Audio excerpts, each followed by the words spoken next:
Set the go live. See how we sound.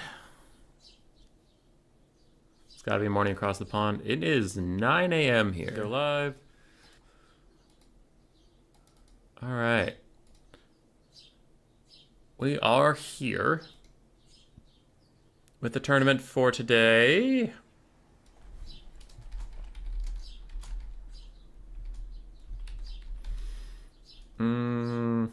We have the RTK land battle tournament. Best of threes all the way through. Serious, super sweaty tryhards. No real gimmicks or fuss. Okay. So that's fine. That's fine.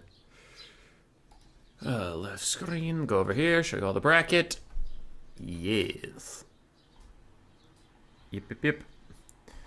We have 1, 2, 3, 4, 5, 6, 7, 8, so 16, 17 total people in today's tournament. I am with Sabres Regnum in round 1. Tournament favorites and dark horse, 17 people. I can probably pick 2 favorites and a dark horse. Sabres Regnum got really far in yesterday's ODM's tournament. He played pretty well versus Blood Penguin, so I'll put him as one of my tournament favorites. Ooh, the other one. Butcherbird was also playing pretty well, but he had to drop out due to time constraints, so I'll go with those two. Those two have been my tournament favorites. And Dark Horse.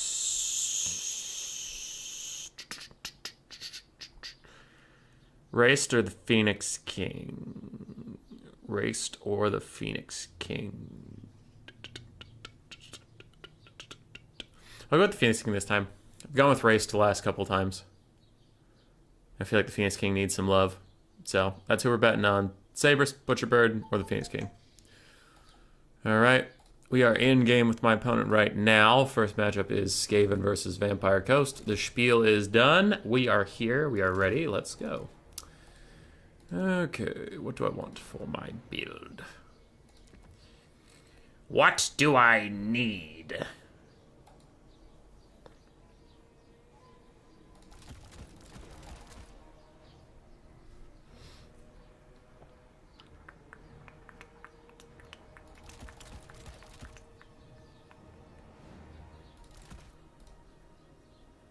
Oh, that seems fine.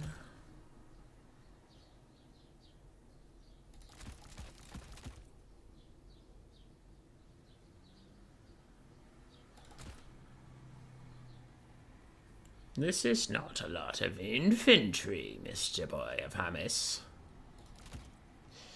You're correct, my weird voice companion. I need more than 20 unit slots. But where to get the extra unit slots? But where?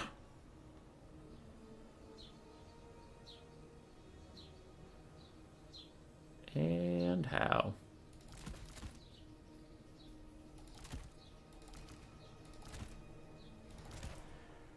Oh boy. Oh boy.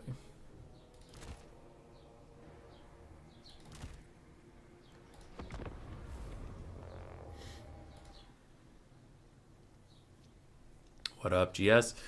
Who's playing VP here? That is Sabres Regnum. Bringing Skaven Slaves this matchup actually change anything?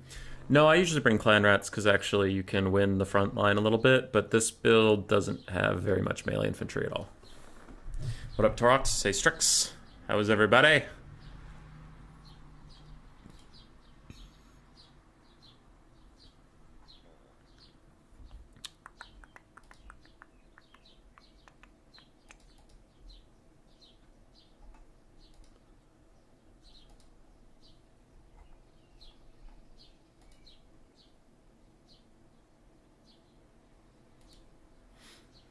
Stream hasn't started yet. You're already getting tagged. Lies. Hey, Rainy Frog, how you doing?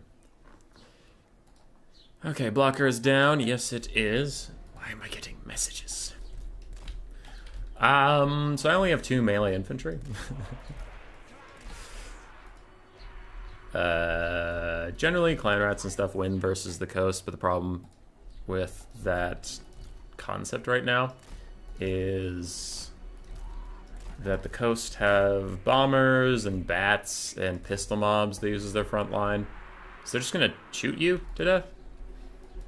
And I would rather engage them in a battle of pew-pew. So I just, like, I had plenty of money, I just don't have unit slots, because I wanted 4 globes for, like, Morngulls, in case they rush me with Morngulls, or crabs, or clearing out depth guard, or still clearing out zombies is fine. I want slingers for helping to clear out zombies and shoot at bats. I do want 1 ROR Jezzail to shoot at bats with more straight line projectiles. So it's just like, I mostly just kind of want to shoot. Okay. And then I need 4 dogs and 4 rat ogres. Rat ogres in case of Morngulls and crabs and that sort of thing. Dogs to fight the enemy dogs, keep them off my ranged units. And then we have Lord Skrulk, I guess, with some summons and stuff. But it's just I ran out of unit slots, and so I got the Clan Vulcan Tail Slashers and Clan Ritzer Shields. That seems fine. Looking at this build, I kind of slapped it together. I don't know if I have enough to kill Solastra. Yeah, Solastra on a crab could be a bit of a problem, but we'll see. Because if you go Solastra on a crab and then a Deathcaster, that could get a little spicy, because then it could be Fate of Buna onto my Jezzail. Don't know.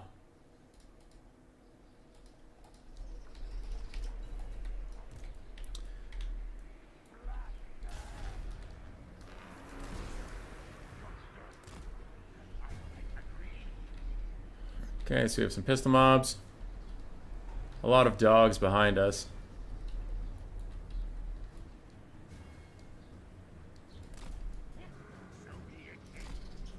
And that just be how it is sometimes. The inside we have Viper's Revenge, Zombie Pirate Deckhands mobs, pistols, sirens, zombies. Okay. It's looking pretty standard. I wonder who their lord is, whether they're going to go with Solastra or not.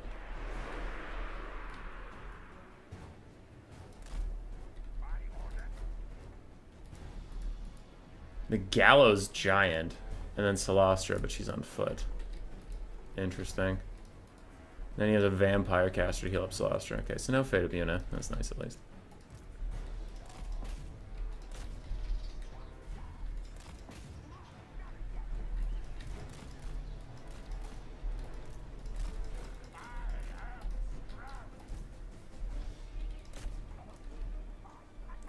Okay, so the dogs are all going into hiding. Which is fine. I'm keeping my wolf rats back here for such an occasion.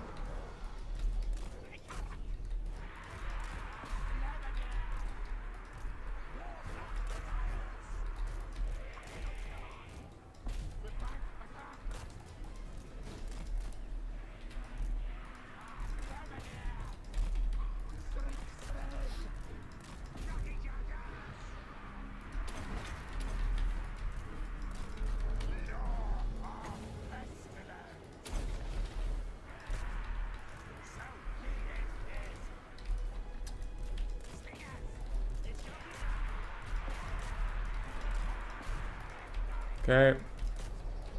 Enemy dogs are coming.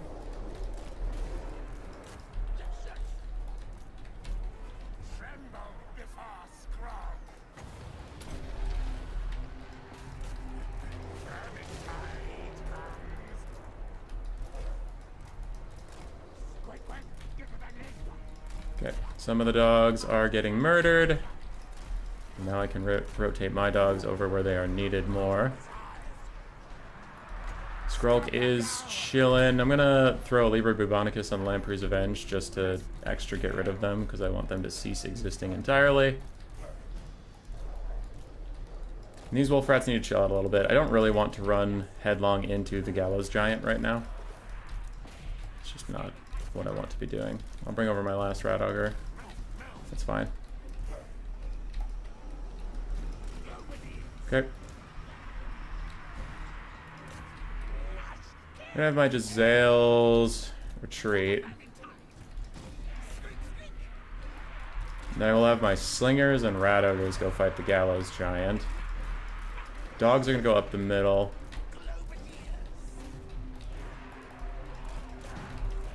And Skrulk needs to go find Celestra and just beat her ass.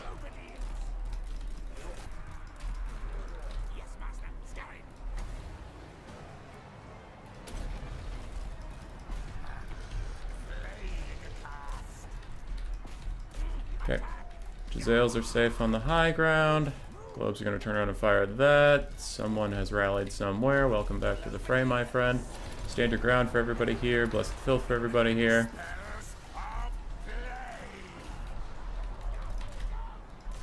The globes are doing fine. Sirens are coming for the Jezzails. The Jezzails will run while globes try and cover them. More dogs are back. Which seems fine. Skrulk needs to throw that down just to finish off these guys. Then he will go chase Celestra with his magic damage. So I just kind of want to keep her under pressure. Slingers are taking care of the Gallows Giant, which is fine. Globes dealt with the Sirens. Yeah, the Sirens are dead. Nice. This is looking like GG real quick. I'm going to throw out a summon just to make the balance of power even worse.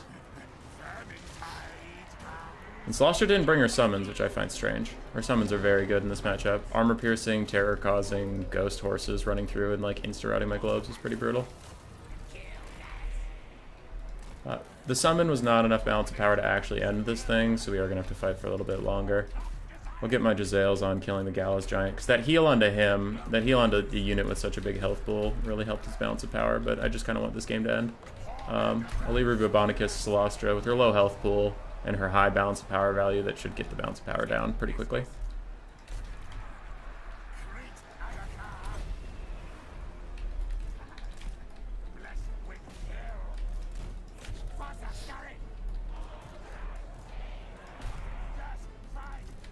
There we go. GG.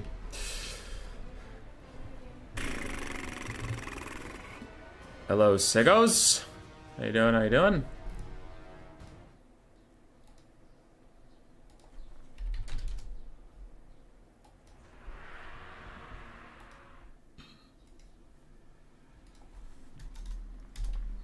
Oops. Alright, Skrulk did great. He always does in this matchup. Jezzails did well. Without Fate of Buna, they can be difficult to compromise. Our dogs just, like, they didn't get great value, but they stopped the enemy dogs from killing my Jezzails and Globes and stuff. Globes did fine. Clan Vulcan Tail Slashers and Clan Rats did fine. And Slingers did well overall. That's the idea. This matchup, in my opinion, usually comes down to the dogfight. Who wins the dogfight determines most of the matchup. If the coast dogs rout off your dogs and they have free access to your backline, you lose your range, you lose the game. If you can keep your ranged up, your range is better than the vampire coasts, and their infantry rush is just not good enough to usually shut you down. And by the dogfight, I'm oversimplifying. Like, of course, like, it can be dogs and Morngulls, it can be dogs and Fellbats, it could be dogs and Gunbats, I guess, if you're really crazy. But it's just like, do the mobile elements shut down the Skaven shooting? Yes, no. On the other side, Celestra and the caster didn't get too much value. Gallows Giant also didn't. Lamper's Revenge, I nuked really hard at the start with Globes and Jezzails and Slings and Liber Bubonicus, so it was really difficult for them to get value. Morngulls also struggled to get through the front line. Dogs got shut down rather effectively, and then the zombie mobs were just chaff. So they were around.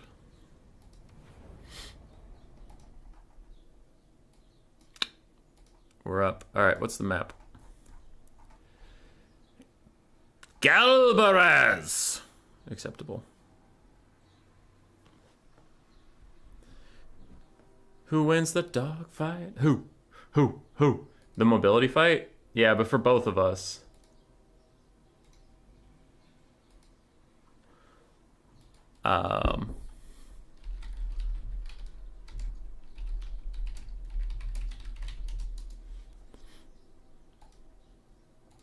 For both of us, most of our mobility is just dogs, so I say dog. But yes, you are right. I have to make a note to myself about Umai's because he has messaged me something very complicated that is not stream related, so I'll deal with it later. Okay. I've been pinged. Why? I have been pinged. Why? Okay, it's the same ping in multiple places. The same piece of rather important news. Okay. Our Warp Fire Thrower is better than Globes in some matchups. No Shiggy Diggy, they're not. But that's because globes and warp fire throwers do very different things. And it seems weird, but think of them more like if you are the dwarves. Warp fire throwers are more like miners of blasting charges. They're a frontline unit that you throw in there just to do a lot of shock damage to a low armor, low leadership enemy and route them off before they even hit the warp fire throwers. And after that, the warp fire throwers are just an annoying thing your opponents to deal with. And if they route,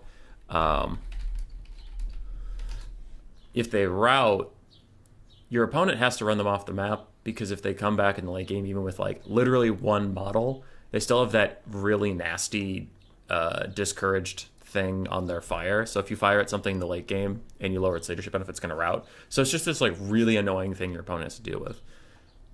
So that's warp fire throwers. And I like them versus Beastmen. I like them versus Norska. I used to like them versus Tomb Kings. I haven't tried them recently, but they could still be good there. I kind of like them versus Chaos Dwarves, but not a ton. Anyway, so that's like what that unit does. Globes are different. Globes are like, again, with talking about dwarves, they're like thunderers or quarrelers. You want them behind your front line, firing over your front line. You want them to carry the game for you. You want them to do a lot of DPS. You want them to actually kill stuff. So it's like where warp fire throwers are a pseudo frontline support unit that's just annoying for the enemy to deal with. Globes are like your win condition that you need to keep alive if you want to win the game. So they serve different functions. And globes are also stupid overpowered right now. They need fucking nerf so bad. I hate globes. I use them because I need to, but I hate globes. Alright. Maps Galbaraz. I gotta pick 3, ban 1, huh?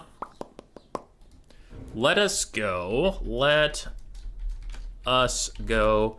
High Elves. Bretonia. No, fuck Bretonia. High Elves, Greenskins. Beastmen. Ban! Dwarfs. He's a very good dwarf player, but also I know he could just go dwarves ban high elves, and I'm like fucked because he's a way better dwarf player than I am fighting dwarves, greenskins, or beastmen. Because like greenskins really struggle versus the gyrocopter spam with an ironbreaker box. It's just awful for them. So then I probably have to go beastmen, and I'm just not confident in my beastmen abilities to beat his dwarves because he's like really good at dwarves. What would you improve as an exchange for reducing the effectiveness of globes? Molder monsters is what I would do. And not rat ogres and dogs. The rat ogres and dogs are chilling. My ideal for Skaven would be nerf globes, buff, maybe not all of these at once because that could get a little fucking insane, but buff any combination of Plague Claw catapults, Warp Lightning cannons-ish, because the ROR is still okay, but the regular Warp Lightning cannons suck. Doom Flayers or Clan Molder's single entity monsters, like the base Brood Horror, Mutant Rat Ogre, and Hell Pit all need some serious help, and I would nerf globes. Their infantry are fine. Skaven infantry are actually really good right now. The reason you don't see Plague Monks a ton, or Plague Monk Sensor Bearers, or Storm Vermin suck, but that's a different issue, or Death Runners and stuff, is because globes are so good that you don't need infantry killing infantry. You have globes for that. So if globes get nerfed, I think the Skaven infantry is fine. It's just being overshadowed by an OP unit. So if globes got nerfed, you'd see a lot more Plague Monks. Plague Monks are actually really good. They're really, really good. And I like them in certain matchups. But it's super hard to justify them over globes in a lot of matchups because they're the same cost. It's like, would you rather have a Plague Monk or a globe? Well, the Plague Monk can kill some of their front line, and globes can do that and kill their cavalry and kill their archers and kill their flying units / dogs. Like, oh, one of these units is just better.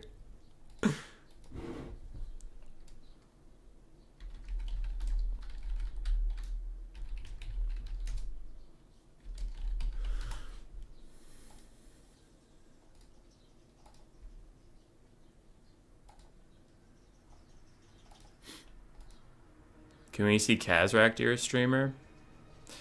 Alright, let's see what he said. Throt's more viable? Yeah, Throt needs some serious buffs.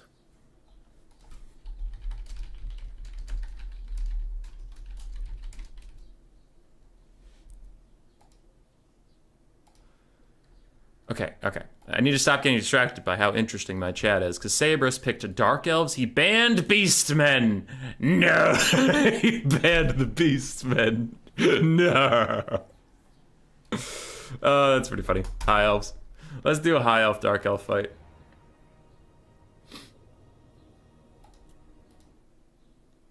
I don't get to play a lot of High Elves on stream, and I actually have been enjoying them recently. So let's get this done.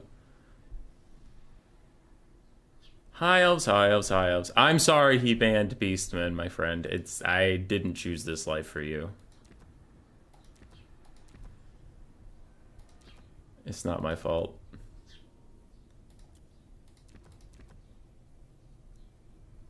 It's not my fault. I can't be blamed for this.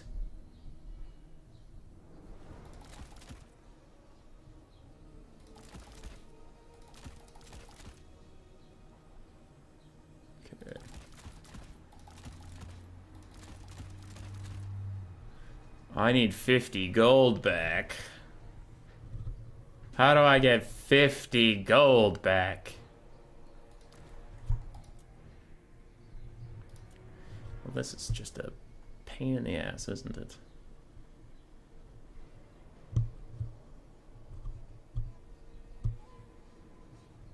$50 gold.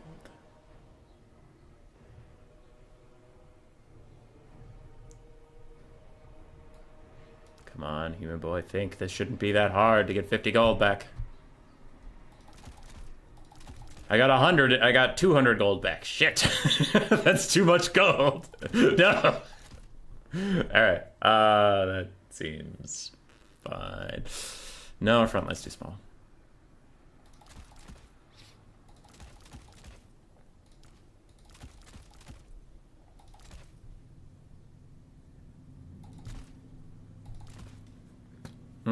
Good enough.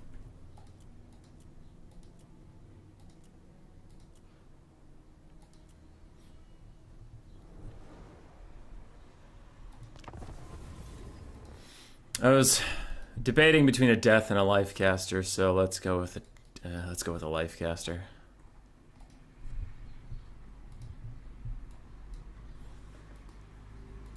This is a build that worked for me versus somebody. Was it Race? I think it was Raced. I don't know. Wouldn't Naked Lady Rush get crushed by White Lions of Grace? Maybe. I have the War Lions of Grace, if that's what you're talking about. Yes, like, I know there are White Lions, I know there are War Lions, I know there are White Lion Chariots, I know the War Lions also happen to be white. I know it's confusing, but if you're talking about the physical lions, I have them. If you're talking about the armor-piercing infantry lions, I don't have them. Alright. Spearman frontline. Rangers versus the Dark Elves for me just tend to suck and die, so I don't bring them.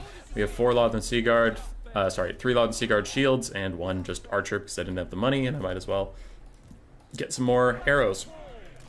2 Silver Helms, 2 Illyrian Reavers for some cavalry. Then we have War Lions of Krace. I really, really have been liking these guys ever since RTK's Stingers showed me their use. They're not OP, they're just strong, and I find them very fun, so I brought them. I do have a High Elf caster with Earthblood just to spam it across my army. Fate of Bune and Spirit Leech might be also viable. I don't know. I know last time I played this, I'm not super comfortable on High Elves. But the last time I played this versus Raced, this build did work out, and I spammed a shit ton of Earthbloods on my War Lions so I could keep on growling, keep on grinding. Through the enemy. Alright, Sabrus is ready, and his build is tiny. So I don't know what we're getting into here. Is it some Scourge Runners and a Dragon Lord, and that's about it?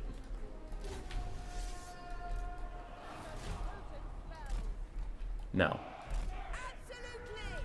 Cold One Dread Knights, Witch Elves, Witch Elves, Witch Elves, Witch Elves.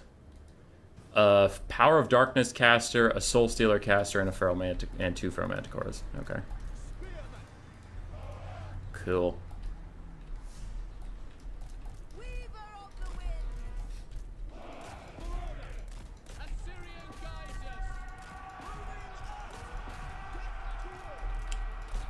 Okay, so we just want our archers to shoot at Witch Elves.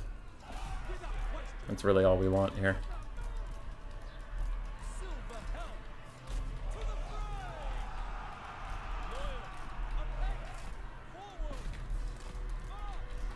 Okay.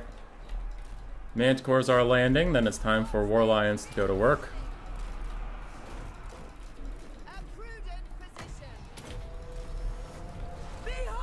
Okay, I want my cavalry to get some rear charges in, because we need to hold this front line for as long as we can.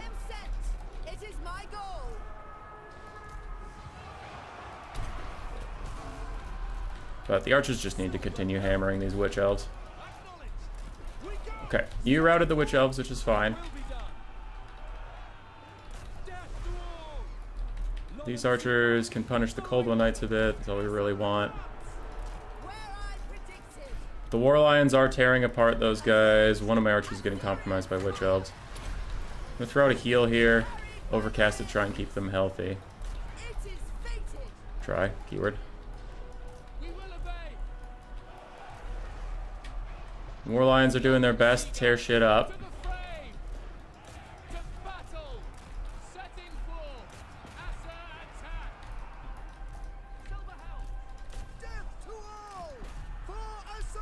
Okay.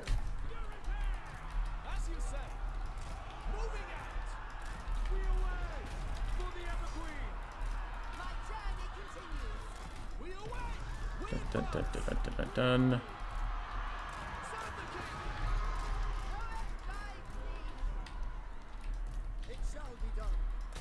Oh, this is getting tricky.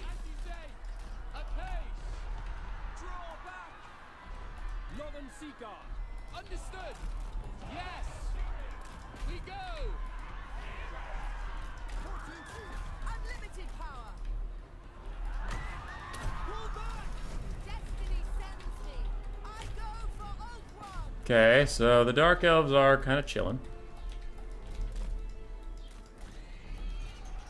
We are not enjoying the extent to which they are chilling.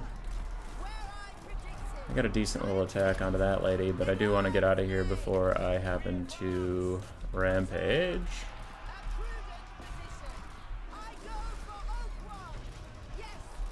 I've mostly just been ignoring the Soul Stealer caster.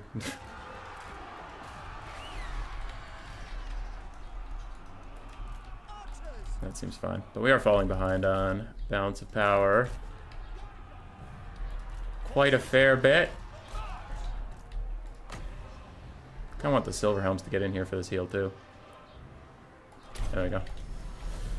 But just ignore the Soul Stealer caster. We unfortunately just have to, because she's just going to Soul Stealer any damage we do, so we got to kill everybody that's not a Soul Stealer caster. Finish off that Dark Elf lady.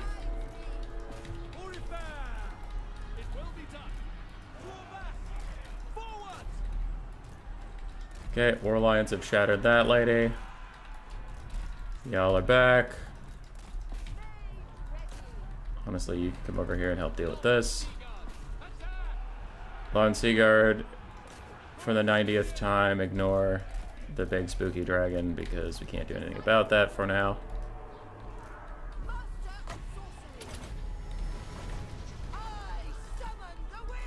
Try to get out of there, I guess.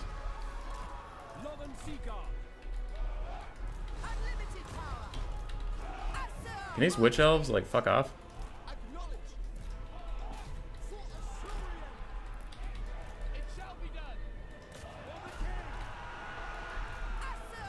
There we go.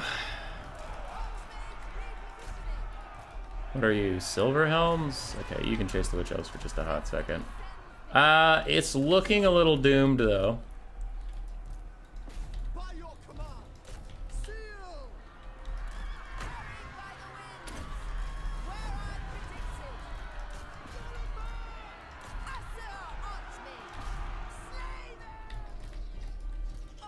Wow, this is just singing doing a 31 leadership at, like, barely any HP. Good lordy!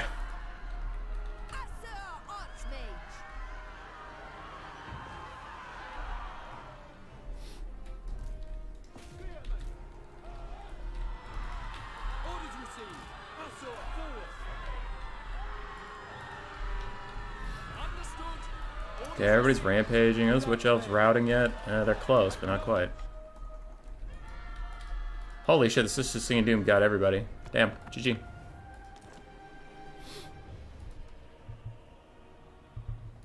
What up, Knighthood? How you doing? How you doing?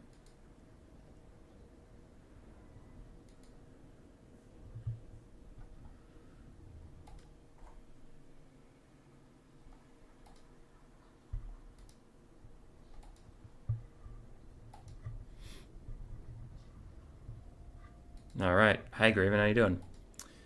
Yeah, Lifecaster was okay. Probably could have used a Deathcaster for some Spirit Leeches on these guys, but you never know what you're going to get. Lon Seaguard did okay. Yeah. It's a pretty wild build. Double Manticore, double Caster. Witch Elves did really well despite being shot.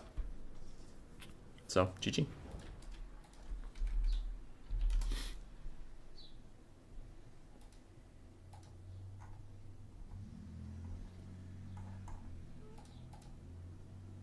No Larry, no Handmaidens. What result did you expect? It's true.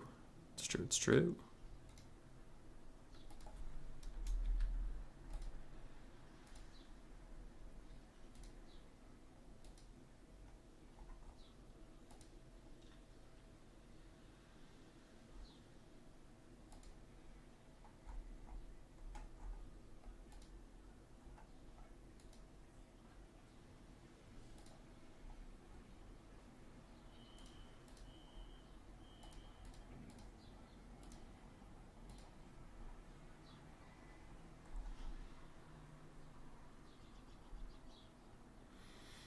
All right, we're on the last map, waiting on his picks.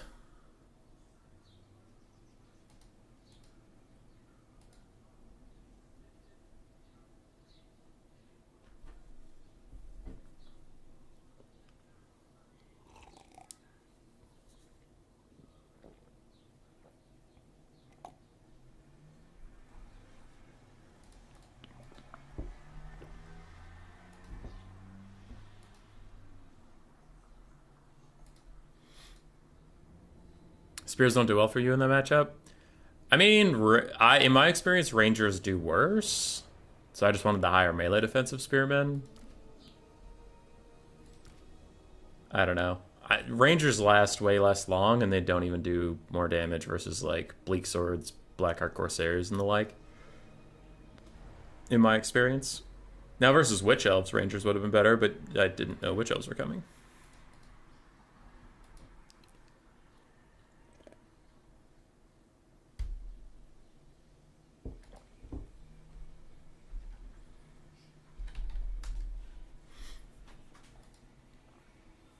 Alright, he's going Dwarves. He banned Dark Elves, Chaos Dwarves, and Blank. He tried to ban Beastmen, but then he remembered he can't ban Beastmen twice.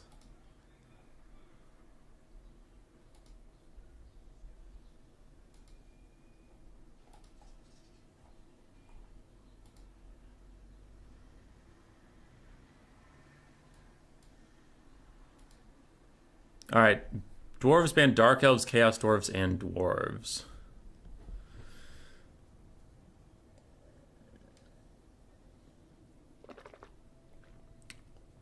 What do I want to play versus Zedawi?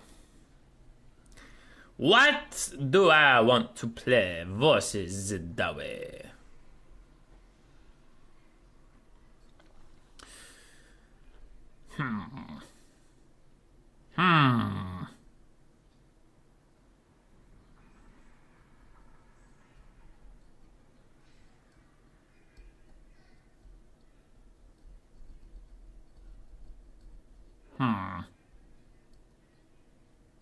Nurgle?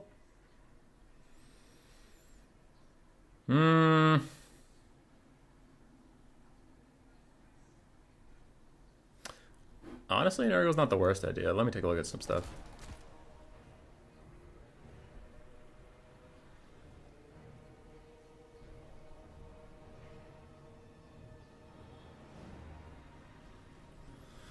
Corn? I have had success on Corn in the past, but I forgot what I used. What do they need to do to Seekers to make them balanced? They need either more health or a serious cost reduction. they'd be fine at how squishy they are if they were like an 850 gold unit, but the fact they're 1,000 gold and they disintegrate if you look at them is really fucking stupid. Good morning, Captain Morgan.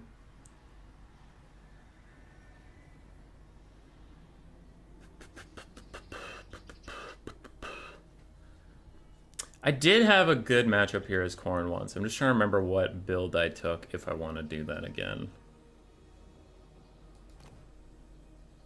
Could go Cathay.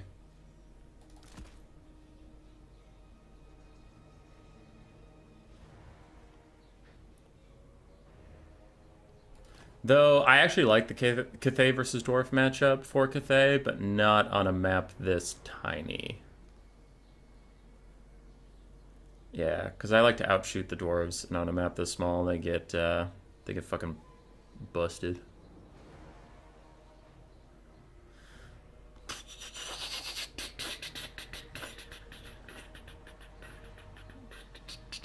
What to do about the dwarves? Because the problem is you have to worry about gyro cheese. Why is Hummus playing Cathay box? One, when I play Cathay, I don't box, and two, I'm thinking about my options. Because you have to worry about gyro cheese. You need strong air presence.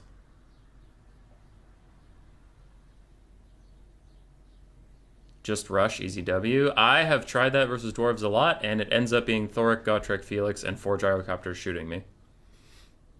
Mass Corn armor. I'm really tempted by Corn right now, but I'm thinking about my options, because, like... Yeah, he could... The Corn matchup did end up being Valkia trying to chase around 4 gyrocopters, and they all just ran away from her, but then I killed everything on the ground eventually and won. But it was risky.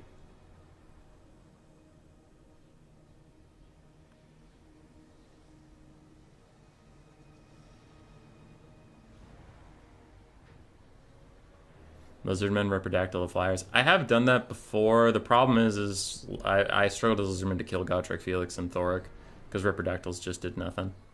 Double Woojing War Compass? Could. Because versus Cathay, dwarves tend to go really wide. Mass Norska Chariot.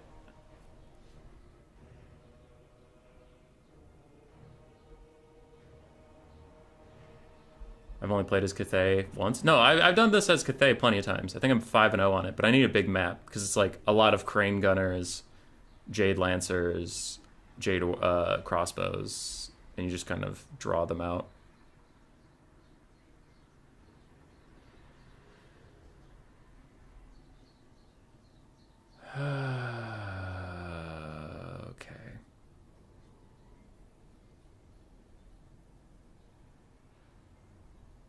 Why do we call you Hummus? Because it's Human Boy, and I don't know. It's just fun and silly.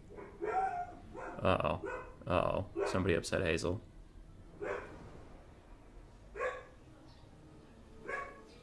Uh-oh.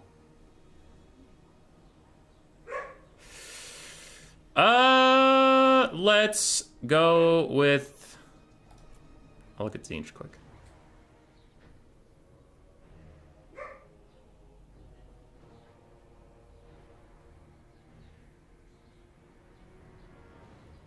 Let's go with our old friends Tzeentch.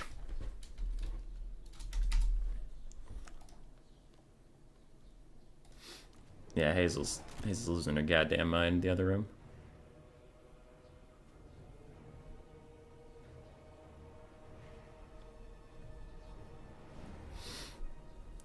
It's Tzeentch time, baby. Tzeentch time, baby. It's Tzeentch time, baby, yeah.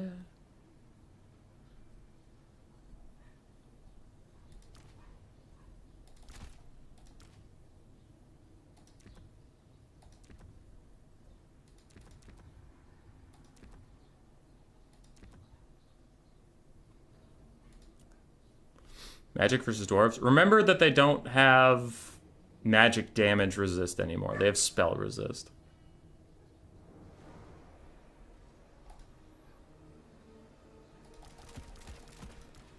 That is an important thing to remember.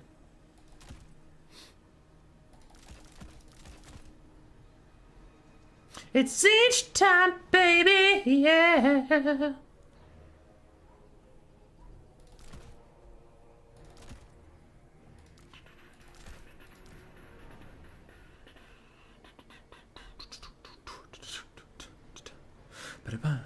Fires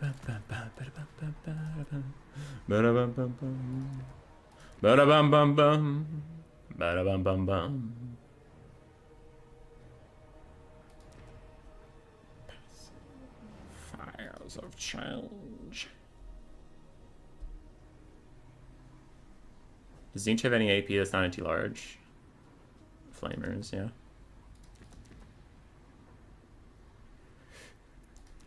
It's Tzeentch time, baby, yeah.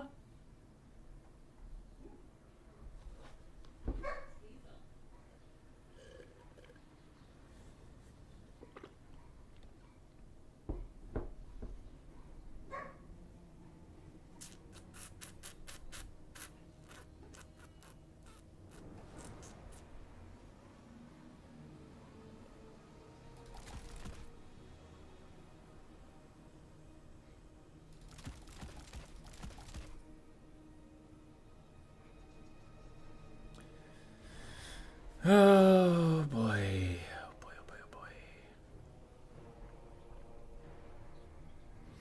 I don't know about this, you guys. I don't know about this.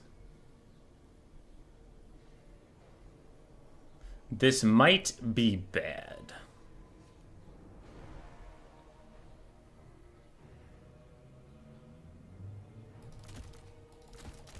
Okay, I need 70 gold back.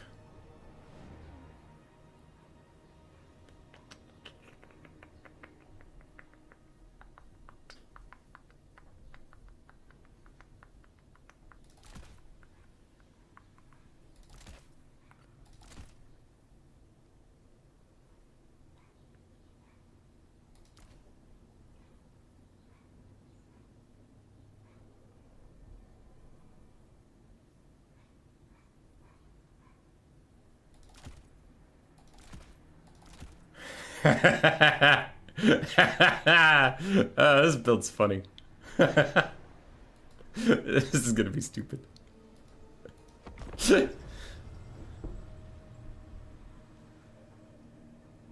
Wait, I don't need 2 flamers. That is way too aggro. We don't need 2 flamers.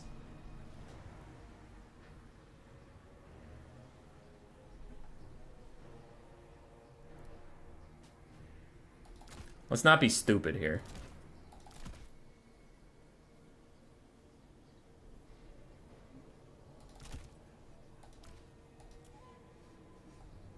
Yeah, okay. That's better. Is this still round 1? Yeah, it's round 1. Is Rat Boy tryharding? Mostly, yeah. Main problem is just Sabrus is really good at dwarves, and I don't play a lot of dwarves.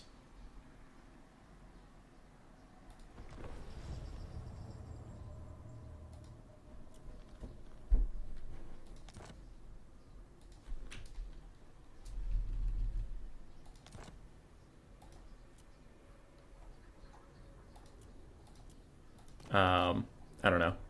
Dwarves aren't OP, they're just very strange. So like you kind of need to be used to fighting them. And they have a lot of annoying cheeses they can do. Where it's like, are you dealing with a mass Iron Breaker box with Hero Hammer and a shit ton of Sky Cheese? You're dealing with a super wide build. Are you dealing with a Vanguard build? You're dealing with a tight box without air cheese, and it's just like, oh, okay.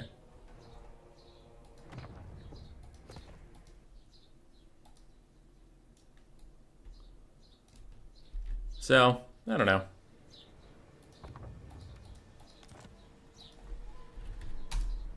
We'll probably lose, but we'll lose in style. Alright, I did save my build, so I can just load it.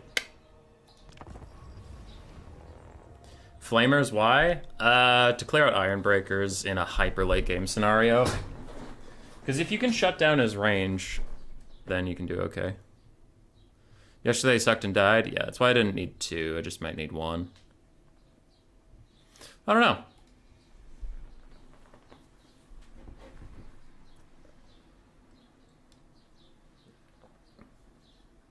Blocker is still up? Yeah, I got it.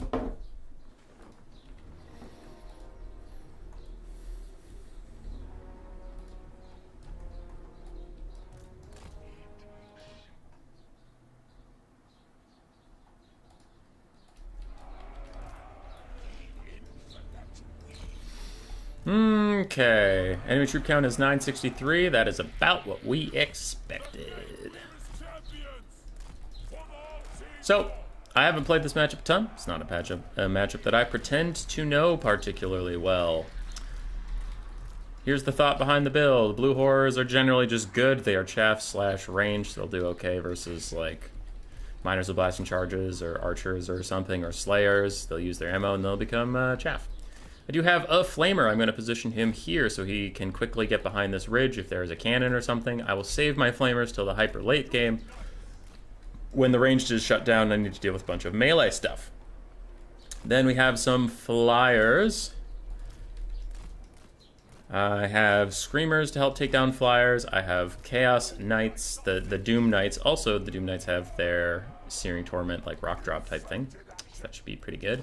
We do have a Chariot. We have Kairos Fate Weaver for Blue Fire, Regrowth, His Net, and Power Recharge. We will see how it goes.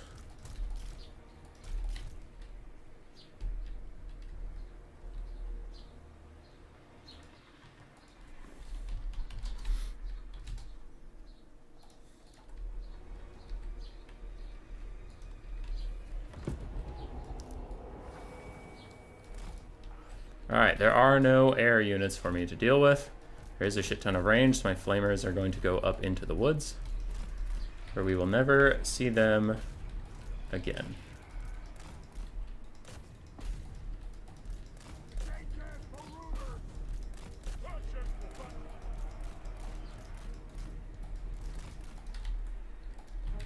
It's a Rune Lord, Gotrek and Felix, but still, Gotrek and Felix all the same.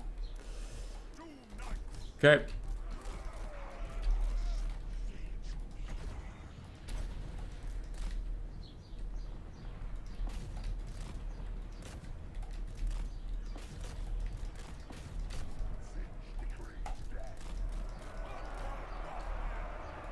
Yeah, okay. All those Thunderers are going to shoot at my poor little Doom Knights. And we're getting Rune of Slowness, so we'll do our best to dodge and then get the fuck out of here.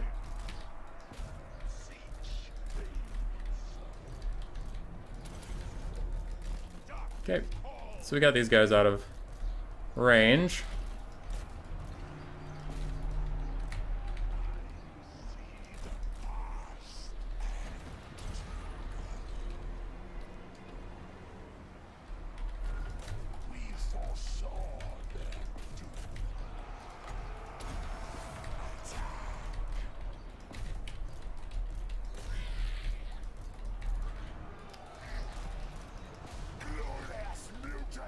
Okay, so we're doing okay. We have crept in from the sides. We're doing good work back here. Some of our some of our Screamers are dying. But now we can move our Flamers up and the Marauders can focus on chasing off that stuff. Cast a quick Blue Fire. As we continue to chase things, Screamers get up and out of range as the Marauders continue to chase. Blue Horrors just turn into ranged mode. These Blue Horrors can swamp Gotrek. These guys will chase. But we are generally collapsing lines quite nicely. Chariots need to move up. Kairos is in. But our Flamers are just kind of going along the line here and shutting things down, which is quite nice.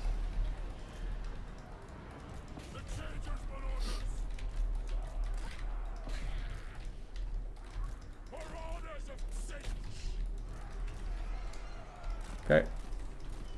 The Flamers have done most of their job.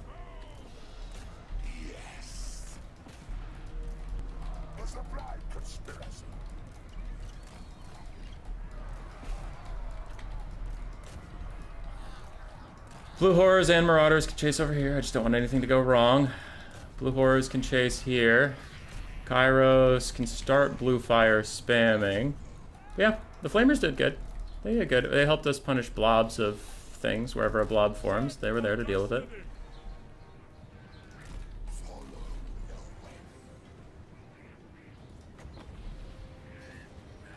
We'll start blue firing Felix, because he's the important one to take out.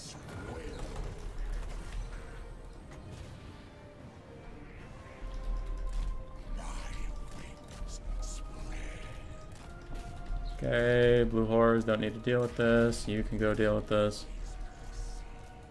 Blue horrors don't need to deal with this. You can go deal with this.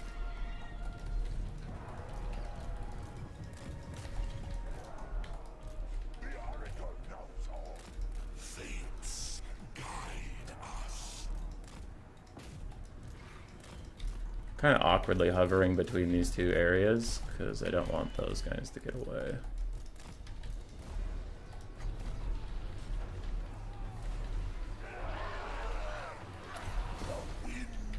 Wait, did he have a buff on him? Rune of Negation. Okay, yeah, so I don't want to cast that right now.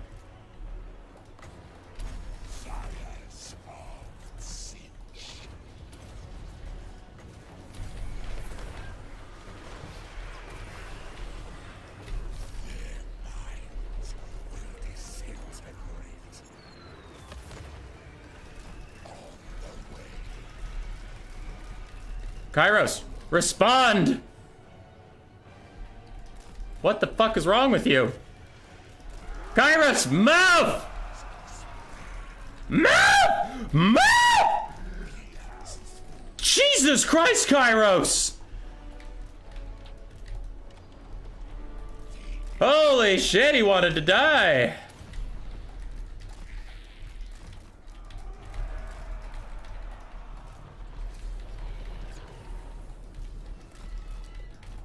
Alright, Flamers are out of ammo. Kairos is big chillin'.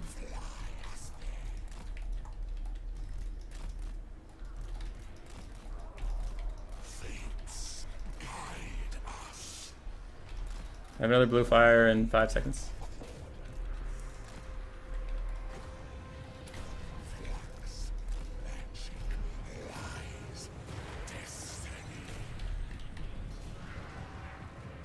Oh, he has Helping Hand right now. Okay.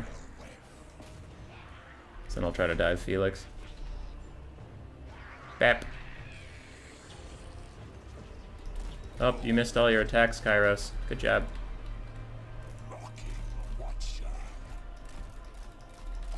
Kairos Bitch Weaver missing all of his attacks. Classic Kairos. Kairos Fate Weaver getting stun locked constantly. Classic Kairos.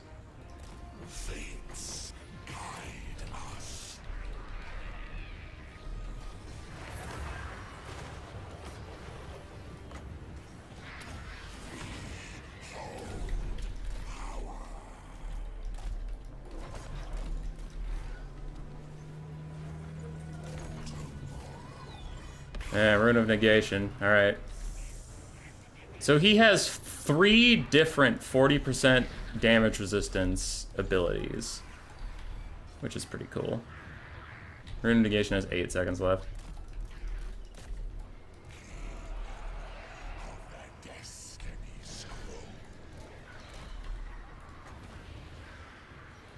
Okay, Rune of Negation is up.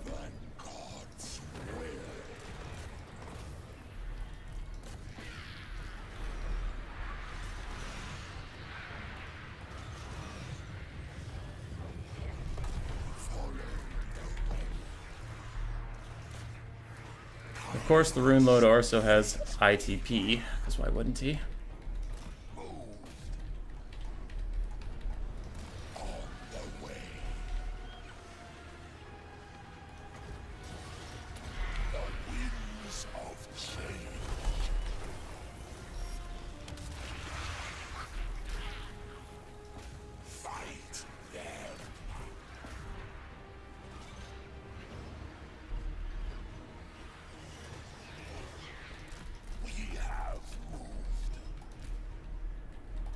Oh, I have Doom Knights!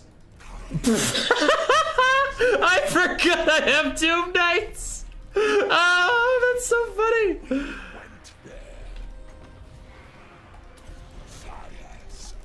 He has some sort of thing. He has Helping Hand. Okay, do it to Felix. I have Doom Knights, you guys!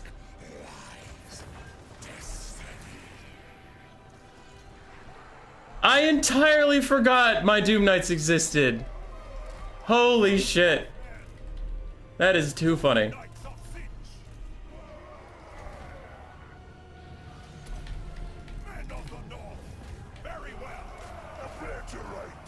I kind of want more shields on Kairos before I charge back in or something.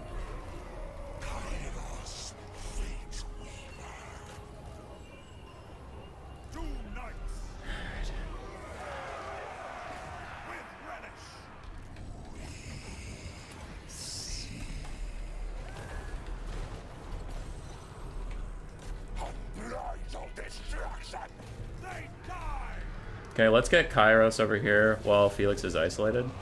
Even though I don't have shields up, because I haven't had shields up forever. Okay, big damage onto Felix. Gotrek is locked up by Chariot, so he can't move if he wanted to.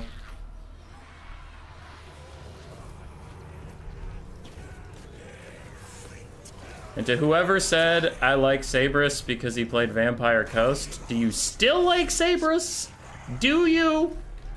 Because this is more of my experience with him. He has some like fun, really interesting Mimi builds, and then he has whatever the fuck these things are. Okay, the Doom Knights have isolated Felix pretty good. So I'm gonna go check if this guy has damage resistance right now. He does not, so I'm gonna cast a blue fire in his bitch face. And then get back to Felix. Because Felix is isolated. I don't really want to blue fire him right now because he's already taking a ton of damage and maybe gonna rout and die. But also, I don't want to friendly fire my own Doom Knights. Okay, they're trying to get to Felix, so I just need to isolate them. 1, dwarves are very fun and interesting. 2, I like Sabrus because he annoys you. I don't like Sabrus because he annoys me. Also, what is happening right now might be the specific reason Sabrus is not currently allowed in any event that I host. Is because this shit is over, and he does not admit it, so I have to kill every single fucking model. Like, this is over. I didn't know I had a full health Doom Knight, but he does, and it's done. I have regrowths, I have blue fires, I have cycle charging, and Felix just got pushed back into this thing rather than routing. There we go. So Felix is routed now. There's no shot he comes back without the healing. I don't think the dwarves can do it. Alright, I'm going to keep my Doom Knights at like full health, so I'm going to get them out of here so they can get some shields back. Kairos is going to go run down Felix. And with one less threat of 40% damage resistance, I can get the Rune Lord down eventually. I keep forgetting he has the same locus of power that I do. Yeah. Okay, so Chariots are going to chase down Felix. They won't let him come back. Kairos will chill around here, and I will stop casting spells so he can actually get some goddamn shields back. Doom Knight's back to full shields. Let's go. He's casting Rune of Negation. So let's attack Gotrek instead. Kairos is getting shields back. I have Chaff.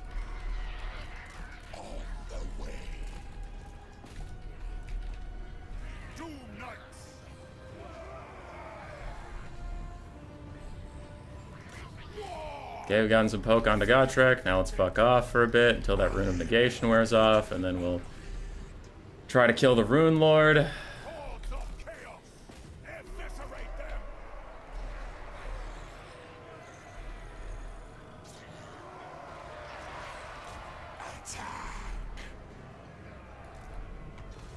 Kairos completely whiffed his charge, so we're just not going to do that. Kairos missed his charge.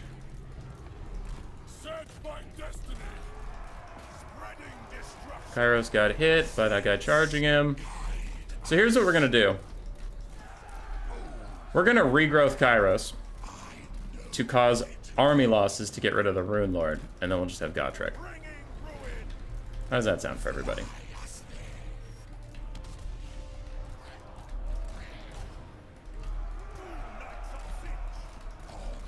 This should be far enough away. So army losses is what we're going to use to take care of the Rune Lord.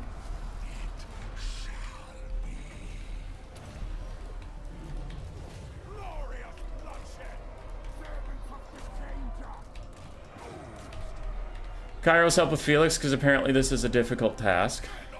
There we go. So army losses has taken the Rune Lord. Gotrek's all alone. There we go. G fucking G.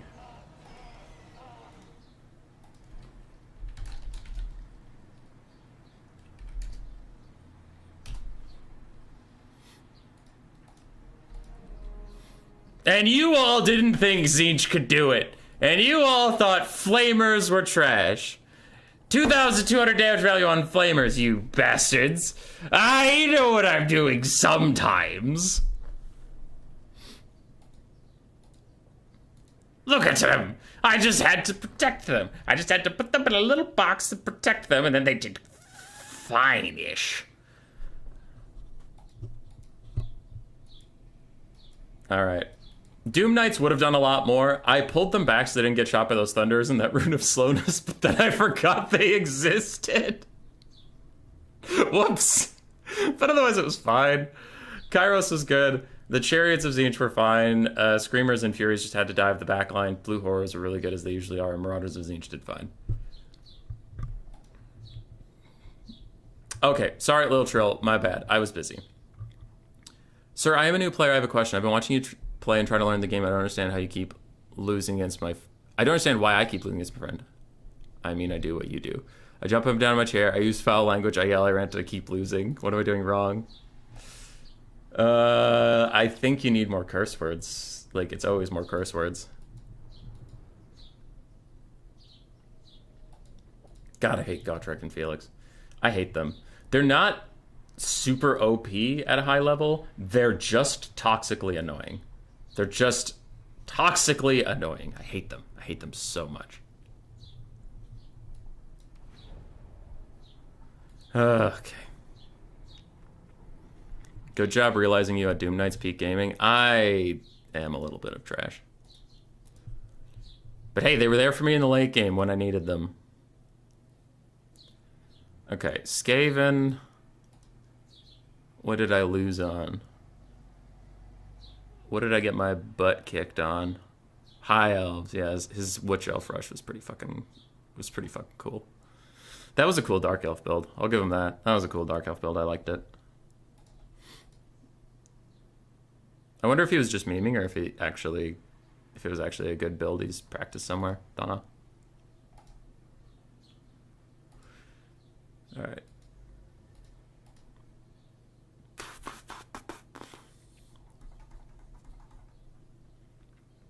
I have to fight Raced? I have to fight Raced? My alarm didn't go off. I'm sorry, Antoyevich. All right, Raced's lobby is usually ... so I think this is him.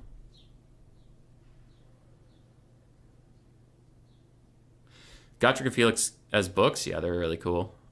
They're really cool. The characters are just like foot characters still are very, very tanky.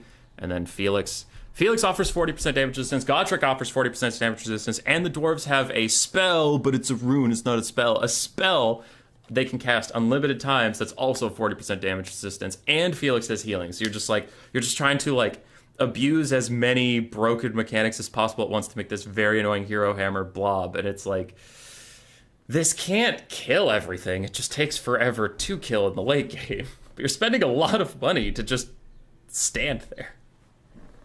I hate it. I hate Gotrek and Felix. They're poopy. They're poopy and dumb.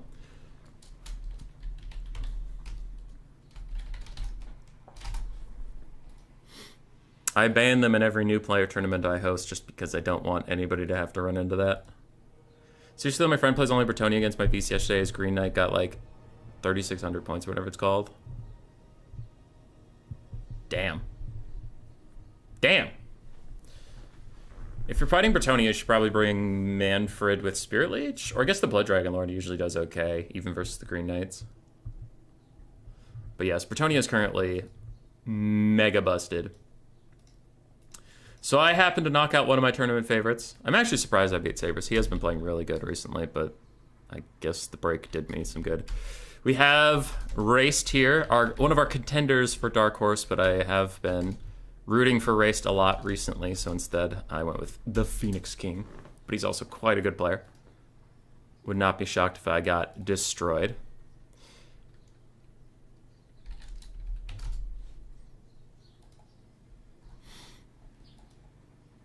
He goes Bretonia, Ogres, and Dark Elves, banning Skaven.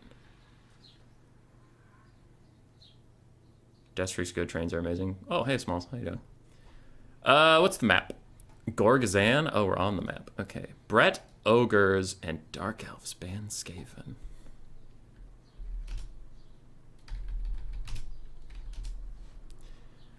Brett, Ogres, and Dark Elves, ban Skaven. Oh, that is a tough pick 3, my friend. Let's go with Grand Cathay.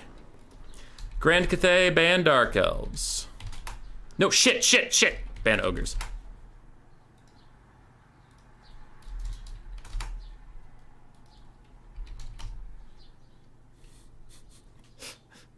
I know the Dark Elf matchup, and I know the Bretonian matchup. I don't know the Ogre Kingdoms matchup.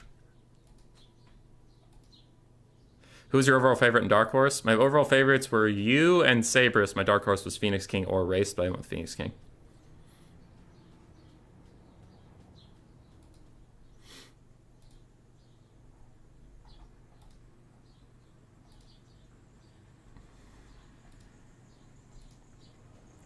Cathay box incoming? You're goddamn right. It's a Cathay box. Oh, you're goddamn right. Cathay box every day. Every day.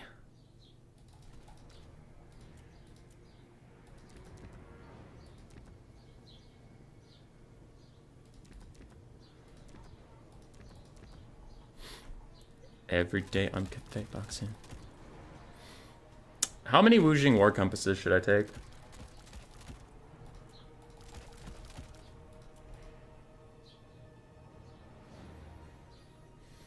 How many Wujing War Compasses should I take today, on this day of all days? So hard to decide. So hard to choose.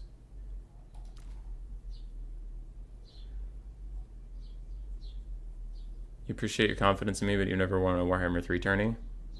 Today's the day. Renounce your boxing ways. Never! I will play boxes until I die. Can you play 2 or 3? I actually forget how many you can take. That's a pretty good question.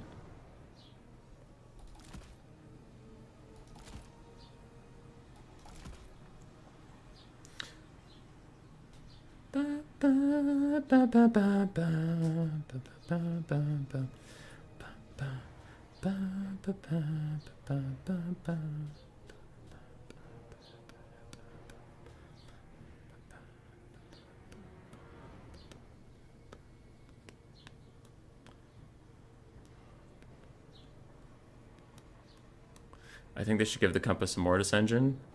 Somebody get this man a job at CA.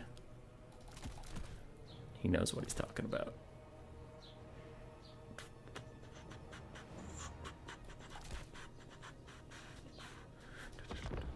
All right, let's go.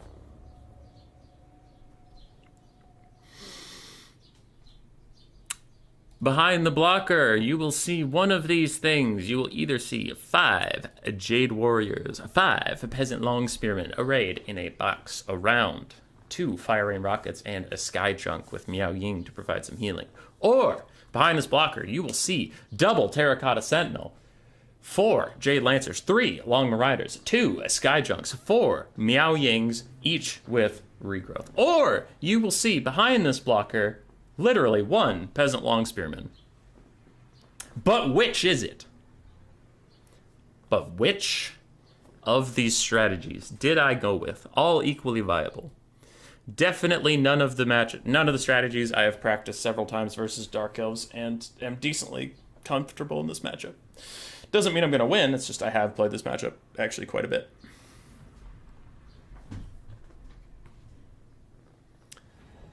Sometimes when the wind comes from the west across the Atlantic, I wake up at night. I'm sure I can hear your boys' screams carried on the winds from the west. Yeah. All right.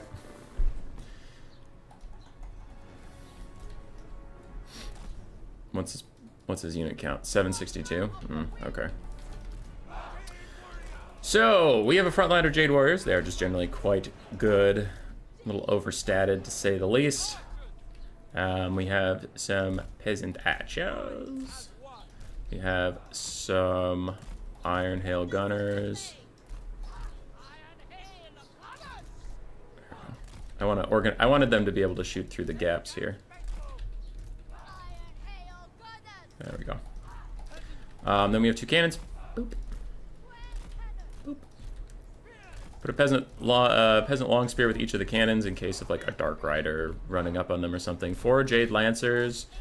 They're very good in this matchup. They're pretty good at running down shades or just being generally annoying, running off Dark Shards or charging or something. And then I have a Dragonblood Shugi Lord of Yin with Storm of Shadows for the slow and Talons of Night to punish any blobs that might form. She's on horse because her Longma is 500 gold and the horse is only 200, and I just generally need her to show up where I need her to show up. In a Dark Elf matchup, being in the air doesn't make you that much safer, so I just put her on horse. That's fine. That's the build. You gonna lose? Lies and slander, dude. This is how I prefer to play Cathay. I don't really like the box style, though I do need to get a little closer so these guys get their harmony buffs. There we go.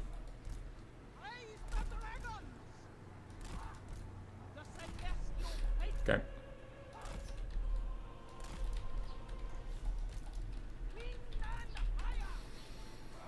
Ready whenever my opponent is. I'm very curious what his build is at 762. I don't know whether I should be concerned or excited. Because if a build is too small, then like my ranged units are gonna kill a whole lot of stuff. Alright, 4 bolt throwers. That's fine. So cannons, don't shoot at the bolt throwers, ignore them. Ignore them, because you're not gonna outshoot 4 bolt throwers, so we're just gonna run at the bolt throwers. Also, Peasant long spears have nothing really to defend against, so my peasant long spears are also going to advance. Then we have a Dreadlord Sword and Shield in the Sky and a Pit of Shades caster. Okay.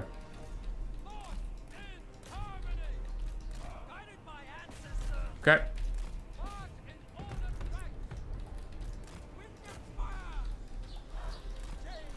Cool, cool, cool.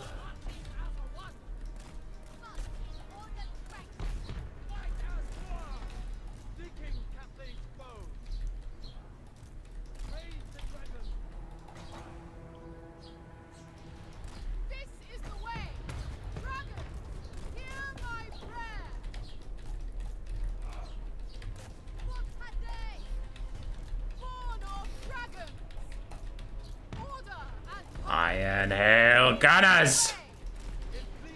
Alright, Jade Lancers, both of you charge this bolt throwers. Okay, one of you charge that, one of you counter charge that. Iron Hail start shooting at that. Peasant Long Spears walk over there. These Iron Hails are gonna go shoot this. And the bolt throwers have done their grisly business versus me, and that's fine. So my Jade Lancers did end up getting caught by Cold One Knights. That's fine, because then these Jade Lancers are going to go get ourselves some juicy booty. Here we can see Jade Lancers being Giga Chads and killing Cold One Knights. One of my cannons is out of mounts. The Dreadlord has gotten rid of the other one. I will undercast this then. I will allow it.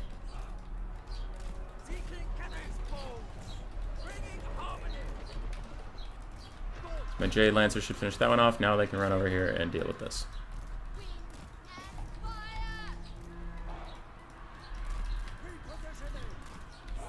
Okay.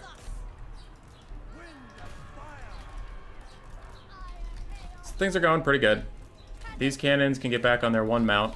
These cannons can fight the Dreadlord because I don't give a single shit about it. These Jade Warriors are fine chasing that down. You guys are not fine chasing that down, so chill out for a second. See if the Iron Hails can get some shots over here. Peasant Archers will try as well.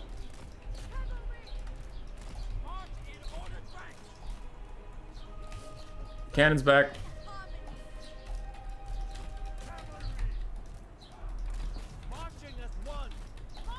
Okay. Yeah, we're doing pretty good.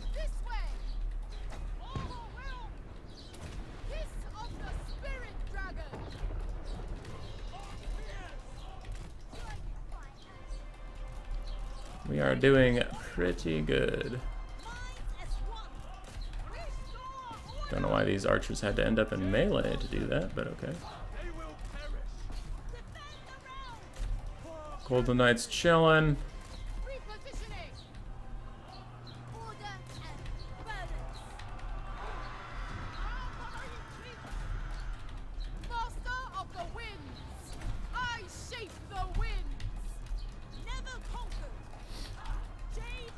Okay, how are we doing? How are we doing? How are we doing?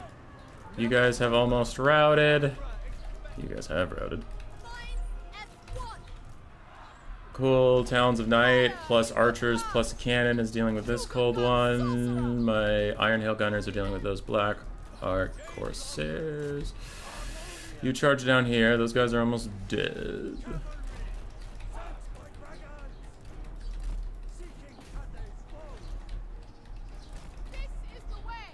Okay. So the Jade Lancers can chase those guys. Actually, they've shattered, so I guess fuck those guys. Hope you like being slowed in front of Iron Hails, bitch! How does it feel to be shot in the face by your own hubris? GG.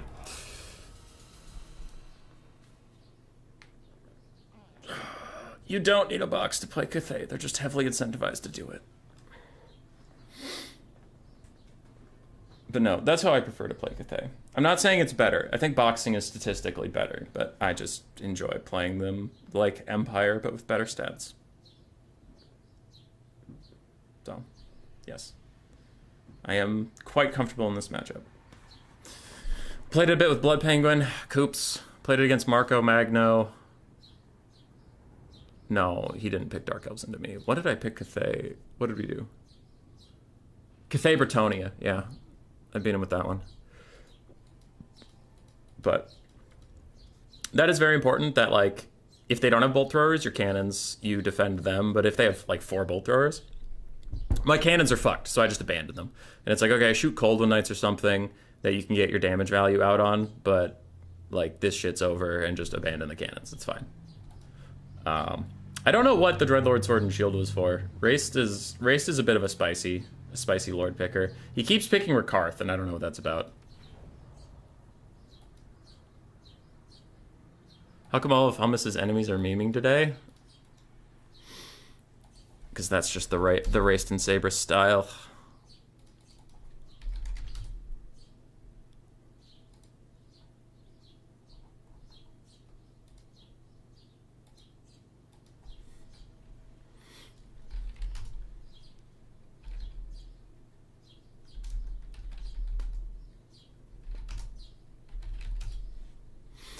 Race says, I don't understand, I just don't. How could you defeat the most OP Lord in all of Warhammer?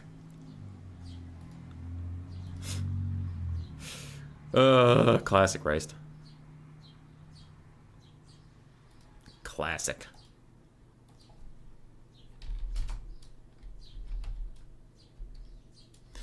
Skaven, Beastmen, Greenskins. Ban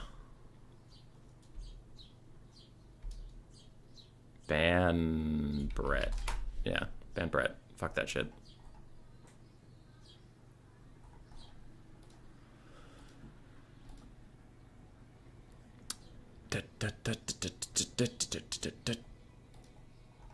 How's the rest of the tournament going? Oh my fucking god, he did it! Longboy did it!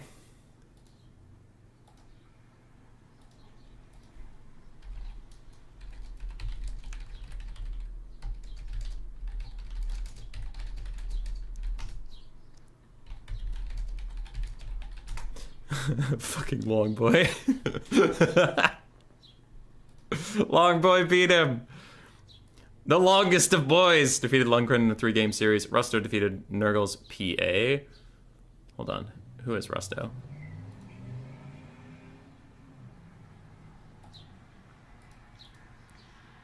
Okay, I don't know who Rusto is. I was thinking maybe it was RTK's Rusty. Race defeated Bavanos. I defeated Sabris. Kiara defeated Black Phillip. Big JP is fighting him now. Alexander was defeated by Butcherbird. Phoenix King defeated Salinator. And Sego was defeated Rainy of Rogue. Cool. Tournament's going well. As for my predictions, Phoenix King advanced. Butcher advanced. And I managed to upset the Regnum of the Sabris.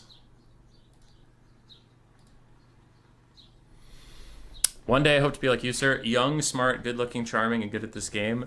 That is 5 compliments. Only 2 of them are correct. I'll let you figure out which ones.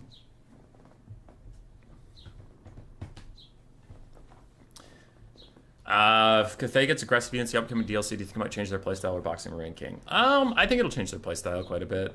Because it'll give them flexibility. Where, like... I was talking about it in the Tzeentch versus Dwarf matchup a little bit. But the scary part about Dwarves is not that they're OP at any one thing. It's that you have to deal with gyrocopter spam with a small box beneath it of like Ironbreakers and the Hero Hammer. You have to deal with just a normal box with Ironbreakers and the Hero Hammer. You have to deal with a wide build with like Quarrelers, Thunderers, a cheap Lord, some cannons and stuff. Dwarves have some flexibility. It's not like Empire. Like Empire has way more flexibility than Dwarves. But the problem about fighting Dwarves is they're so extreme. They need to prepare for like a hard box or a Vanguard rush or anything like that. If Cathay gets some aggressive units, they could become dangerous in that aspect where it's like, am I dealing with like a super hardcore Harmony box with Miao Ying for healing, or am I dealing with like getting rushed by the Monkey King soldiers or whatever the fuck?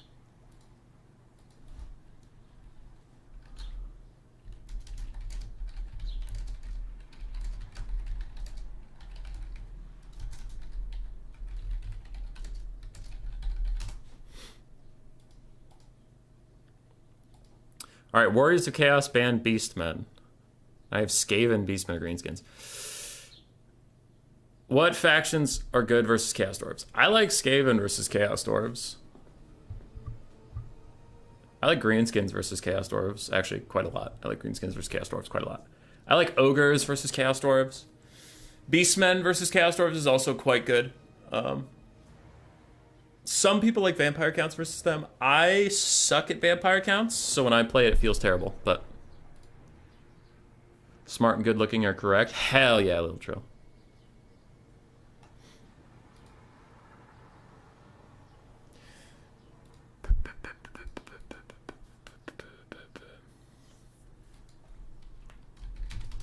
Let's go Greenskins.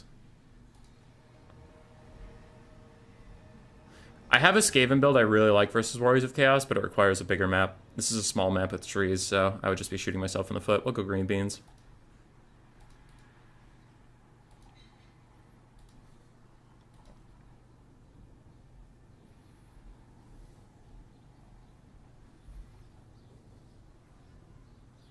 Rat boy, how did my 2-5 guesses go?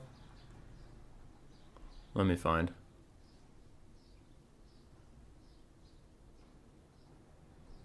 He doesn't know 1,000, so not smart. He's not that old yet.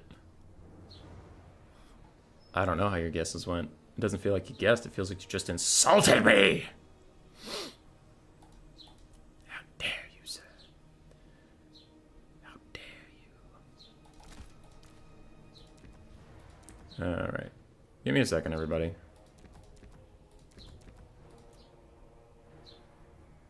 Give me a gosh malarkin second.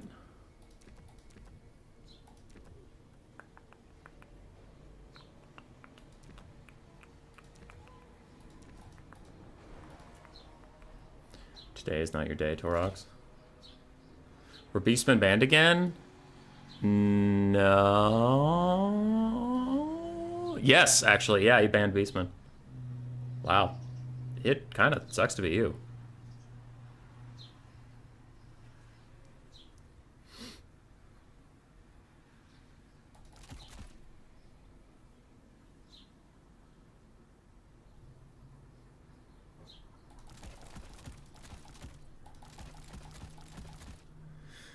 Okay, so if I have those...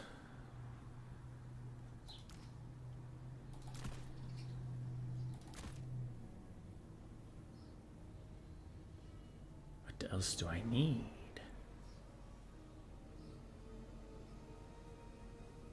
His caps lock key is broken. Your caps lock key is broken. I don't appreciate how many people are out here insulting my boy, Brass Bull. If y'all could, like, not do that, that would be super cool. If you all could go to the grocery store, buy yourselves some chill, that would be just super.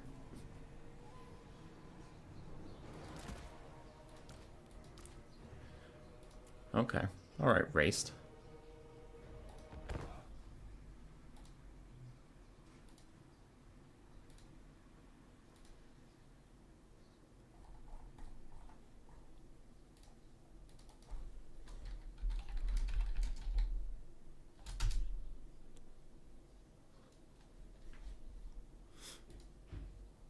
Longboy got knocked out just as I realized that he had conquered his adversaries. He went out, son of a bitch.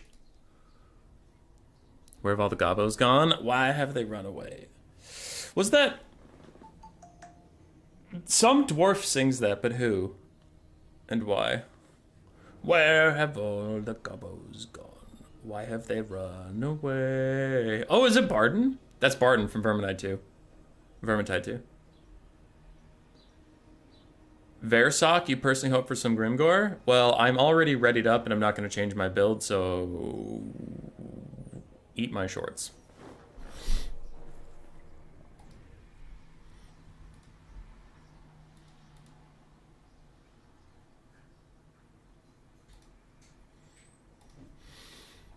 Chad asking for Grimgore like they own the place. You know what? Go to hell. I don't have to do this. I don't have to do anything. Puppy! Grace! Puppy! Grace! Puppy! She wants some butt rubs. I'll give her back rubs. Can you go entertain the stream while I grab a drink? Can you, just stream for me. Stream for me. Yeah, cute. Yeah. Stream for me.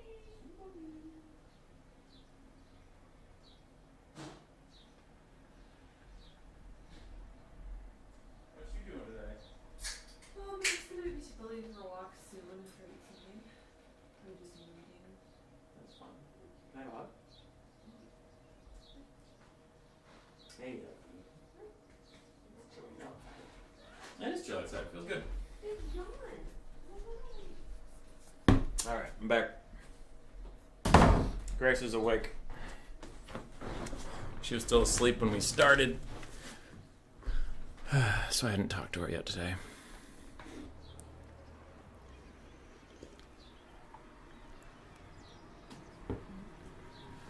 All right. Yes, I did bring Grimgore. I did. We don't want no girl. We want weird human boy. All right. Enemy troop count is 998. Cool. We have a Rogue Idol in case of a Festus. I have actually been struggling this matchup a little bit with my normal Wurzeg and go super wide build. Because like a triple Chosen, then the Severed Claw, Aspiring Champion, ROR, Festus, and a Giant has been kind of kicking my shit in. So last time, actually it was versus Raced. That is really funny we ended up back in this matchup.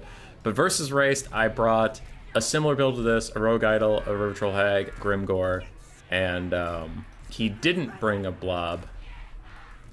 And we did okay, but I made some adjustments, and also hopefully I will just play better. And that'll lead us to victory, question mark? In case he has like skirmish cav, I want to put someone in the Vanguard way up here so I can kind of loop around him or something. I had 5 Goblin Archers last time and I couldn't defend them worth shit, so now I just took 3. And I didn't have any Boar Boys last time, and then he had like 2 Chaos Knights that got to kill all my archers for free. So we have more of those. We have a bunch of squig herds, because squig herds are super effective, and I was running out of money, so for 350 gold, I just wanted more of these things. Yeah. It's good to go. It's good to go.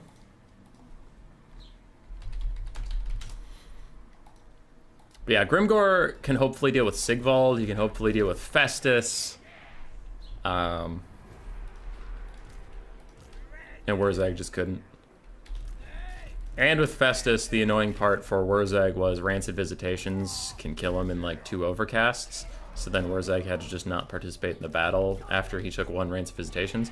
Or at least here, Grimgor is a bit tankier, but even if Rancid Visitations kills him, my caster is separate, so my Lord and caster aren't the same entity, which takes twice as many Rancid Visitations to kill my Lord and caster. Whereas Wurzag, 2 Rancid Visitations, and I just lost both. Oh, and the Rogue Idol is actually... the Rogue Idol is actually serious.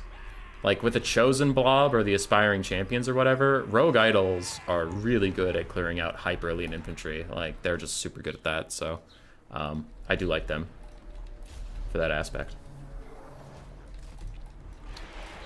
Alright, we have ourselves some skirmish cab, it would appear. Marauder Horsemen throwing axes, 2 Chaos Knights of Tzeentch with lances, Marauder Horse Masters, a front line of Marauders, and Forsaken. Then we have a Chaos Sorcerer of Tzeentch with blue and pink fire, which is fine. Which is fine. I'm gonna pop the Power Stone right away. There's no reason to save it.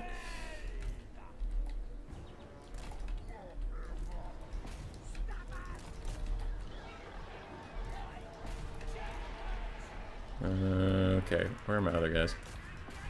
So I just want the goblins and the squigs to fight their counterparts, that's fine. We'll see if I can catch his Chaos Warhounds napping, but if not, then not. Our archers are going to get pink fired, we acknowledge that, but they're only 375 gold archers, so there's a little bit of who cares. Just a little bit. Just a little bit of who cares for me. Just a little bit. There's the Chaos Warrior over there, and Sigvald. Grimgor, go find Sigvald today, and kick his bitch ass for me.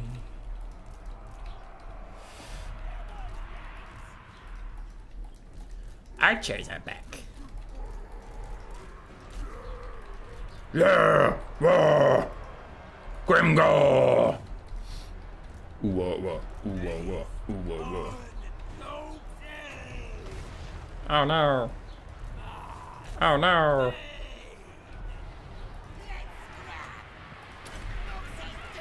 Don't run into your own thing. You're next! Get him! Get ready to war. I'm gonna feign a beat of those Chaos Knights of Tzeentch because their shields are slightly down-ish. We'll see how that goes. Grimgor, ready to do some smashing! Smash his stupid Umi brains in, kill him! Kill him, Grimgor! Go get him, you fantastic son of a bitch!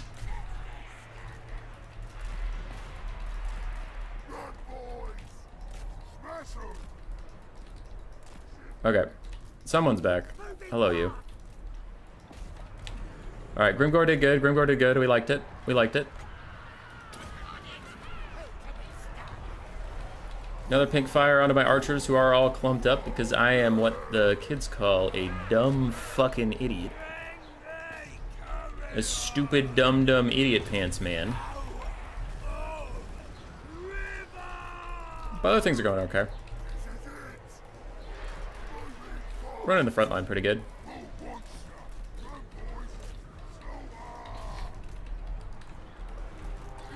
Archers are continuing to harass skirmish cav just because I find it funny. Another wad to help out my boar boys.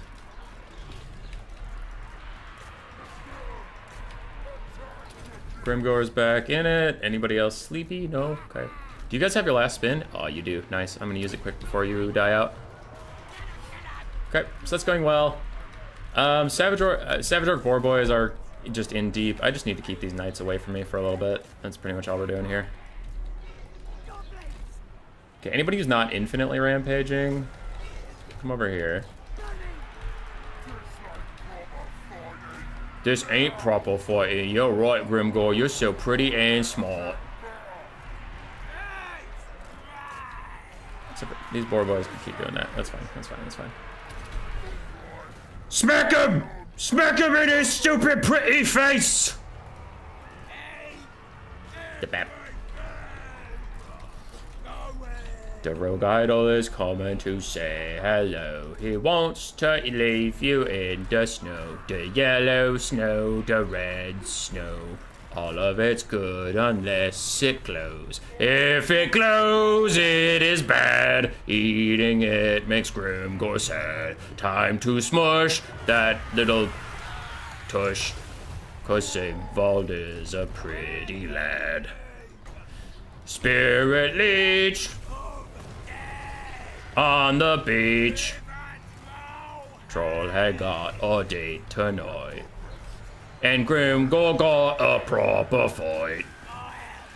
That's the end of the clown. I think he is feeling down.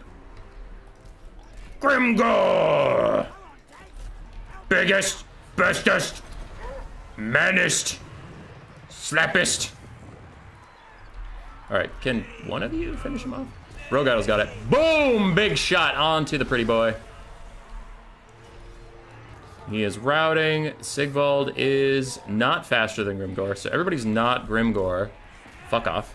And let Grimgor just finish this so we don't all get in each other's way. Squigs are chasing Marauders. Bacon Cav is getting caught by that, which is fine. Archer is gonna shoot that, which is fine. Man, Grimgor is riding the struggle bus to catch up to Sigvald. What the hell? 38 speed to 36? Oh, you had Foe Seeker on when I was checking your speed. Okay, that might be a bit of a problem. You have your next. That'll slow him by half. Yeah, okay. You're good, you're good, good. Catch him. Go get him.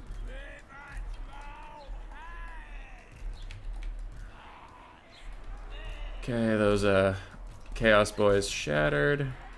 Grimgor's just trying to catch up to the pretty wall. Da pretty git.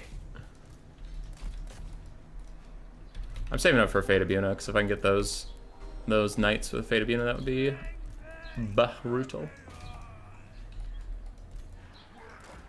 Don't worry about it, Grimgor. You'll catch him. You'll catch the pretty boy. If you hit him one more time. Wait, did he not bring his armor? Oh, it doesn't heal him if he's running. Okay. Foe Seeker, get him! Go get him! You have theoretically 12 more speed. It does not look like it. Oh, he's fresh and you're tired? Okay, maybe that's it, but still, this is getting silly.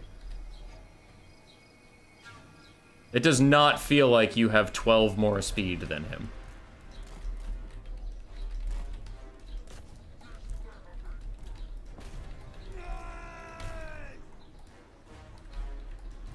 It does not feel like you had 12 more speed than him, as he is now still outrunning you. Okay.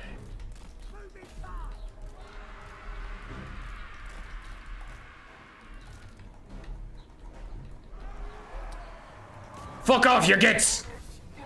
Oh, I'm busy! Sigvald's gonna fucking rally, and that's the most upsetting thing about this. Alright, Grimgor. Don't know how you couldn't fucking catch him. Speed is a lie.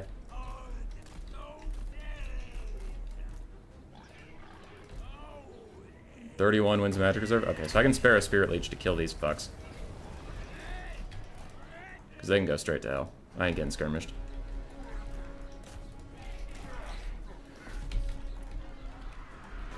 You ain't out of this yet, pretty boy. Come here. Come here.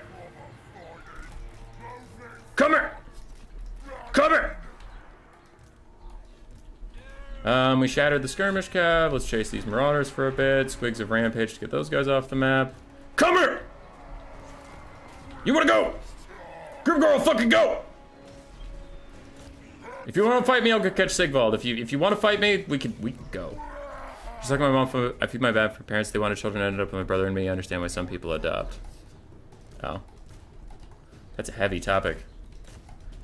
I don't know if I have the mental capacity to provide you with the feedback you desire and need. All right, if the Cast Knights are gonna fuck off, then Grimoire is also gonna fuck off. Come here, pretty boy! You come here!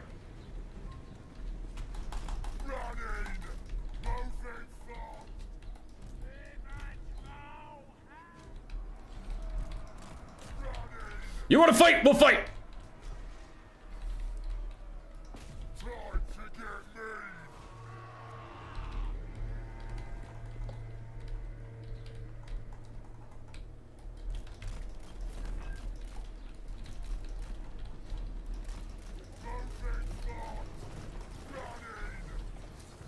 Grimgor just wants a proper fight.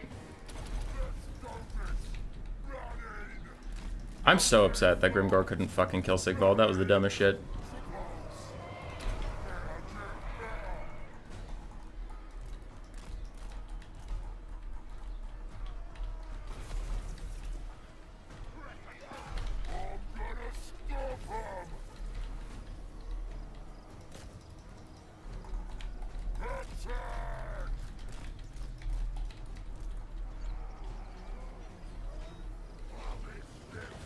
Grimgor, just swing at anything at this point.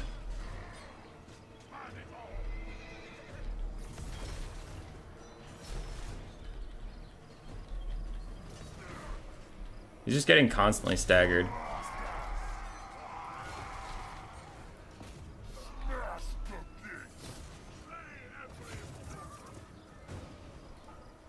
Grimgor. There you go. Good swing.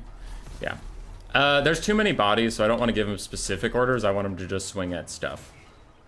Because if he tries to swing at Sigvald and he's like, I can't reach him or something, then I just shot him in the foot. Okay, so River Hag's almost here. We can Fate of Buna those knights and kill a lot of them off, so I'll just cast that so she does it whenever she's in range. Grimgor is continuing to battle whoever. That's fine. I'm gonna debuff Sigvald.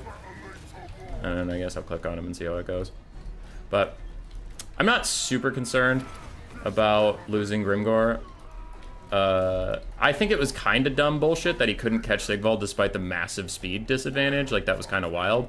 But honestly, like, the reason I'm being so casual about it is the River Troll Hag and the Rogue Idol can kill everybody here, like, zero problem. So there's no hope. There's no hope of me losing this game, so I'm not worried about it. Grimgor, hold on for 2 more seconds, then I can get you a stand your ground. There you go, buddy. Alright, Fate of Buna will kill off those knights. A rear charge from Squig should help kill off the Dragon Ogres, and Grimgor was just chilling.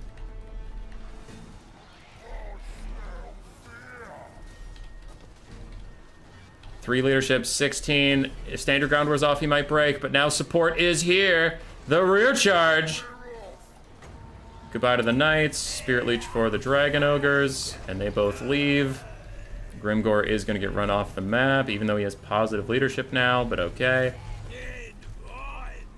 Spirit Leech should be able to finish off the Dragon Ogres, yeah. So Squigs, come back and help me fight Sigvald. And then it's just a caster hero versus a rogue idol. Which I know there's other infantry, but like 2 pink fires could kill all my infantry that's left, so I don't give a shit about that. Sigvald is big chillin' on leadership, though. Alright. Thankfully, if you route, you're at least going to route away from the edge of the map, so that's cool. I'll keep 2 goblins off of the fight in case of a pink fire. The Rogue Idol's coming. He's like, hey guys. Okay, River Troll's routing, which is fine. The Tzeentch caster's probably going to chase her off, but we'll kill Sigvald and then we'll just wait for the Tzeentch caster to come back. Oh, wow. Okay, Squigs stopped him. Nice job, Squigs. Sigvald, if this guy hits you 1 time, you're fucking dead. Alright, he's running away.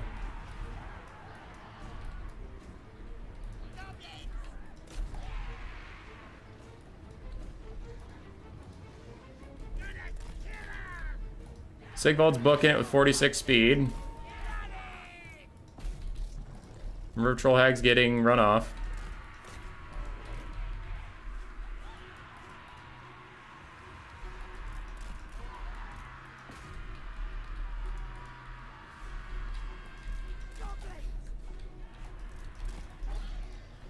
Okay.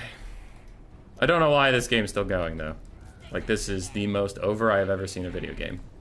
There's no hope that the Chaos Sorcerer of Tzeentch can kill a Rogue Idol.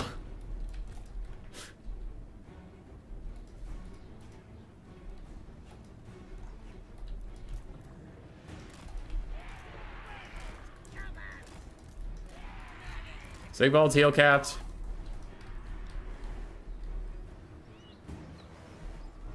Ray should quit now. We are having a bit of a problem of multiple opponents not forfeiting when it's over.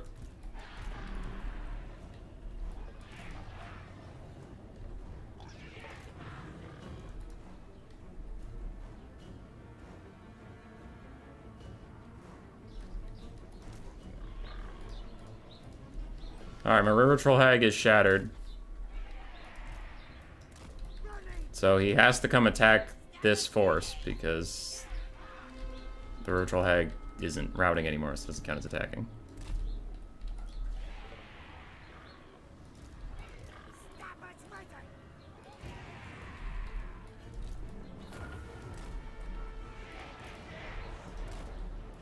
Just rest your army. I have to obey the attacking rules, so I have to at least be trying to attack in some form.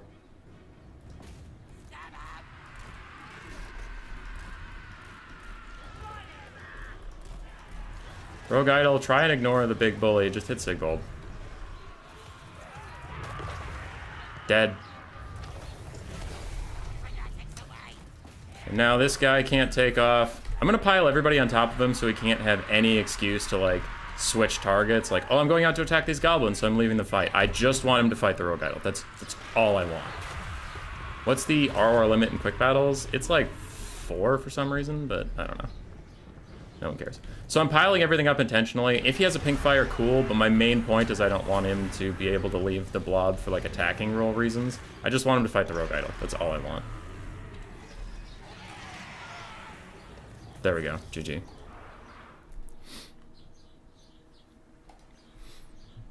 Yeah, that should have been FF'd a while ago, but whatever. Also, it was some... Wait, like... Quite a lame chase? Yeah. Dude, chat, am I the only one that was confused that Grimgor couldn't catch Sigvald? He was faster than him that whole time. And, like, it is one of those moments where you go, like... you know how there's that charging bonus thing where it's like, oh, I'm faster, but someone's behind me who's slower, and they get a charging bonus to catch up to me. That was the opposite of that, and I swear that shit happens to me all the time. Like, everybody says that because you always notice when bullshit happens to you. But I hate that shit when it's like, I'm chasing you, so I should be getting quote-unquote charging bonus or whatever. I'm faster than you, and I'm casting slows and speed buffs on myself, and yet you get away. And it's like, okay, how did he get away? Sigvald did okay. Chaos Knights of Tzeentch did fine. Tzeentch Caster did fine. The infantry, the Marauder Horsemen got mostly clowned on, and Marauders got killed. That's how it is in the game? Sigvald was fresh? Oh yeah, that's right. They don't update the fucking speed stats for your exhaustion.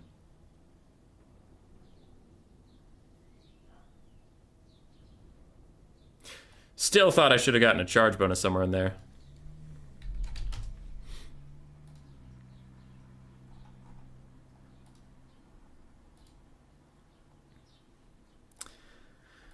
Okay, we got there.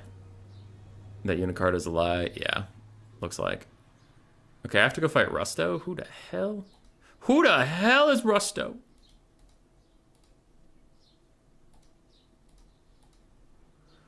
What was game 1? It was so long ago I forgot. It was Grand Cathay versus Dark Elves. And then that was Greenskins versus the Warriors of Chaos. GG's. They were pretty good games. I wish Raced had FF'd earlier in that second one, but it was a good game overall.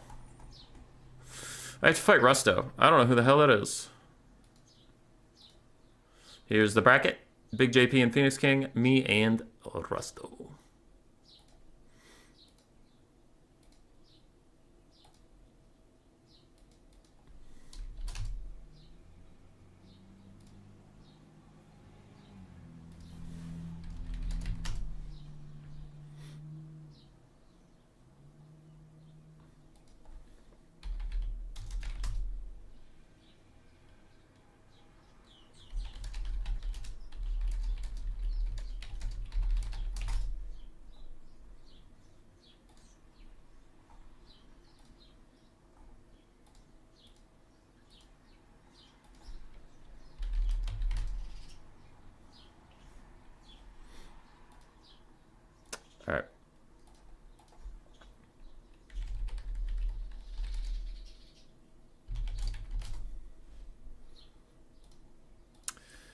I gotta find Rusto. Rusto.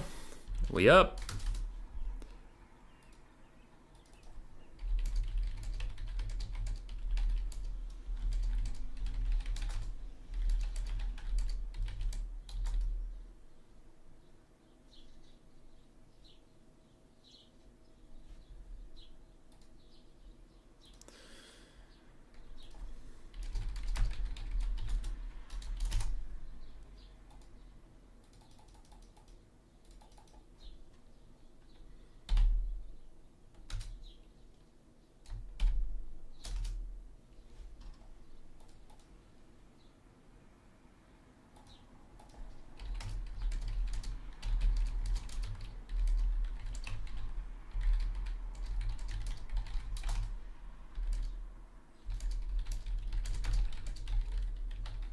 Alright, sorry, I'm just figuring out if I should be casting the other semifinal live or if we should do replays.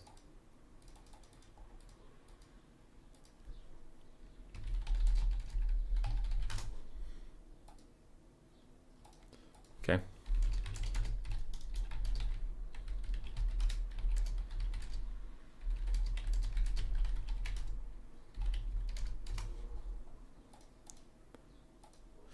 Okay, so I have to fight Rusto, and he does have a time constraint, so what we're gonna do is not cast the other semifinals live just yet.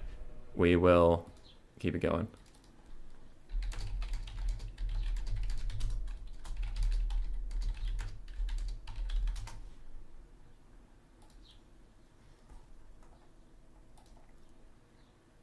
Okay, cool. So I gotta fight Rusto. I'm talking to Big JP and Phoenix King, who are the other semifinalists, about whether they want to do live or replays. It seems like Big JP wants to do live. I just know Rusto. I was messaging him. I'm like, hey man, can I cast the other replay live? And you wait here. And he was like, I have to go soon-ish. So we'll get our games going. How are non-RTK members in this tournament? So how are our non-RTK members in this RTK tournament? I don't know. Because we're dumb.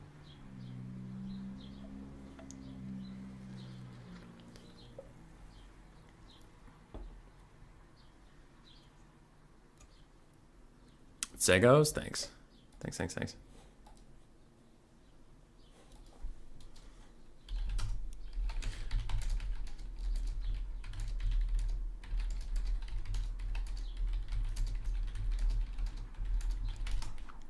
Okay. I have instructed Big JP to send us the replays no matter what, win or lose. So we don't know who's winning that semifinal based off of just, oh, this replay was sent in by the Phoenix King, so he won it, or whatever. It's like, nope, we're getting them from Big JP no matter the result. We'll cast those replays after this best of 3. Rusto did his picks. I have a blocker up. I have changed the names. Cool, we're good to go. High Elves, Warriors of Chaos, Empire, ban Bretonnia. High Elves, Warriors of Chaos, Empire. On Shagout Strand? Ooh, this might be the Skaven time. Yeah. Oh, okay. Wait, no. He might have messed up. Skaven ban Warriors of Chaos. Now I get High Elves or Empire. That's fucking brutal.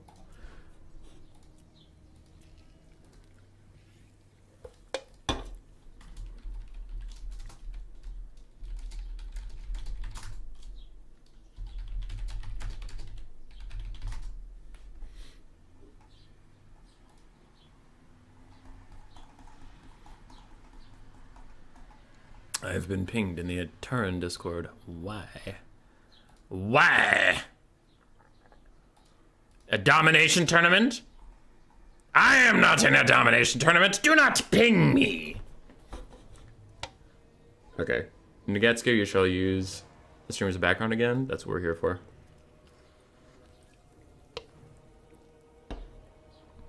Rat time. Can't wait for the next DLC, Kislev, Cathay, and Tzeentch. It'll actually be pretty banger. I love it. All 3 of those factions do need DLCs. It'll be cool. And I like Kislev. They just need more diversity. I like Cathay. They just need some nerfs. I like the idea of Tzeentch. I tend to struggle as Tzeentch, but I like the idea of Tzeentch. All right, we have Empire versus El Scavinos.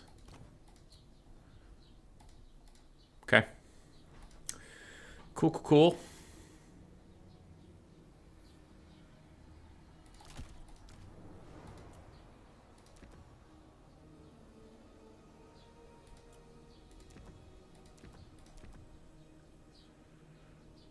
El Scavinos.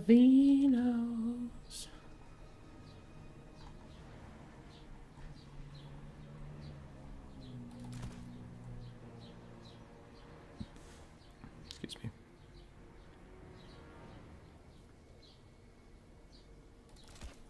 Tell us about Malekith. No. You troll. You're funny. You're a funny guy. Everybody, this guy right here, he's funny. Okay.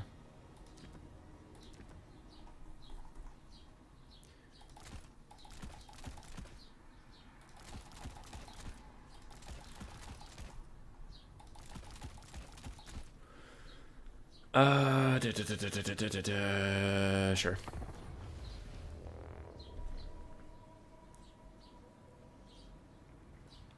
Patrick Walker, I agree. Like, critical thinking.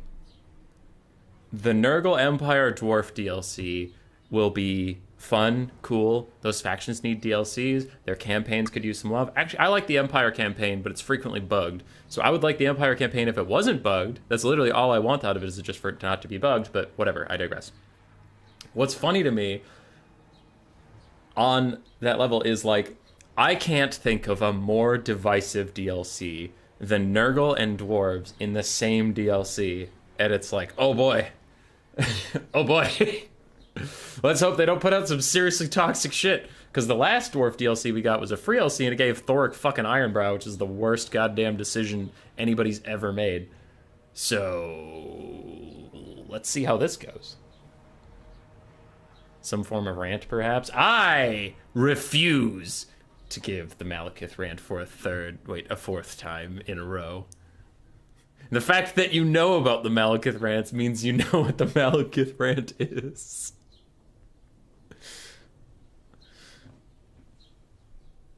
Do you think the Empire needs a rework with their campaign? Personally, no. I wish their campaign just worked better. I know there's a lot of issues with bugs of, like, the electric count system just not working after a while. And what also bothers me, and this one is way harder to solve, I'm not pretending I know how to fix it, but it feels like when I play the Empire campaign with the electric count system, the Empire gets fucked so quickly that the electric count system doesn't matter. Like, yes, Ostland, I would like to start using electric count influence to bring you to my side. Reichland, that would be nice. We now have a +1 in relations. Great. 3 turns later, Ostland has fallen. Fuck! Okay.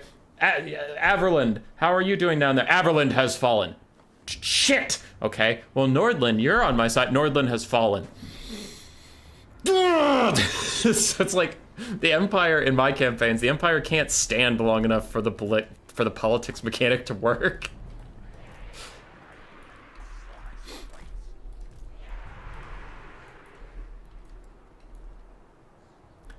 Empire's the most played campaign by far, so it could use some help.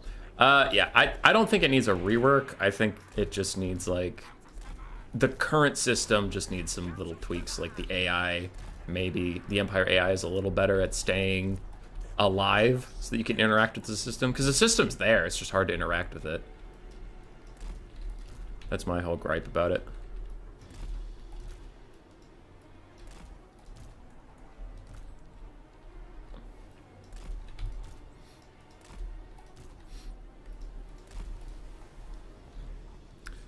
I'm excited for the Nurgle DLC.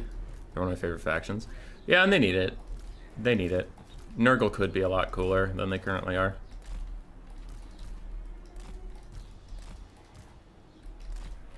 I'm trying something pretty different with Skaven here. I have recently been running into issues with my traditional builds as Skaven versus Empire.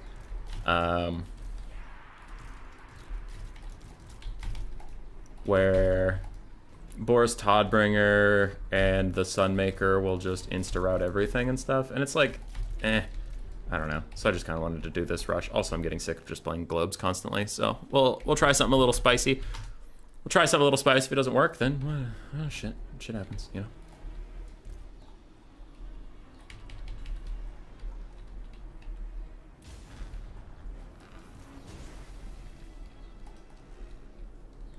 Okay, he has some flyers positioned in the corners looking for me. But he won't find me.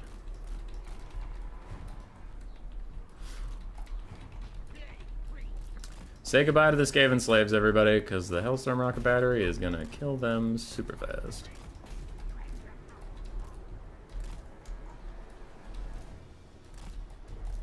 Also, he brought Fate of Yuna and Spirit Leech, so there's very little for him to Fate of Yuna.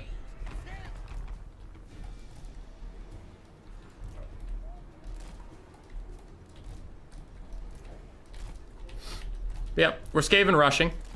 We're Skaven rushing. It's a thing. It can happen.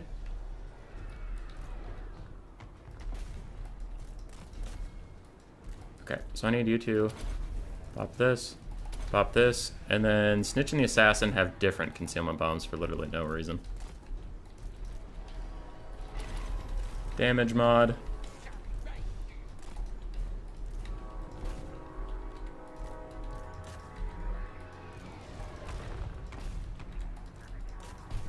Okay.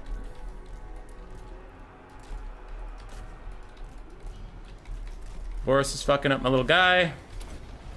That is expected. Honestly, this build doesn't really need a caster that much.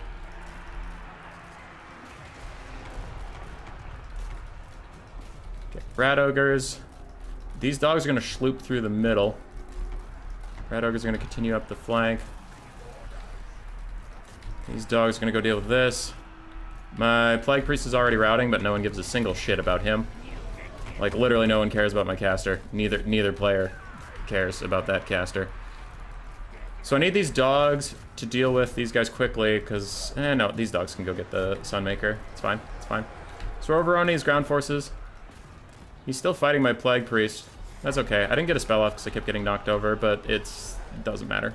It just does not matter in any capacity. Okay, we descend upon them.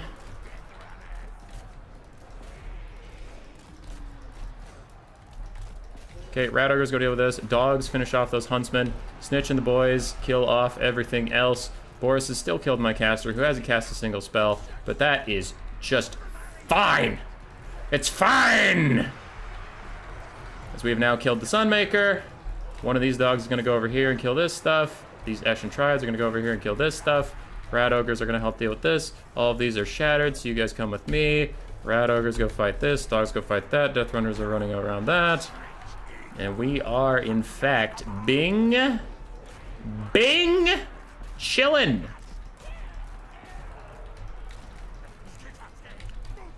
Boris is back. My Plague Priest is getting run off by the Spirit Lich caster, but the Spirit Lich caster is busy over there. He's not busy over here. And what is this? Boris thinks he can just fight me. You fool. You fool dumb fuck. Assassin's Trophy. Triads. Get him. Kill him. Murder him. Dogs can go chase those Empire Knights. Triads can go do other stuff. I don't want to net him right now. I know I have my net, and I know a lot of you are screaming at net, but if I do that at this moment, it'll kill a lot of my dogs, because the net has an explosion that actually does a shitload of damage, so I don't want to do that. In case you are wondering, that is not a mistake, that is a conscious choice. Those swordsmen might rally, because these guys might be stalked. Yeah, they're stalked. Those swordsmen are going to rally right in front of them and then get killed. Nice. Tzeentch is still running around. Tzeentch hasn't had to use a spin yet, because I didn't really get bogged down in cav or anything like that. Okay, Tzeentch can spin in the middle of the Sigmar's Sons. That'll do some decent damage, because this doesn't do friendly fire, so it just goes whee and kills the Sigmar Sons a little bit. Alright, dogs at this point, let them go. Just like let them go. It's fine. Oh wow. Okay, as soon as I want to let him go, he comes back. But whatever. Dogs fighting Empire Knights, Assassins fighting the... You guys have all shattered some stuff. You guys come over here. We almost have army losses procced. Almost. It's a pretty keyword. GG.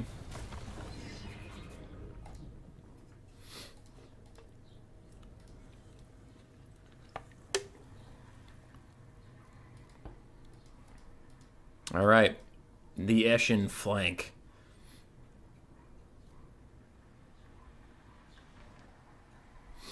Dogs did really good.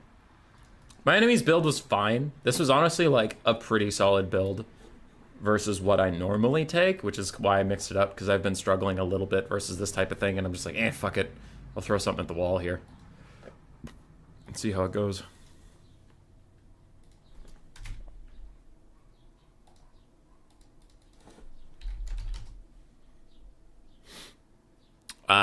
My picks. What is the map? We wanted some Beastmen, didn't we? Schwarzhofen? Oh, that's a fine map. All right. Sneaky Eshin rat. Let's go Beastmen. People wanted some Beastmen. I am try-harding, so I'll pick factions I'm good at, but I do also just like diversity. So let's go Beastmen, Ogre Kingdoms, and Tomb Kings. Ban Brett. I don't want to deal with Brett. Fuck Brett.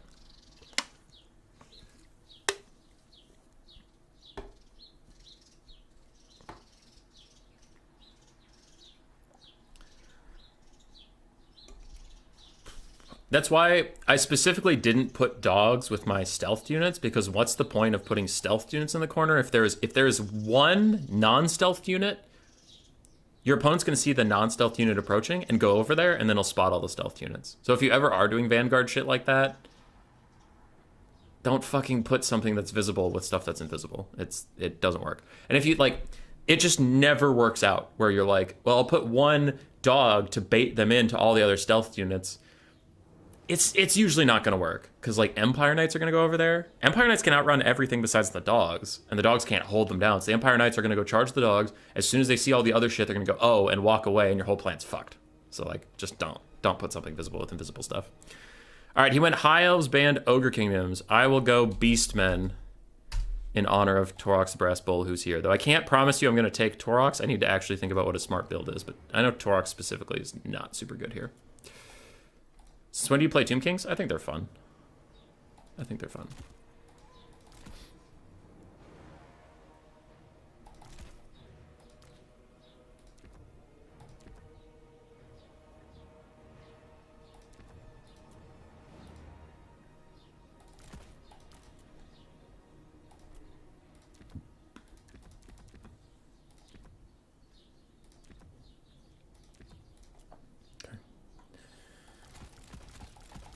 Have that. Have those. Those and those.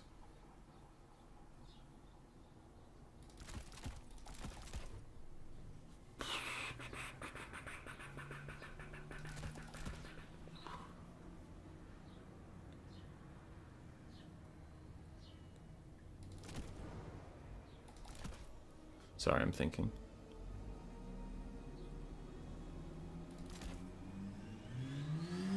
Beastmen time? Hell yeah, Torox, I got you, buddy. Don't say I never do nothing for you! I need to get back in Warhammer 3. Took a long hiatus to play Warhammer 40k tabletop. Torox, don't you say I don't do nothing for you. I do plenty for you. My Beastmen have been getting banned all tournament, which is weird because I'm not even that... Like, people don't know me for being a Beastman player, which is why it's so strange I've been getting cucked on them for this long. They're not like, Human Boy, that really good at Beastman player. It's like, nah.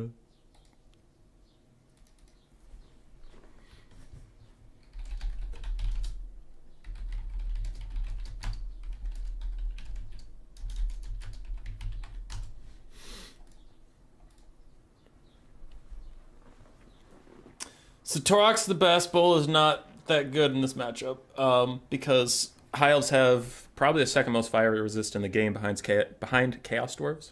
Not that they have a ton of it, but they do have some of it.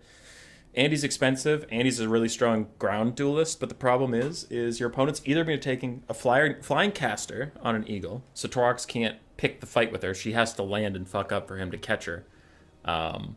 or Imric, who's a flying duelist who's better than Torox and has fire resistance. So again, he's flying, so you can't pick your fight with him. And if Imric picks a fight with you, you're gonna have a bad time. Or they're taking Tyrion on the ground, and he has a ton of fire resistance, and he's a better duelist than Torox. So Torox, like in this specific matchup, just doesn't have a reason to exist, in my opinion. Like, there's no reason to take Torox here. So yeah, I'm not gonna do that.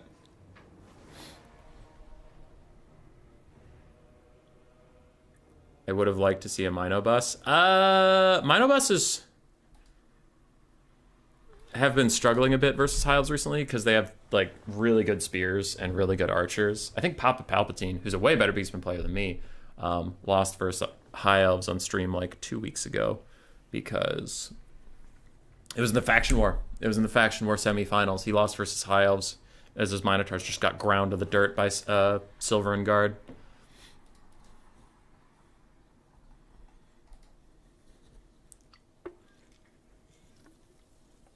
Khorne has the second most fire resist. Khorne does not have fire resist.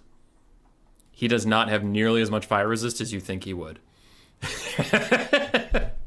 He does not.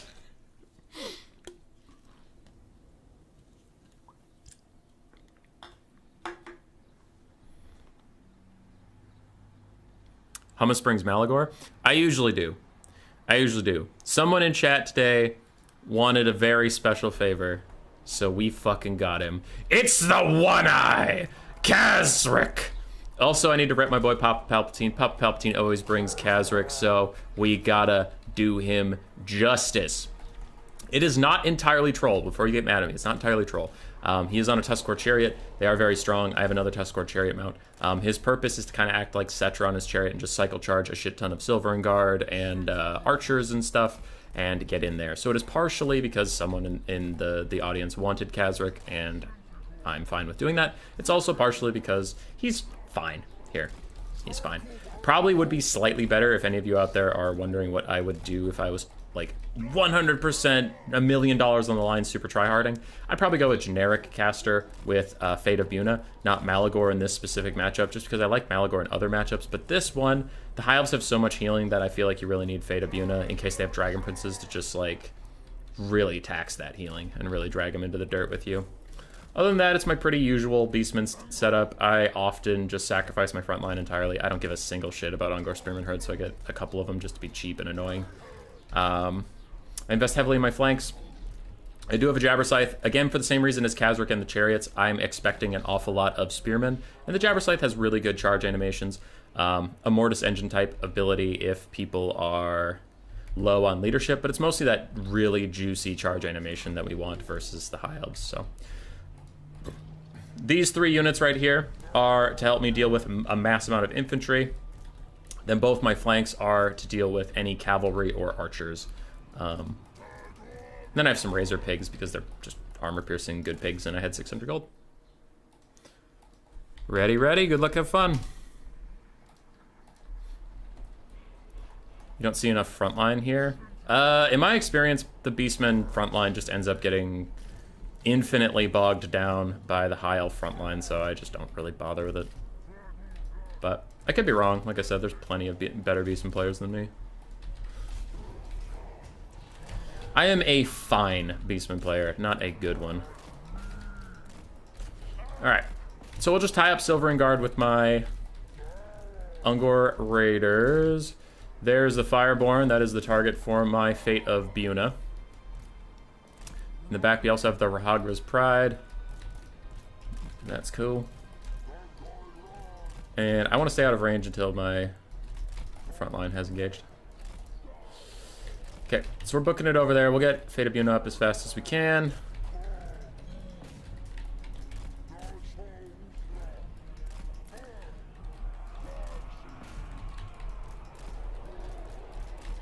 Okay, so I'm gonna sacrifice one Centaur so I can throw throwing axes at those Fireborn, but also so the rest of my Centaurs can go get involved elsewhere. I kind of want to get on this backline and shut down those archers, so I'm just admitting that this is a loss and leaving it. Chariots are in, Kazric's in, throw Apocalyptic Visions out. Dog go here, you go here, you go here, you go here. These Centaurs will break that charge bonus for you. Rahagre's Pride are all over, are all over, that thing. I almost have my Fate of Yuna ready for the Dragon Princes, but we have completely fucked up the backline, as was our intention. Rahagre's Pride caught my Teskor Chariots. Shit happens. It's sad, but not terrible. I'm gonna go try to snipe the Mage of Life with my Khazric boy. And we'll rear charge the Silvering Guard with that. I see you want to be Fate of Bunid. What a joyous day for me. Okay, lots of stuff is routing. Stuff is even starting to shatter. Khazric needs the fucking motor, and we'll throw some Centaurs into the wilds just to deal with that. Other Centaurs are going to go try and catch Rahagre's Pride. Meanwhile, these throwing axes do need to move. Let's go, throwing axes. Run away, run away. We have nuked down those Fireborn. Centaur's gonna... Yeah, Centaur's gonna run down those guys. Jabber. Jabber. Run, Khazric, run. Okay, dogs are having a tough time rear charging this, so we will rear charge that instead. Y'all run away. Got something down here. Come back.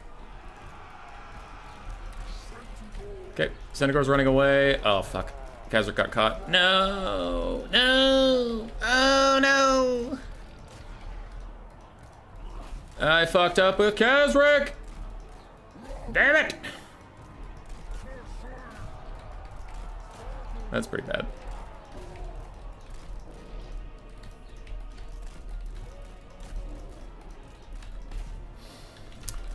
Khazric's still alive, which is good. Which is very good. We are running down a lot of rando spear things. Khazric's coming over here with Apocalyptic Visions, giving everybody a big old buff to hit those Silvering Guard in the chaps. Jabberslythe's getting hunted down by Big Biscuit.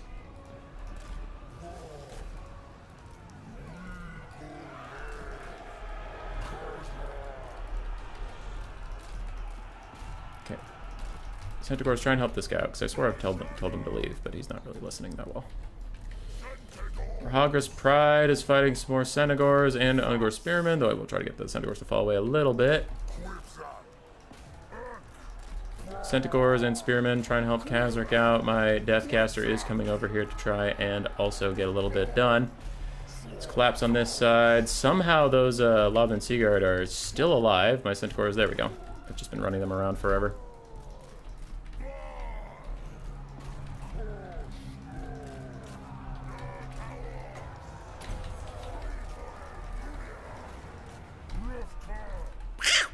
I think he wins this round. I let Imric get caught. I let Imric catch Khazric like way too many times, which is just my fault. Play bad, lose games. Tale as old as time, song as old as rhyme, Beauty and the Beast.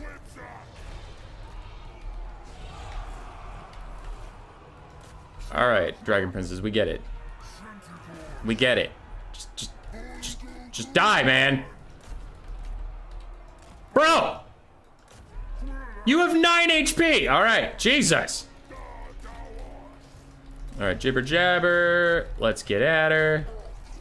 How's that corner doing, by the way? Ah, Rahagre's Pride bodied everything back there. Nice. Alright, Khazric's back. I need to pop Apocalyptic Visions just to make sure he doesn't rout randomly. Jabberslythe, try and run away.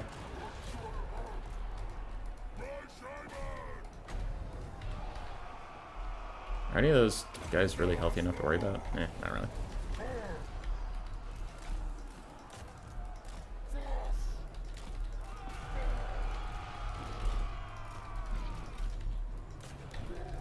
Okay, so we're doing good. Khazric's in the corner with 1 leadership, which is fine enough.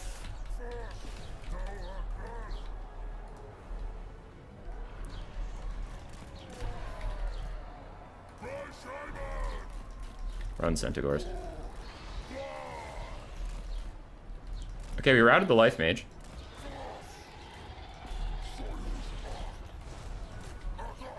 We got a pretty good charge on from the Jabber over here. Kazric routed? When? Don't do that. Uh-oh. Ah!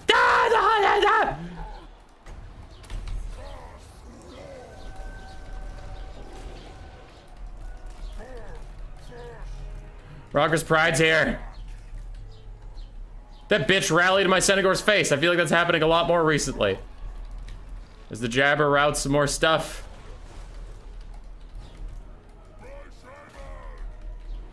Kazric's still around, technically. Emmerich bodied my Jabber and that's army losses. That was GG. Pretty GG. I fucked up with Kazric a lot in the early game, which is my fault.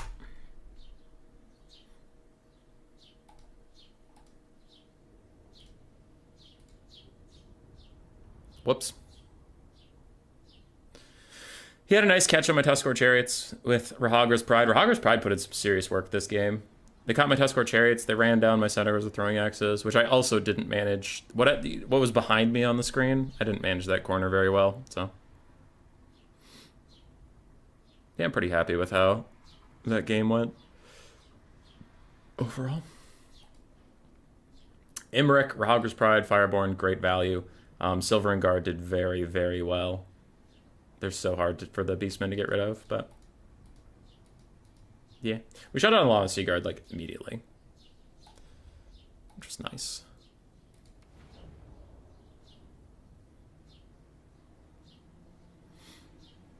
I think you missed, but Kazric ate an entire breath attack. Yeah. Yep. No, my opponent's build was good. I made some mistakes. He punished him. Shit happens. Shit happens. Cliff of Beasts, and it's his pick.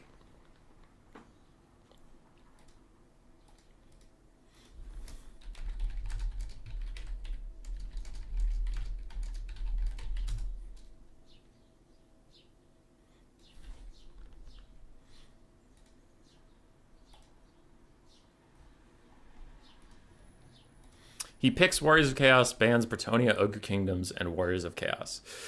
Alright, so he picks Warriors of Chaos. I have played Skaven and Beastmen.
So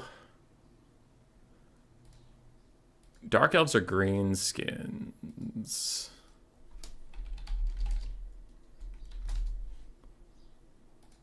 Yeah, I'll go green skins. I haven't played Dark Elves in a long time, so I don't really want to relearn them right now. Dark Elves are Warriors of Chaos. Y'all know how this goes. Or new opponent. All right, we're going green skins.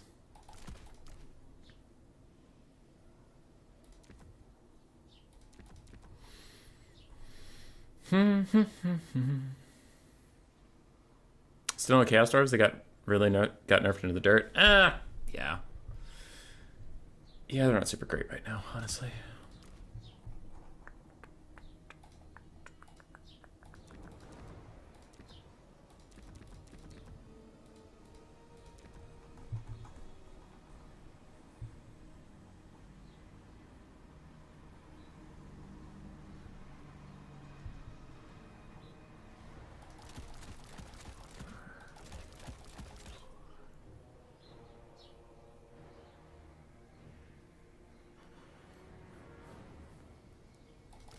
Sorry, I'm busy doing some thinking.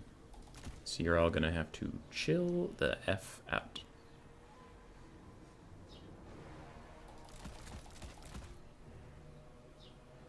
Oh, where is he cast for his greenskins again? Yeah. Yeah, yeah. Yeah. Uh-huh. Yep. Uh-huh. Uh-huh.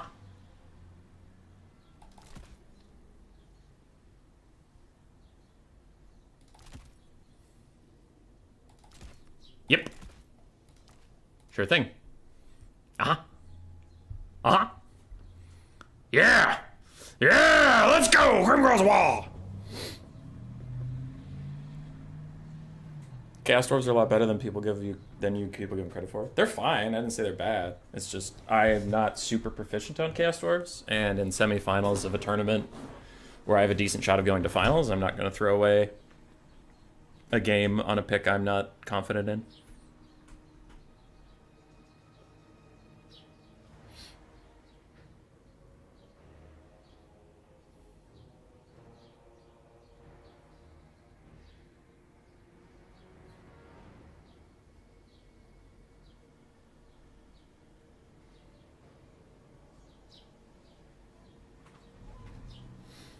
You think Hellrun has the same bug as Pump Wagons at the moment? Does she? I thought they fixed that.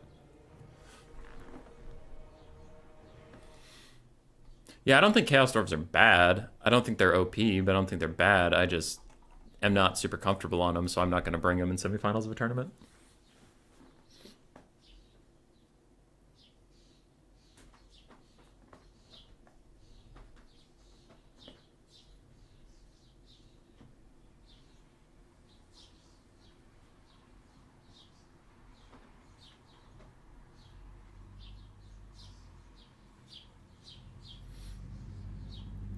Here we go. Winner of this goes to the finals. If they fix the pump wagon bug, why are they banned? They're limited to 2, and they didn't fix the pump wagon bug. They did not fix the pump wagon bug. They fixed the Dark Elf Chariot bug, where the Dark Elf Shrines of Cain would triple hit, including the Bloodrack Medusa Shrine with the ranged attack. It would fire 3 times in a row. It was really funny. I made a video on it where it was like a Gatling cannon where it just went like pew pew pew. When is the next new player tournament? It is next week. We have one per week. Probably during the week. I haven't scheduled anything yet because this tournament was at 9 in the morning, so I was like, okay, I'm just gonna deal with this and then I'll figure out next week. There's an NA one next week, yeah, because there was EU last week. But the grind is getting to me. If I get a mod to stack the inventory, is it cheating?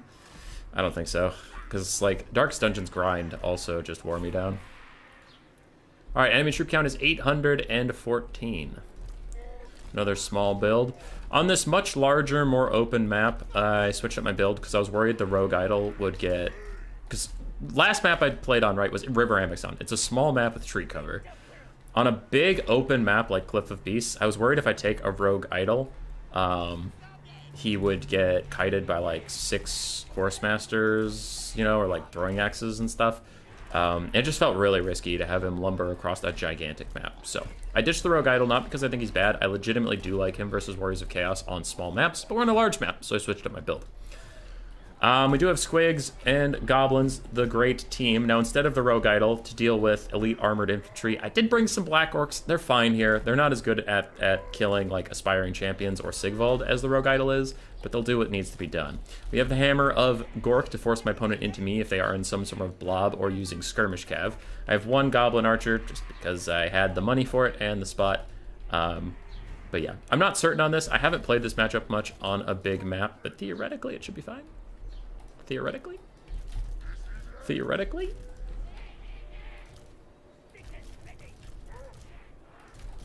So we'll see how it goes.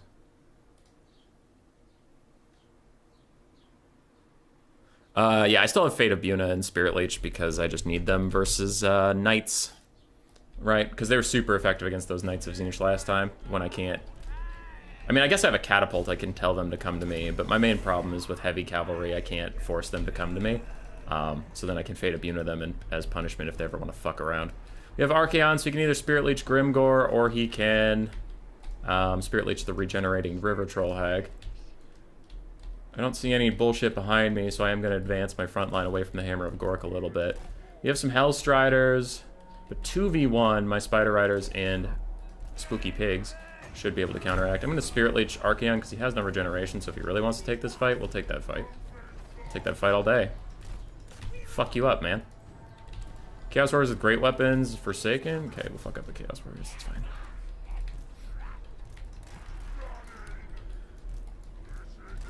Okay.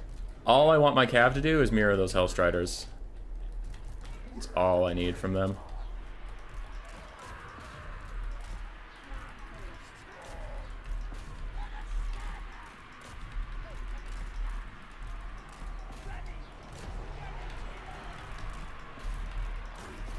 I'm a little slow on my directions here. That's my bad. Chaos Trolls with armor. It's fine. Oh shit. Fuck! Damn it! I missed a really good loon attempt here. God damn it. Oh, I'm playing so slow! Why is Grimgar all the way back here? What am I doing? God damn it, man.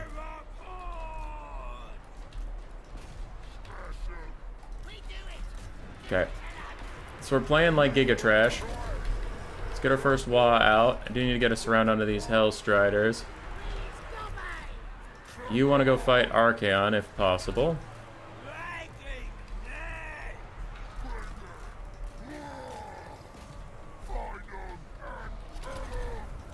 Okay, he's running away, which is fine. I don't even need to get a rear charge over there. My guys are just winning, so I'll just charge this way.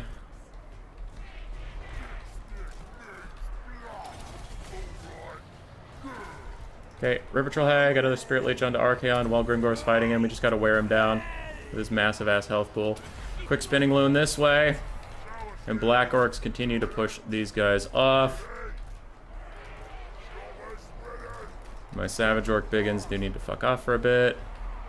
Archaon's dealing Grimgor.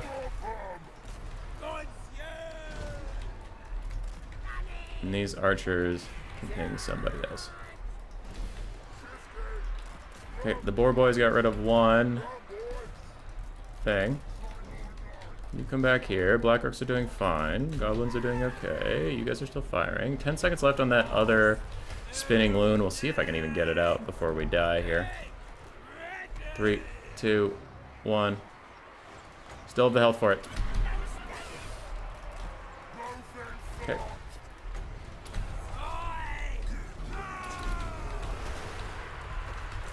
Okay, those guys appear to be running off with my caster.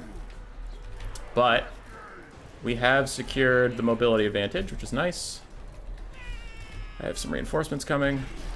We have lost our caster, but we'll see how much that ends up mattering. Because Archaon's going to be chasing her. We'll see how long he has to chase her to get his shit done. But we have some Boar Boys that can come over here, route some stuff. Wolf Riders ended up getting intercepted by Hellstriders, and they'll probably die, but we've done okay.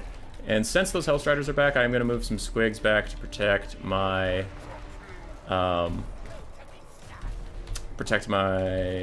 catapult. Squigs and Black Orcs doing some pretty good work over here.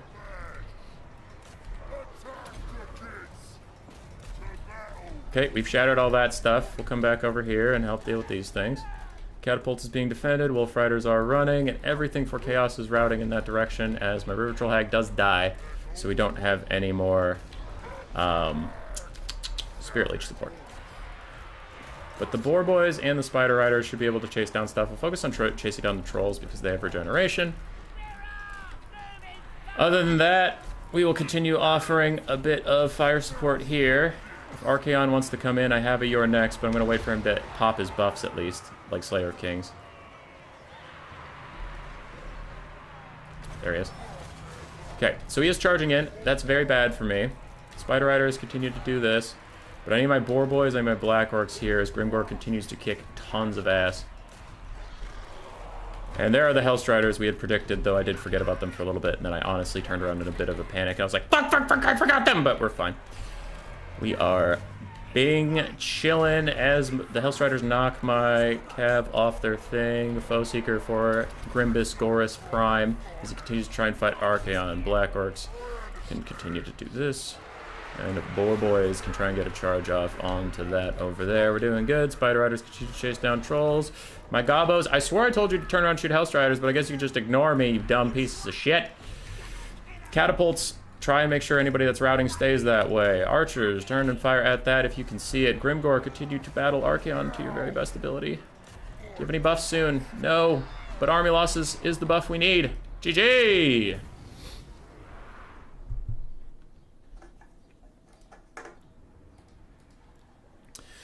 Grimgor, 1100 value, about 1200 on the River Troll Hag. Black Orcs paid for themselves about, so did the Catapult, but it also was applying debuffs. Fanatics paid for themselves. Savage Orc Boar Boys did fine. Goblin Wolf Riders and Spiders did fine. The Goblin Archers paid for themselves. Squigs did fantastic, and Goblins did fine. On the other side, Archaon was a menace, but his Chaos Warriors with great weapons, his Trolls failed him. His Hellstriders did fine, his Manticore did fine. GG. Whew! GG, man.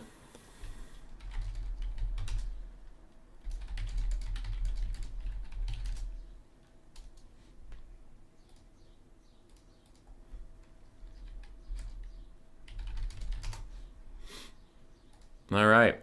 So we have another semifinal to go cast between the Phoenix King and RTK's Big JP. I will type in the password, but I'll get my Black Hat app before we go too far.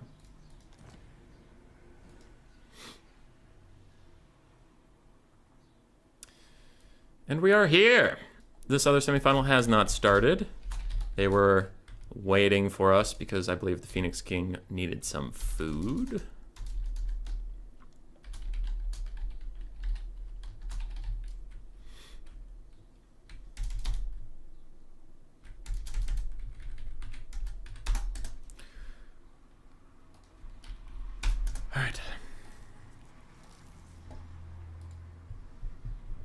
He didn't use 2 marks of chaos. Yeah, that happens.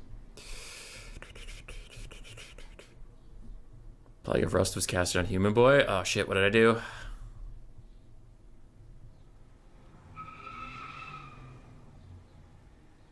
Because of you, I bought the Thankful Omnibus Rainy Frog? Hell yeah.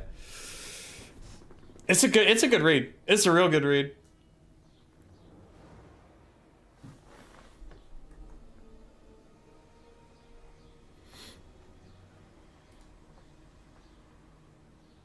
Nerf Grimgor? Yeah, I do like Grimgor in that matchup.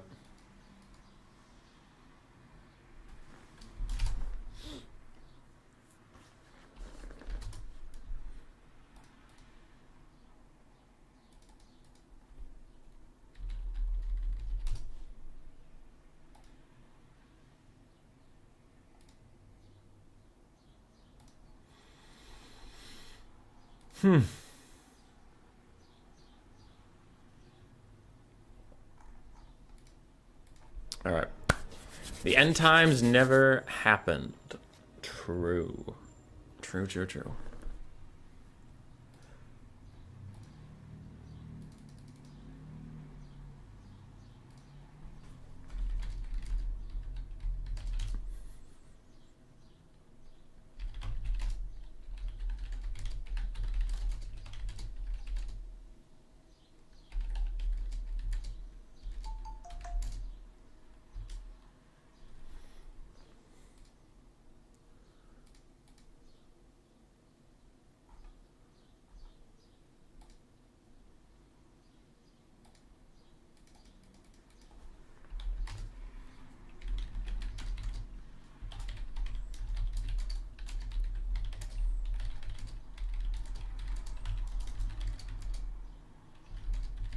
Sorry, I'm just typing to one of the players. 1 second.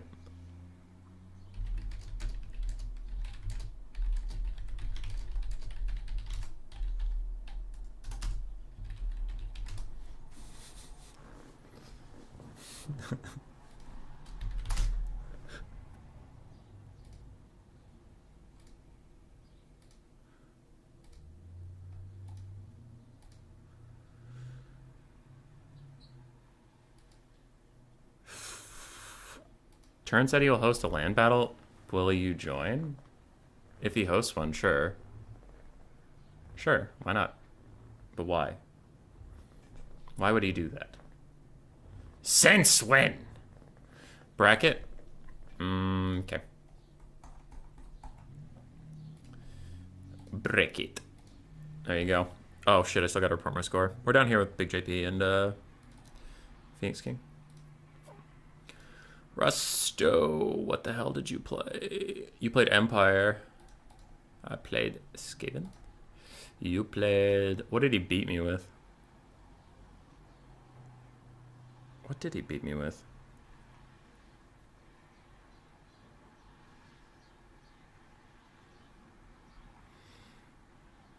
It was Beastman High Elves. Yeah, he was playing High Elves.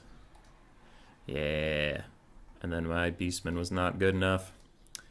And the last game was Warriors of Chaos versus the Greenskins. Shit. Greenskins.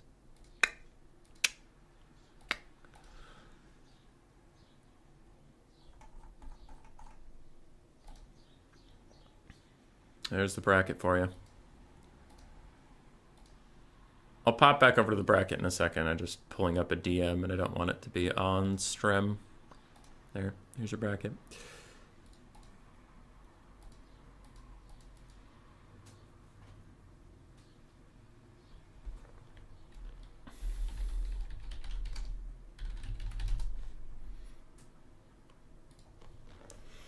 Okay.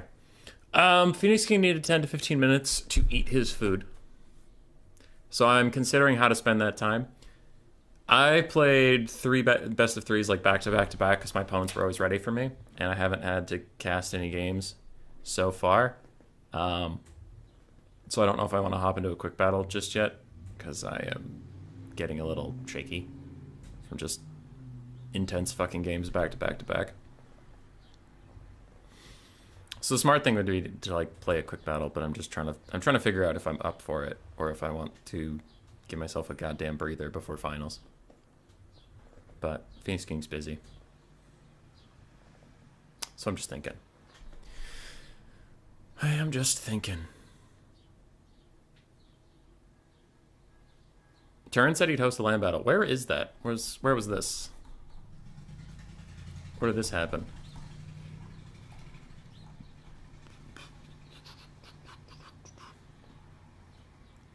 See a bunch of domination stuff. Umaiz is hosting a land battle. Swiss. Cool.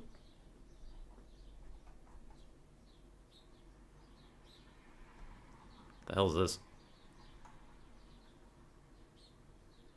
Who hosted this?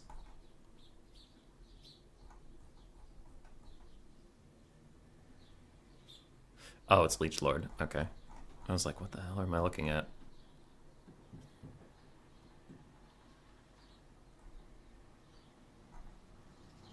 What the hell am I looking at? Oh, okay, that's kind of fun. It's like,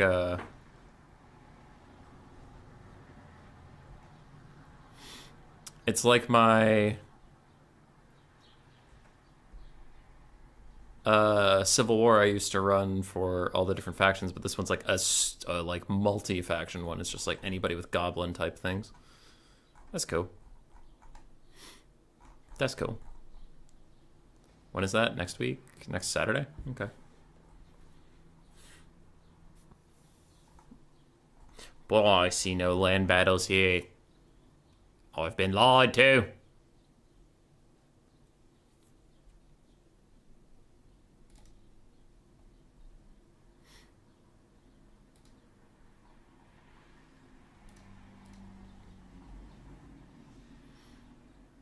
What Malekith and Malice Darkblade though? No. Favorite lore battle, Human Boy?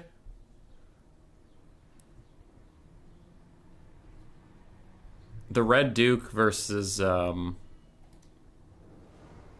think it's Duke Giles. The Red Duke had some pretty cool duels. That was very fun. That was very fun. Okay, I'm gonna leave you with the bracket for a second. I'm gonna grab a snack. So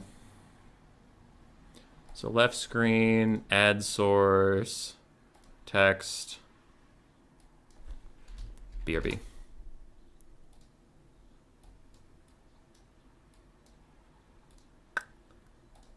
Okay, I'm gonna grab a snack while these players do things. I just need a little bit of a breather. Yeah, okay. So it should say BRB on your stream right there, so that people who join right now know what's up.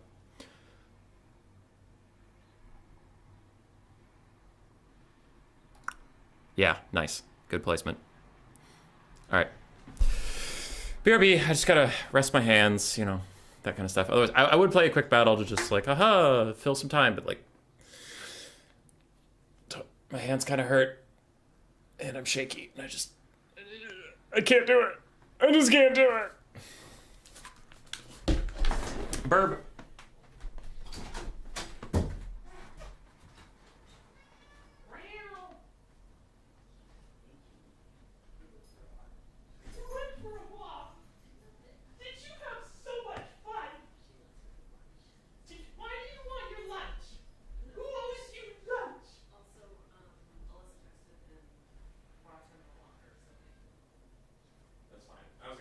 Store today anyway. Yeah, I texted her and they said we could get something at the grocery store or we could eat out. That's fine. She said either one's good with her. Adam's texting me asking me if I'm at work today, and I'm like, fuck no.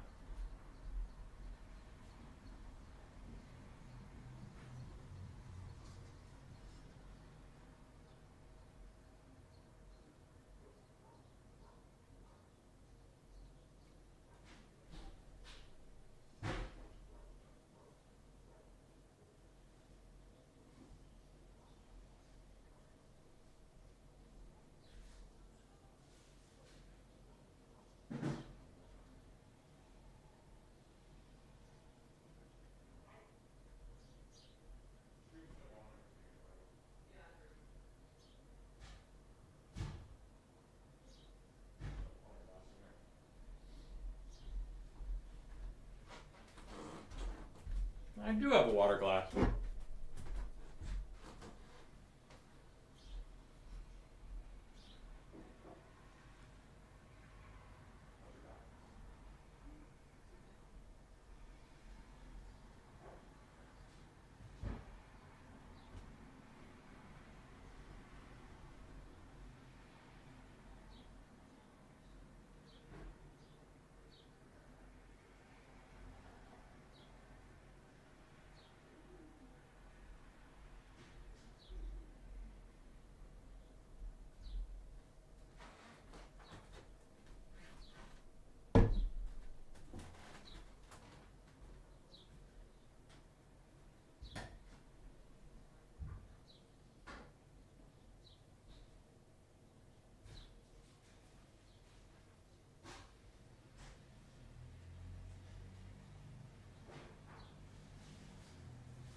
I'm back.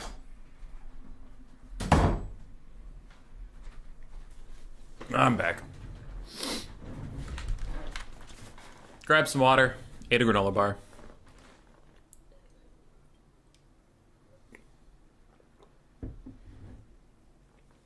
What do I need to get Human Boy to be friendly to me? Give me money. If you have donated at least $45 in the last 10 seconds, I will be nice to you. Otherwise, you're all dead to me.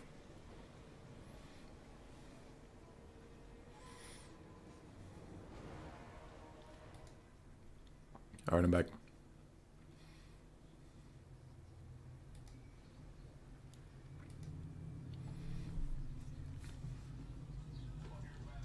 Looks like we have Dark Elves versus Wood Elves as the first matchup. The players have done their picks and bans. It's just Phoenix King is a little bit AFK. He was eating some food quick.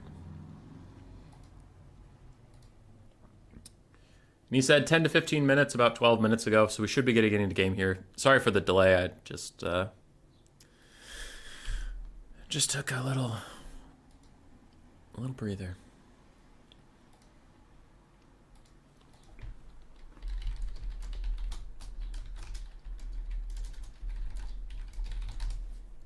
Phoenix King has messaged me. He says he is back. He has switched over to Wood Elves, and we will be getting into game shortly. Thank you so much for your patience.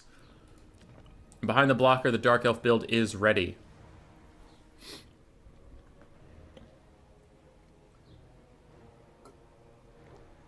Yeah, a little chill. I was joking. Always.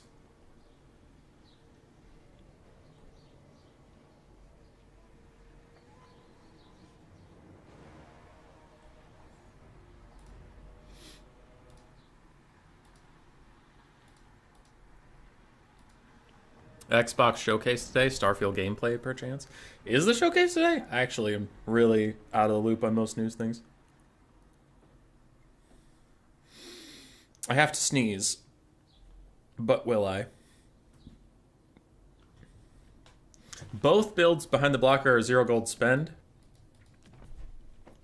But an Aryan tax collector of Ulthuan loaded... as soon as he flipped to Wood Elves, he had this build up, so it's hard to tell if this is a build from a previous faction or if this is actually the build he wants to go with, and he's just thinking really hard about it.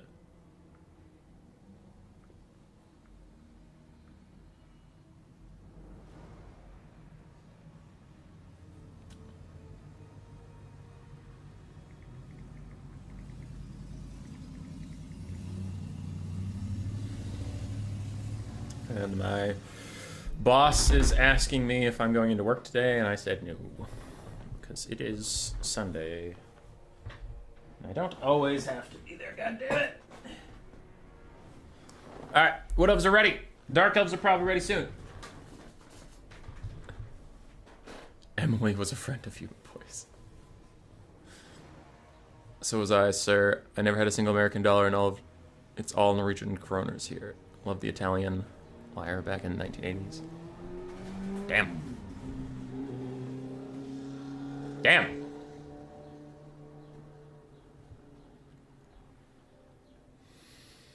Looks like both players are ready. Their builds aren't changing. They're just waiting to ready up. So, don't know what that's about. I'm gonna start getting aggressively angry soon. Oh, they're on the wrong map. Oh. That's why. Okay, they're on the right map now. We're getting into game!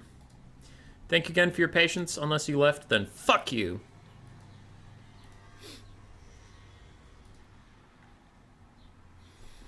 We get some Wood Elf, Dark Elf action. I wonder if this Darkcaster's on a horse or on a dragon. Because that'll change my opinion of how this build goes. Judging by the other units, probably on a dragon. I think they have the funds left for it, but we'll see. That's it. All in. Betting on dragon.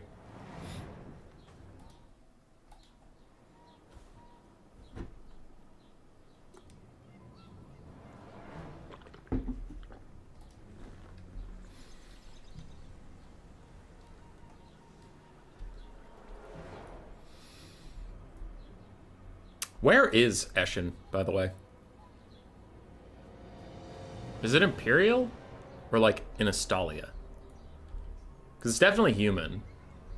But I don't know where. Because these mountains are kind of fucking with me. Because it's either South Empire or Northern Astalia then.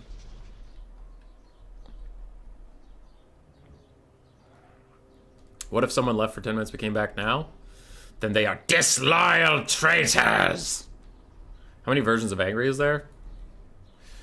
Angry, enraged, irate, nonplussed, pissed, fed up, supremely annoyed, extremely displeased, mildly displeased,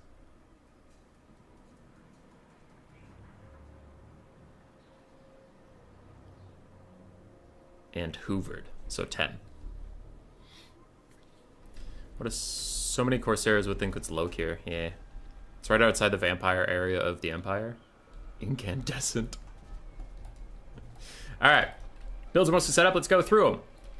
For the Wood Elves, as I accidentally put my hand on the wrong key, 4 Dryads, triple War Dancer, triple Glade Guard, all of which are the armor-piercing, magic damage, fire damage, starfire shafts. And we have 4 Cavalry, one of which is a Glade Rider with spears, 2 Wild Riders with shields, and 1 Great Stag Knight. And in the sky is a Life Caster with Earthblood, Flesh Stone, and Loic's Blessing. Cross, Vexed, those are 2 good ones I forgot too. Mad. Versok, did I seriously forget Mad? Is Fuming and Angry? Yes, Fuming is actually angry. On the other side for the Dark Elves, we have 5 Dread Spears, 5 Black Ark Corsairs. We have 2 Dark Riders, 3 Dark Riders, 2 more Dark Riders with Peter Crossbows, 2 Coldwood Knights, and yes, I was corrected as Supreme Sorcerers of Dark on a Dragon.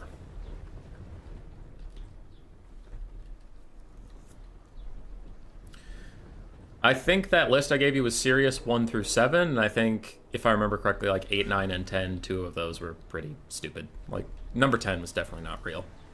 Don't do that one. But yes, Fuming's real.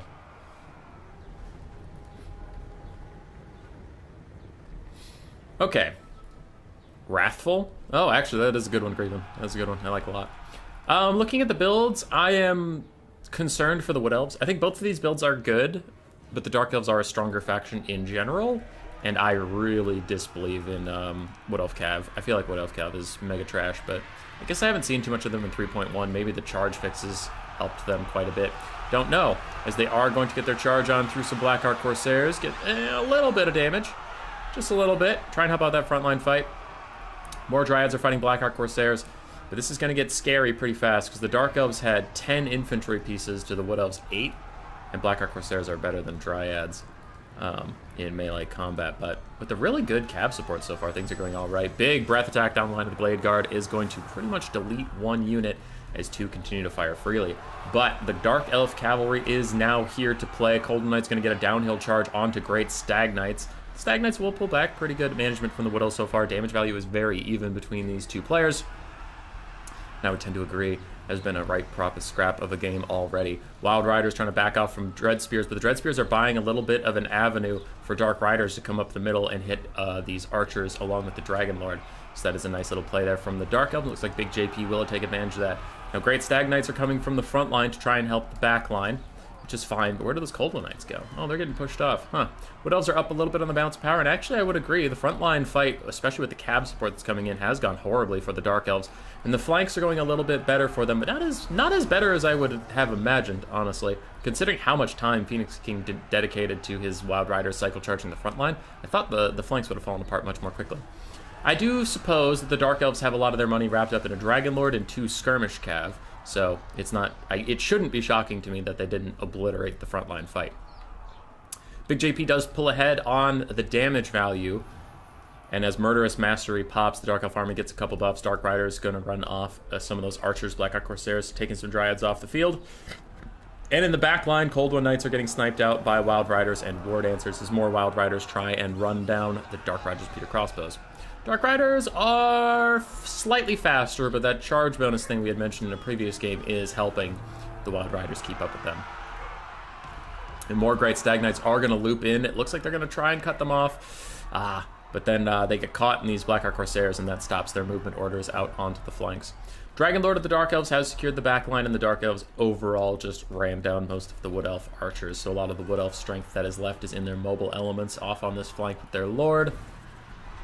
And big breath attack onto some War Dancers does a pretty good amount of damage. Things are shifting slightly Dark Elfish. And I would tend to agree. Balance of power and damage value both going their way just a little bit. War Dancers continue to fight Black Ark Corsairs, but with a Dragon Lord nearby and cavalry and more infantry support for the Dark Elves, I imagine those War Dancers won't last very long. Wild Riders continuing to try and chase the Dark Rider Peter Crossbows, getting a little bit of poke, but overall getting run around. And both sides are going to just kind of regroup what forces they have left. Wild Riders, Great Stag Knights all grouping up around here, so we have an Earthblood coming in. Yep, right on time. We do have 1 Archer still safe and a War Dancer. For the Dark Elves, a decent amount of chaff, But their cavalry's pretty busted up. Their skirmish cav has a lot of ammo, but half HP-ish rounded between them two. And of course, you have a very healthy Dark Elf Dragon Lord. Great Stag Knights, another Wood Elf Cav, charge down and shatter an already routing unit. Looks like they're just going to continue the charge and rout yet another Black Ark Corsair. Dark Elves do not care, as the weak are filtered out of their army. It's fine by them. Wood Elves in a bit of a tricky position. They have their backs to a wall, so if anything does go south and they rout, they'll probably rout straight off the map. There's some Glade Riders with spears on their way out, do one last valiant charge into Coldwind Spear Riders and get murked. More Wood Elves in the back line will get run down by these extra Dark Riders. As now, Big JP probably wants to skirmish as much as possible, but it looks like, I don't know about this. Engaging your chaff with cavalry on a hill charge. Oh, it looks like he was trying to bait for a breath attack, and that's fine, though it does more damage against the Black Ark Corsairs. So overall, a very winning couple of seconds there for the Wood Elves. Anyway, I would have preferred that we avoid this engagement until your Coldwind Knights and Dark Riders are back, but I suppose when you have infantry versus cavalry, you don't exactly get to pick when the engagements happen. If it happens, it happens, but teach their own. The scary part for this, the balance of power and the damage value aren't telling you, is I have not seen Soul Stealers, and that means there are a ton banked. So this dragon has another half of that health bar for it to go through and a lot of damage it can pump out. I am so concerned for the Wood Elves in this game.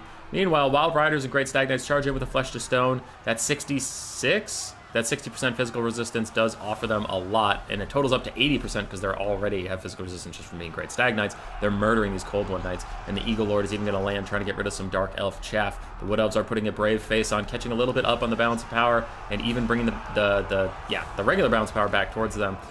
But the Dark Elf Lord is just going to land, immediately terror outs off some Wild Riders, Great Stag Knights, running out of that physical resistance, and even then the Soul Stealer's magic damage, so I think the Soul Stealer will be coming for them soon.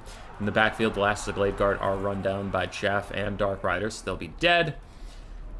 And more Wild Riders attempting to fight the Spree Sorceress of Dark, but they have to be so careful about grouping up, which they are grouping up. All three of them are going to get hit with the Soul Stealer. Oh, it is brutal. They try to dodge now. And they manage to. That superior speed gets all three of them out of the Soul Stealer, and that is shocking. Soul Stealer, even though it hit literally nothing, is healing up the Spree Sorceress of Dark, and that's why that spell is such bullshit. You can hit literally nothing, and it steals nothing's soul and heals her with it.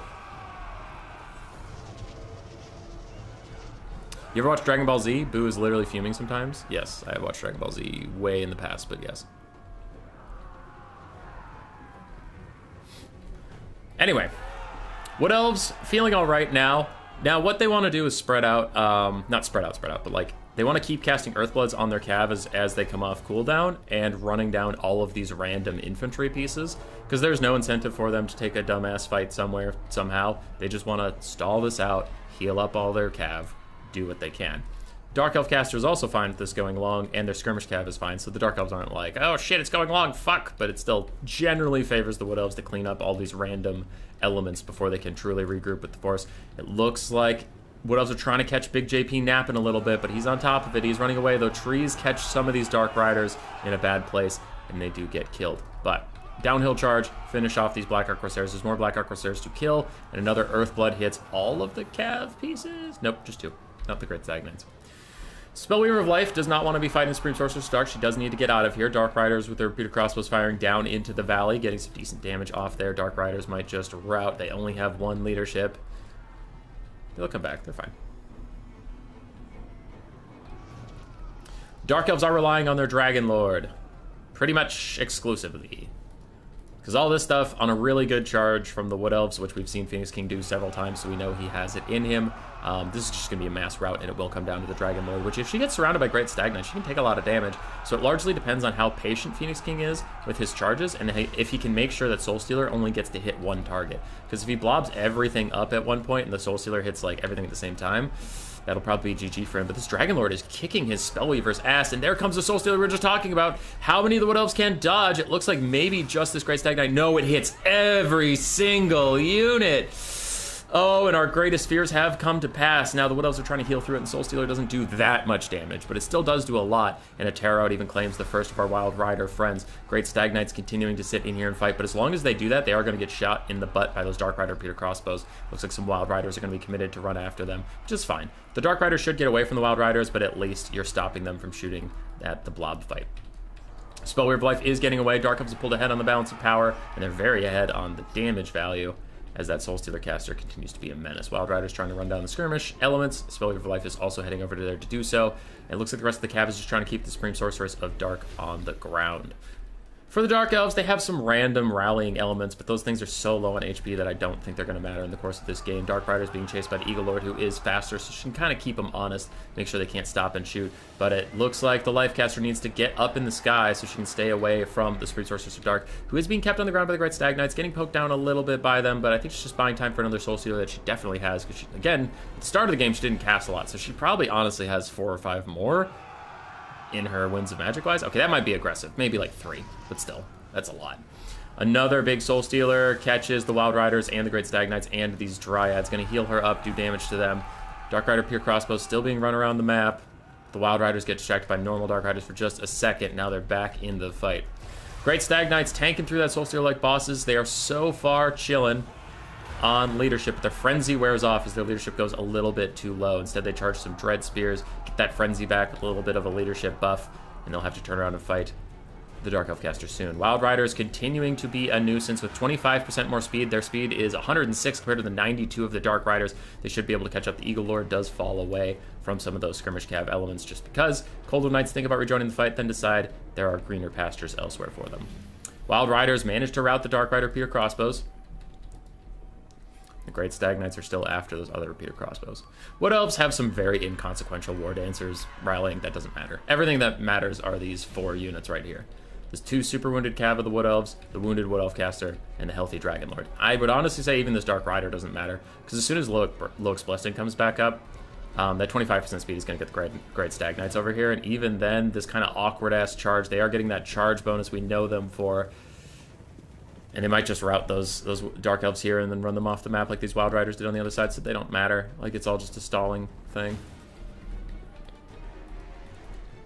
Dark Elf Dragon Lord.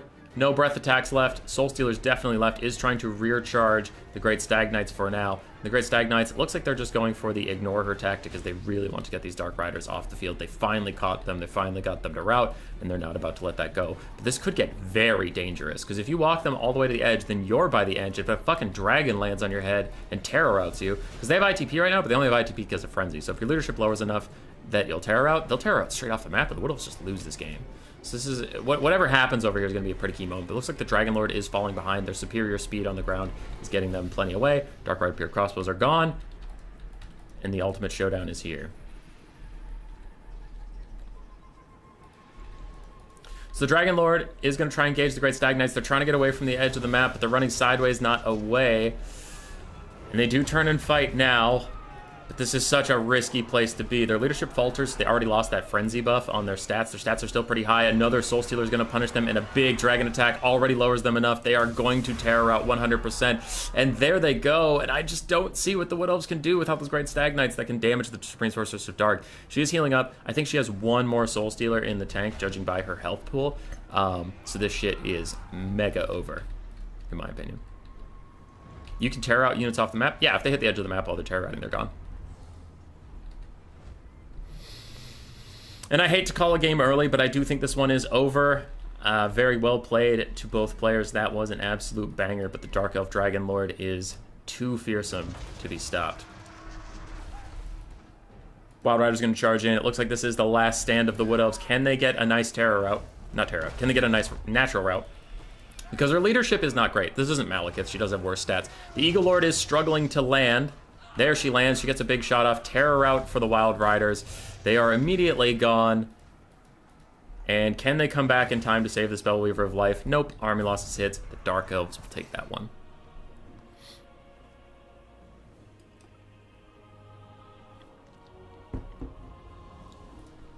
Very GG. Very, very GG from both players. 4,400 on Malekith with different attire. Repeater crossbows did okay. Golden Knights did fine. Blacker Corsairs did fine. Dark Riders did well. Dread Spears mixed, but overall not super duper. Spellweaver of Life did a ton of support. Her damage value won't show her real worth. War Dancers did great. Glade Guard got mostly run the fuck down. Dryads did fine. And the Great Stag Knights and Wild Riders did quite nicely. So, GG. GG. And that is 1-0 to RTK's biggest, Jayest, Piest.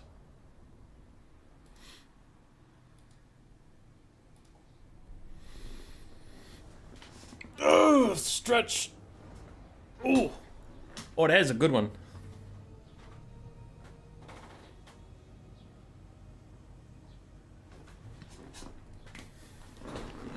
Just thought about it, but flying units are even better to route guardians because they can't be countercharged. Yes. Correct.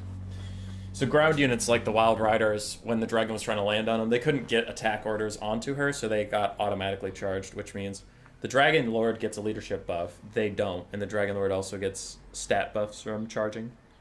So, yes. Flying units are advantaged in that way.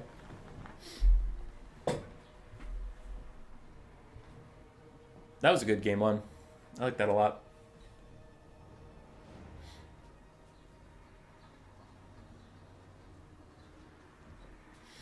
I was really surprised how effectively Phoenix King managed the center fight, where he took out like a superior Dark Elf force with just really nice cycle charging, without giving too much up on the flanks. But eventually the flanks came back to haunt him as like Dread Spears, Blackguard Corsairs wrapped around the long sides with some Cold One Knight and Dark Rider support and just killed all of his archers. Because Wood Elf archers not even getting close to paying for themselves is fucking brutal. And not that it's Phoenix King's fault. Like, JP just very effectively shut them down. But yeah, that's like 1,900 gold, I think. Because they're each 650. So yeah, it's like 1,900 gold. That got about 500 gold value back, and it's brutal.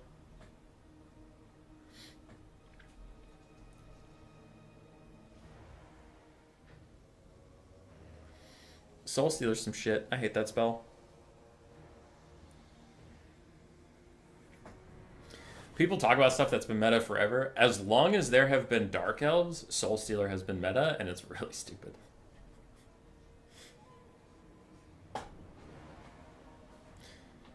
Well. It's kind of an underwhelming campaign spell, so I can understand why CA hasn't just shot that thing in the head yet. Because campaign players be like, why did you nerf Soul Stealer? But in a multiplayer setting where you have limited funds and your lord is super important, Soul Stealer is just too good.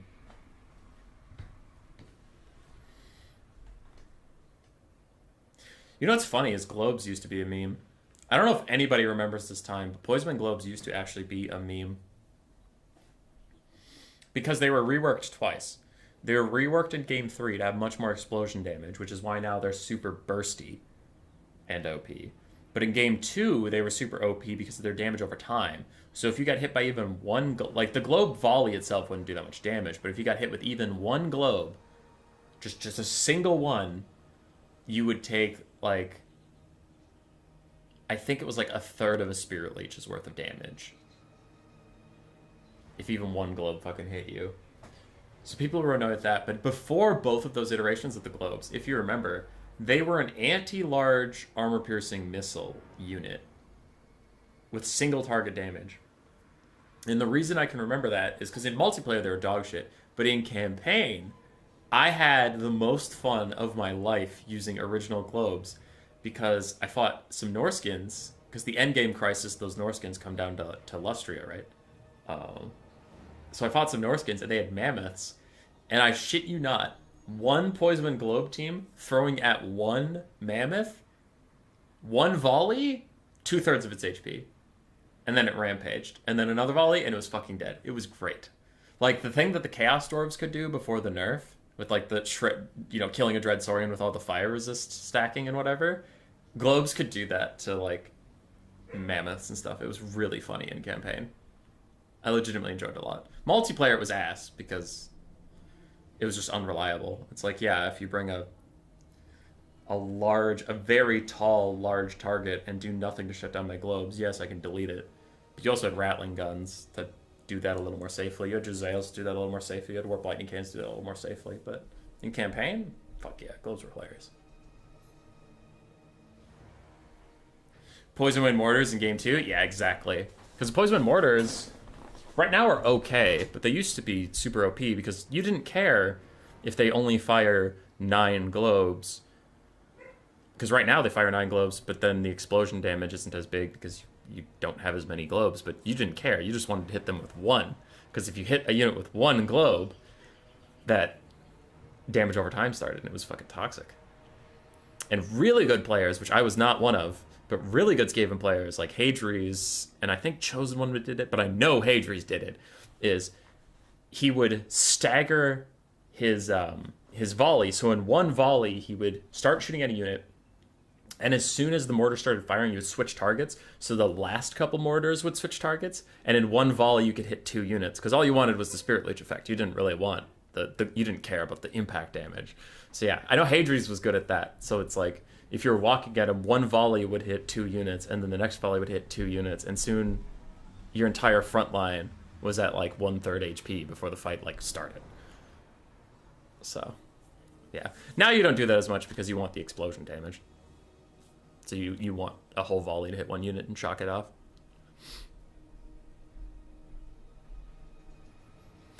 They start all clustered up on top of each other with most of their units. Oh. Funnest battle I ever had? Yeah, I imagine that was a quick one. Poison Mortar is your favorite unit? The ROR is still really good, but the basic Poison Mortar is, yeah, quite underwhelming at the moment. I think globes need a nerf. Their explosion damage is just stupid. It's absolutely dumb right now. Because globes are legitimately, and why you see them in so many of my builds, is globes are anti-infantry, anti-cav, anti-monstrous infantry, and then they're okay against big monsters. And it's like, okay, this unit is good against everything besides artillery.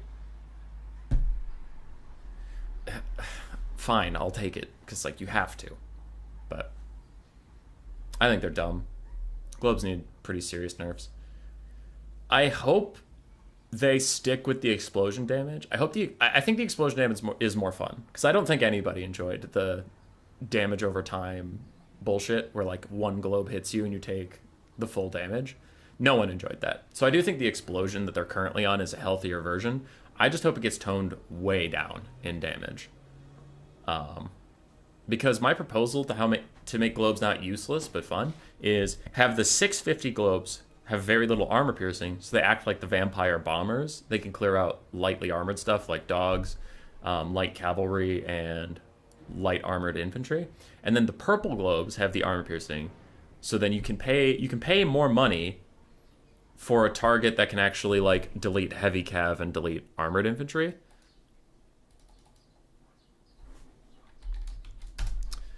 And I think that's a better system.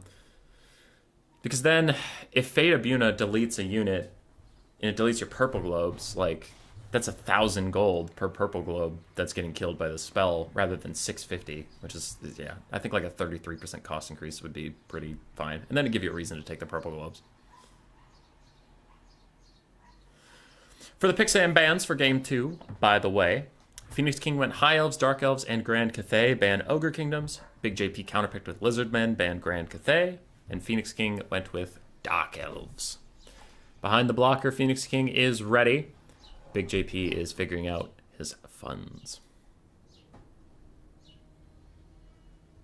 Those bombers put the fear in me the first time I encountered them more armor too. They delete lightly armored units. Are you talking about the VP bombers? Yeah. I honestly think the VP bombers are balanced right now. And I know certain people are going to point to, like, blank unit got instantly deleted. You call that balanced? Honestly, yeah, whatever unit that was low armor. But Vampire Coast struggles a bit at clearing out armored infantry right now. Which is fine. It's just like, oh, this faction is really good against lightly armored infantry. I should focus on armored infantry. Because I'm not a person that hates a faction being good against something. I think it makes matchups more interesting. So against Coast, you don't bring lightly armored infantry. Or you accept the cost. Because I don't know what you're doing. But if you bring heavily armored infantry, they do quite well. If you bring a lot of cavalry, the coast struggles against cavalry in general. Cavalry's really good. Those kinds of things. So it's like the coast is good at killing big monsters and light infantry. They suck against armored infantry and cav. That's a pretty well-defined faction. Weaknesses, strengths, good. So I don't mind it. I think the coast are well balanced right now. They're playable, but they're not OP.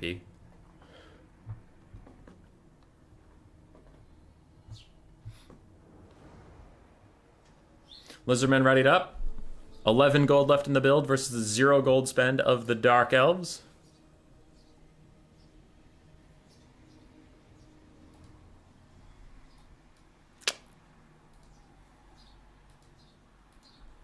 I think Poison Mortar should make Globadiers obsolete.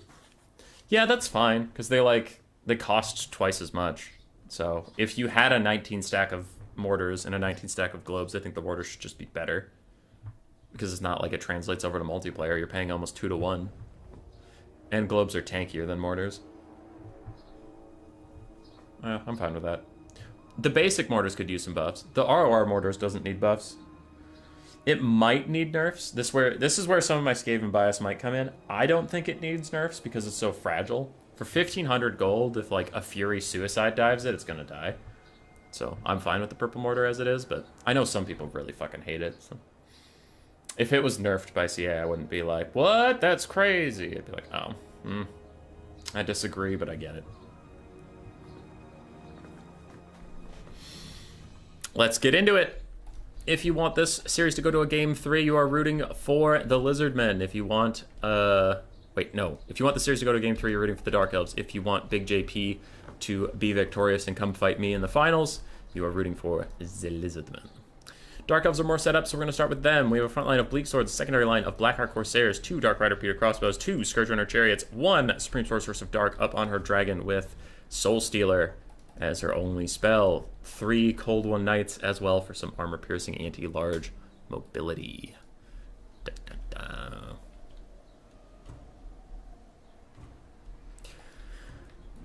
On the other side, for the Lizardmen, still get their stuff figured out. We have the Clawstone Hunters, Ripperdactyl Rider, ROR with the anti-large. 2 other Ripperdactyls, anti-infantry armor-piercing. We have a Salon of Life with Earthblood, Flesh to Stone, and his Bound Banishment. We have some Croxagors. Love to see them. It looks like only 2. Yep, 2 Croxagors, 4 Feral Cold Ones, 5 Javelin Skinks, and 4 Blowpipe Skinks. Croxagors, says Rainy Frog. Rainy Frog is also a Lizardman player.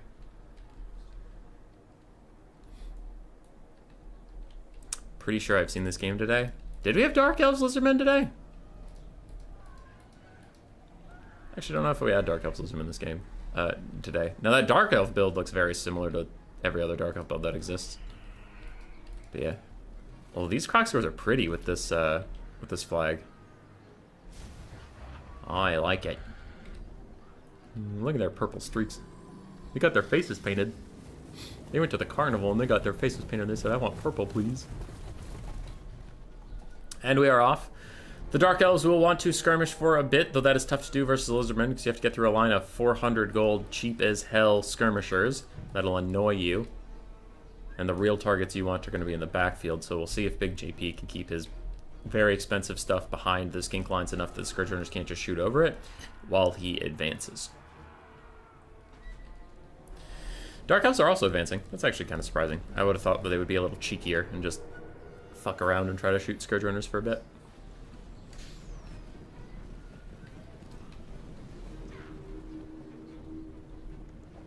Cheeky Segos. Okay. Supreme Sorceress of Dark. Caught up for just a second. Took a little skink volley. Just a little one. Just a little tiny one. They learned from orcs and got themselves purple to be sneaky. I don't know if purple blends into white and or green, but maybe.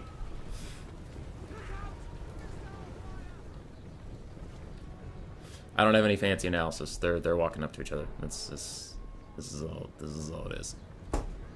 Whoops! Fuck! Itched my nose. Sorry. Bump the mouse. Jab Skinks throwing at anything they can reach, honestly, but it looks like they're mostly shooting at the skirmish cap, getting a little bit of damage, but Phoenix King quickly dodges away. That Bleak Sword's having a very bad time as Feral Velociraptors are going to dive in onto the much heavier Cold One Knights who are just going to body them. We'll see if the Coloston Hunters or other Feral Cold Ones can come help this out. Otherwise, it is going to be free for the Dark Elves. But no, it's the Crocsgores that are actually coming in to punish this area. And this could get real bad for those Cold One Knights pretty quickly. It looks like the Dark Elf skirmish elements are trying to use them as a bit of a anvil for their hammer sort of thing, but it's tough. Nice job here. Everything to protect the Slann has been brought to the front line, so I guess you can dive on them. You have to be careful of these skink skirmishers, because in mass, they can actually do a lot of damage to you. Ooh, and the Coloston Hunters are coming, so this Supreme Sorcerer Dark has to get the fuck out of here. Meanwhile, Cold One Knights continuing to fight with Crocswords and stuff. Looks like they're trying to run away now, and more Cold One Knights are coming over to say hello to what's going on there. Ripperdactyls are beating the shit out of some Cold One Knights, and Bleak Swords are overall getting run down. It looks like the Lizardmen are doing quite well in the balance of power and in the actual game state. I expect we'll see a Soul Stealer soon, as 3 high-value units are all in the same area. Scourge-Runner Chariots and Repeater Crossbows are running through the front line to get to the back line, but unfortunately for them, they're just not able to sit and shoot at the stuff they want to. They're too pressured, and now they have their backs to some skirmish skinks that'll do a lot of damage to them. Crocsgores are nearby, almost touching the Repeater Crossbows, but not quite yet. Big Soul Stealer is going to hit Crocsgores, not quite, but it did hit a Slann, did hit some Feral Cold Ones, and hit both of these Ripperdactyls that are now taking a lot of damage for the Cold One Knights and Bleak Swords that are nearby. Scourge Chariots running away from the skirmishers, but I think both Dark Rider Repeater Crossbows have routed for now. No, one's way over here, but he's not having a good time of it. Lizardmen quite ahead on the balance of power. They're actually down on damage value, but they're ahead on the balance of power. Quick little heal for the Ripperdactyls. Coloston Hunters are routed off. Ripperdactyls are also routed off. And Crocsgores plus Feral Cold Ones are holding down the center for now. Slann is safe and sound. Skink Skirmishers are in melee with these Dark Rider Repeater Crossbows, but they will beat those guys, push them back, and Murderous Prowess is just now popped. Should give the Dark Elves the stat buff they want to stay in the game, as a Breath Attack goes for I don't know what. Like, he clearly clicked on a unit, but that Dragon Lord did not aim at any good clusters whatsoever. Dragon Lord lands in the middle of the Feral Cold Ones, is probably going to tear out them off soon and leave herself with just the Crocswords. Other Crocswords are tear routed, and all of a sudden the Dark Elves are up on the balance of power. Scourge Runner Chariots acting like chariots, I think, more than skirmish units. I think that they're trying to shoot these Cold Ones quick, and then they'll go into melee with those Skink Skirmishers. They have to be careful as the Coloston Hunters have rallied behind them. So the Dark Elves have recommitted to the center fight and are getting a lot of damage out onto Crocsgores and these Feral Cold Ones and whatever, so that has been largely good. But while they do that, not that it's their fault, but while they do that, the Ripperdactyls are rallying, getting back to the Slann where they can be healed, and these Dark Rider Repeater Crossbows in the distance have been forgotten and caught by Feral Cold Ones. That's going to be a pretty big loss. Both sides taking a lot of damage right now, but the Dark Elves are up almost 2,000 damage value, while being dead even or even behind in this game is kind of wild. Scourge Runner Chariots are going to go do melee chariot things, go through skink cohorts and do literally 0 damage, because I don't know why, but Scourge Runner Chariots just don't do damage. And the Dark Elf Sorceress is trying to push these Crocsgores off. They're actually quite healthy, and their leadership is very high, so she's okay with this. And she knows that if these Ripperdactyls land on her, they're not in a healthy enough state, and with Scourge Runner support, that they'll just die, and she's fine taking that trade, but she really wants these Crocsgores gone. Crocsgores sitting there and fighting some Black Ark Corsairs. Not going great for the Corsairs, as both Cold Knights are routed off. Murderous Prowess has come and gone at this point, as Ripperdactyls take a massive volley from the Scourge Runner Chariots. And another Scourge Runner could be committed to chasing off the Crocsgores, and it looks like they are. Repeater Crossbows that we saw earlier that were forgotten are now back, and they are trying to run past the Scourge Runner Chariots to buy themselves some time. Ripperdactyls are also tear routed off. And how are we doing? Balance of power is about even. It's slightly Lizardman favored, even though the Dark Elves are almost 3,000 damage value ahead. The balance of power thinks the Lizardmen are winning, and honestly, the fucked up part is I kind of agree. Scourge Runners continue to chase the skinks around. Feral Cold Ones are going to rout off, and the Repeater Crossbows caught those Rippers as they rallied. So big pushes for the Dark Elves, getting whole units off the map so that they can't just heal up or any bullshit like that. Black Ark Corsairs fighting in the trees is very good for them versus the Crocsgores and the Feral Cold Ones. They are getting bonuses from being infantry in woods, while they don't get bonuses. The big guys get debuffs, but whatever. It's the same difference. They're getting a stat boost they wouldn't otherwise expect. Meanwhile, when Earthblood heals up all of these big things, the Slann just tries to reconfigure his life. Human Boy win his Cinnies? Yes.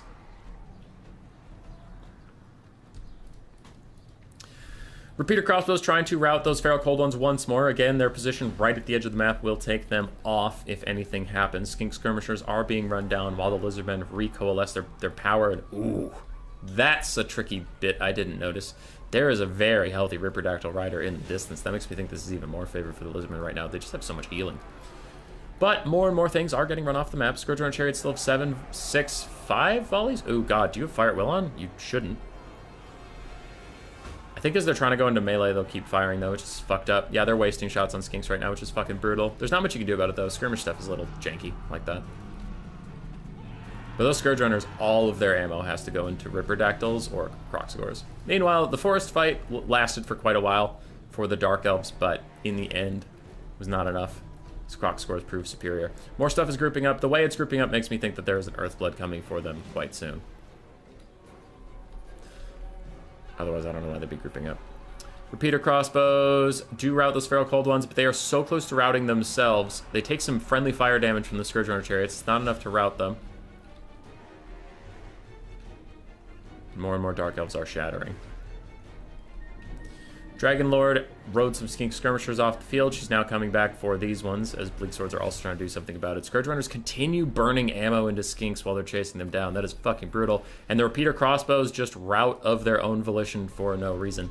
This is some brutal stuff for the Dark Elves. Losing Scourge Runner ammo on skinks and losing a whole repeater crossbow just because leadership is a fickle mistress is going to really hurt them in the late game.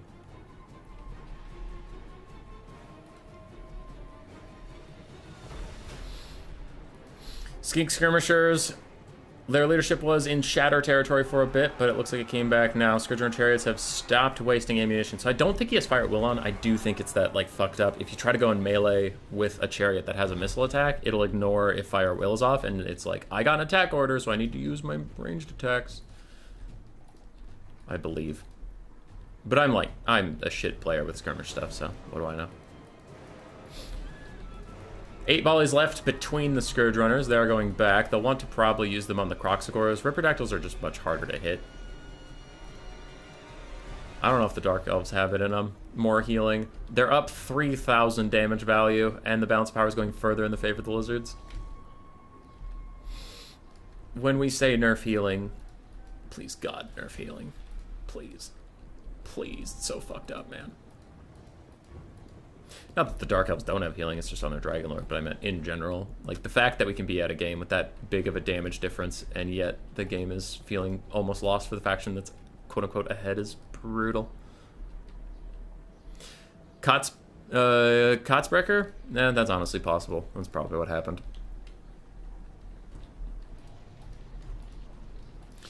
Dark Elves closing in on all sides. But I think these Ripperdactyls can easily take care of the Bleak Swords if they feel like charging them quick and just taking them out. Can the Dark Elf Dragon Lord carry again? I don't think so. There's a lot of stuff here that can kill it. Why is the visual health bar not matching the percentage of health the unit has? Dude, I don't know, but that keeps fucking me up. I don't know. Yeah, Ripperdactyls, just look at these Bleak Swords and they get routing. No, the visual health bar always feels lower than the actual health bar is. Scourge Runners not using their ammo just yet. Dragon has 2 breath attacks left. I wonder what she'll use it on. She probably wants to throw one out now because it's going to be a decisive fight. I doubt you have time to get the second one off if you just like wait around for the cooldown. So you want to get it off now that you even have a chance of using the second one. Probably onto the skinks, I suppose. Scourge Runners are here. They are starting to use some of their ammo now. It looks like into the Crocsgores as the Dark Elf caster is trying to fight the Ripperdactyls in the sky. Big Soul Stealer behind her. Does it also hit the Ripperdactyls? It does hit the Ripperdactyls, so it hit both of them, doing big damage and healing up Dark Elf caster. Meanwhile, Scourge Runner Chariot's trying to get beneath and fire straight up so they can get the best angle possible. These other Scourge Runners are fucking around with skinks right now, but they should probably be helping with this big fight as Dark Elf caster is going to land. But unfortunately, landing is normally a good way to get support, but there's no support down here for you. There's just Crocsagores, so this is unfortunately clumping them up even further. Balance power gets worse and worse for the Dark Elves, and I think that is GG.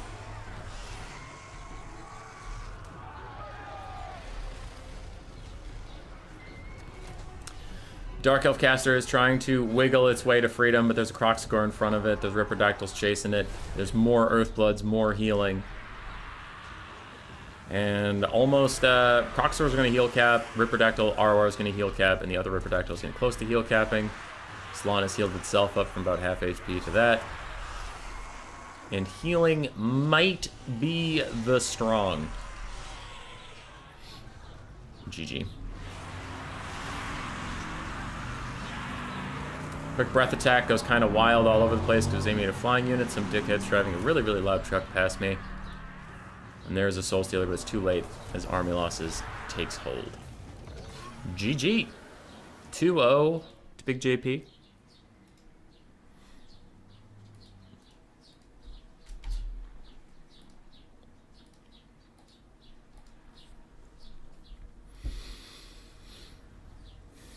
Ripperdactyls did well overall. Croc scores did mixed. Frail Cold Ones did fine. Skinkorsa Javelins did and Skink Skirmishers did well. On the other side, Supreme Sorceress of Dark did well. Bleak Swords and Dread Spears mixed, but overall not great. Cold One Knights mixed. Scourge Runners did well. Repeater Crossbows, not great. Now I feel better about sucking against Lizardmen as Dark Elves. Heal is not OP, stay that way. Lies and slander. Alright, we're on to the finals. It's me and Big JP.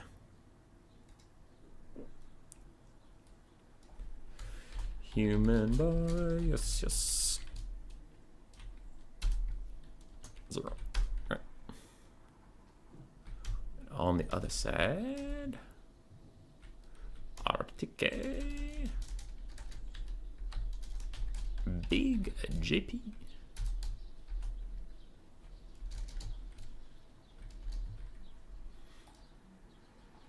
Meh.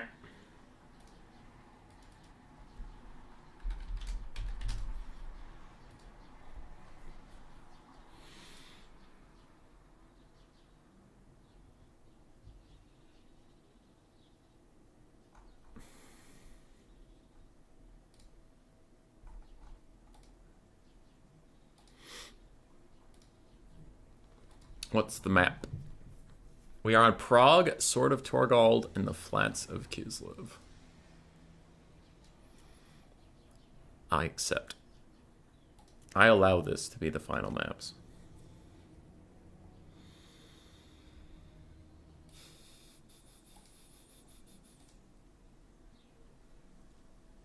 Real question is whether or not Big JP is better than you, human boy? Nobody is better than me!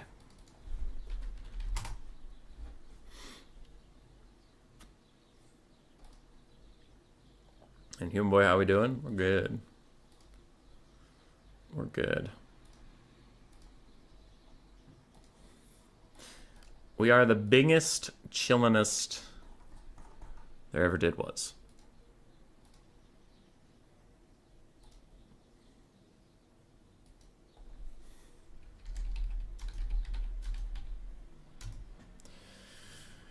All right, my picks are Skaven, Ogre Kingdoms, Greenskins, ban Dwarves. Yeah, ban Dwarves. Because if he bans Skaven, goes Dwarves and has some gyrocopter fucking cheese bullshit. Ogre Kingdoms and Greenskins can't deal with it.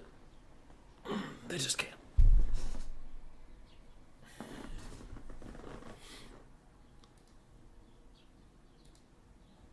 What up, Sakura? How you doing? Oh, if Big JP is bigger than me? I don't know. I'm 5'11 and 3/4, so I'm tall-ish, but I am slender. I'm 175 pounds of muscle. Where's Egg failed you last night? What? What matchup? What happened?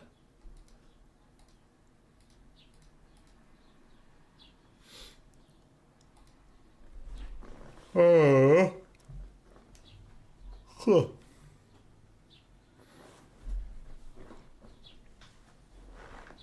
That's it, we're playing like this now.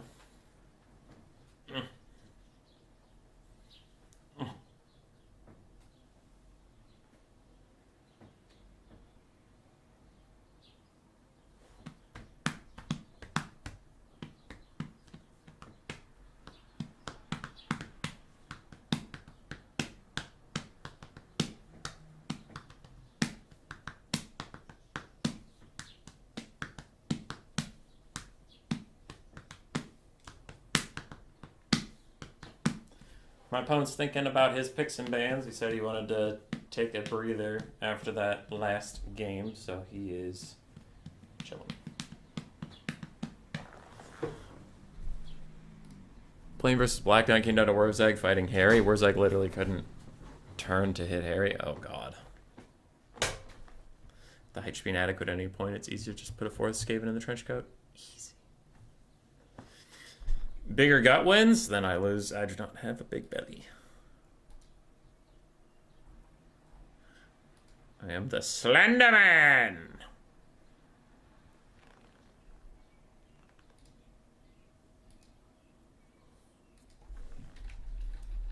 He said he pets some cats and he feels calm. That's fair. That's fair.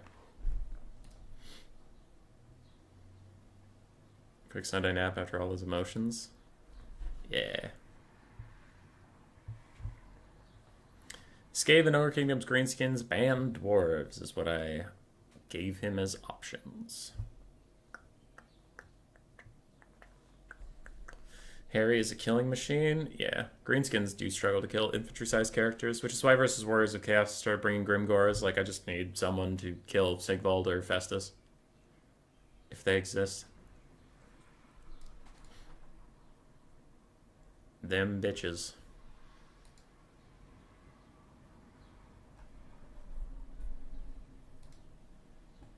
Pet a cat for good luck. Fine, I'll go find Ed.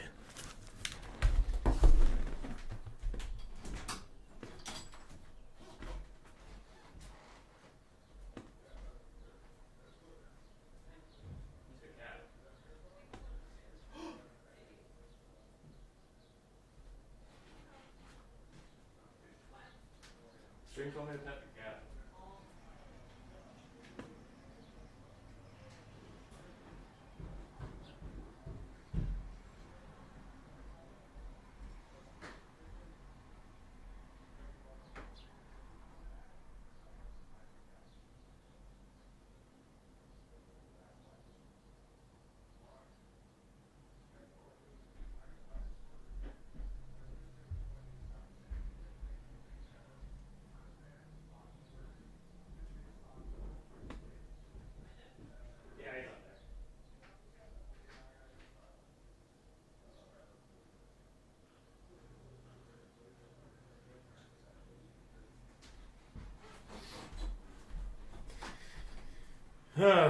Cat's been pet. It was upstairs.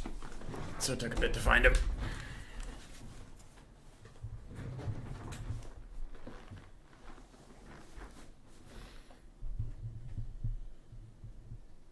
Watch as the cat kills him. Nah, dude. Nah.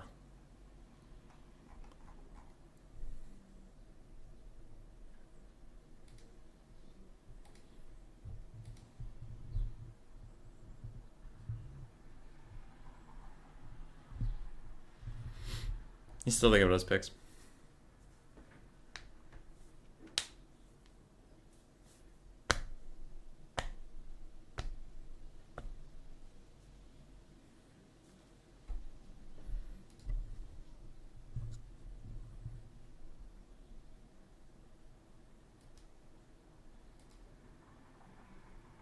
Norska ban Greenskins. So I have Skaven or Ogre Kingdoms into Norska.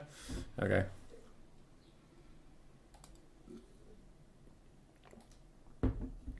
Feeling good and lucky? Of course I am.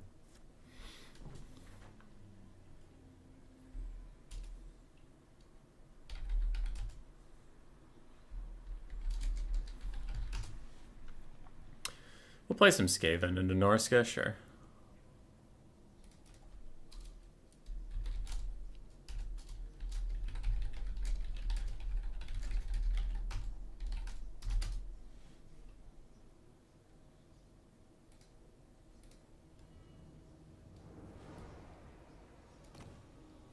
Okay, we went Skaven into Norska, huh?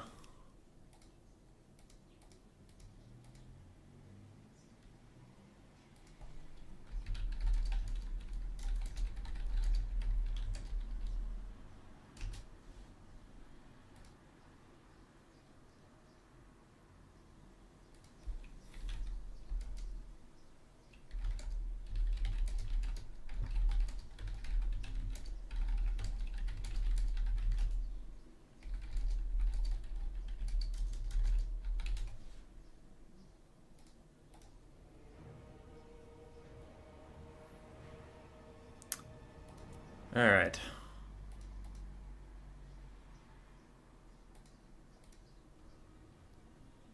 Will you try this plate called the Pit? What pit? What's happening?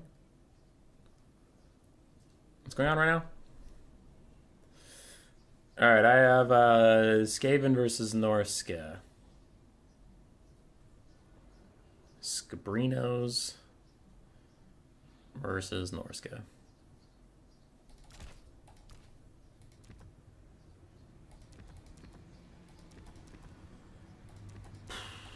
Okay. Wonder if Iron Guts are good into Norska. I've tended to struggle with Iron Guts personally. I've tried them a couple times. It just didn't pan out for me.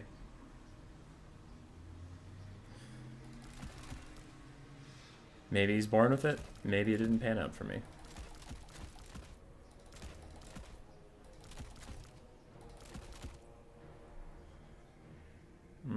Okay.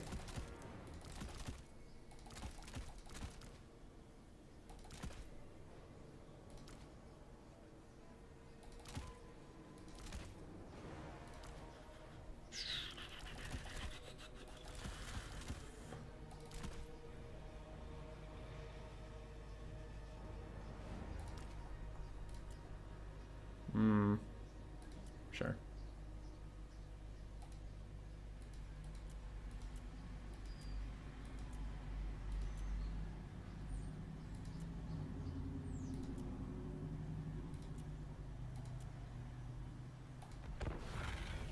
Surely you bring the stinkiest rat? What if I don't? What are you gonna do about it? Nothing.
Alright, he's working on his flag, and we're good to go here. My Rod of Corruption will be soft. Skrulk is alright here. I've used him before. I've just been struggling with him a bit in this matchup, so I'm going to go back to trying the Flensing Ruin caster. He can be good here, for sure. I was deciding between him and the Flensing Ruin caster, but I've had struggles recently with, like, 2 Manticores, Throg, and then a Final Transmutation caster or something, so then I can hopefully Flensing Ruin. Maybe the caster, honestly. Flensing Ruin him out or something. Don't know. Enemy troop count is 891. That's about what we expected. So do have the R-War Warp Lightning Cannon to reset cooldowns and just be generally annoying for whoever they decide to be their caster. I think one Giselle would work here.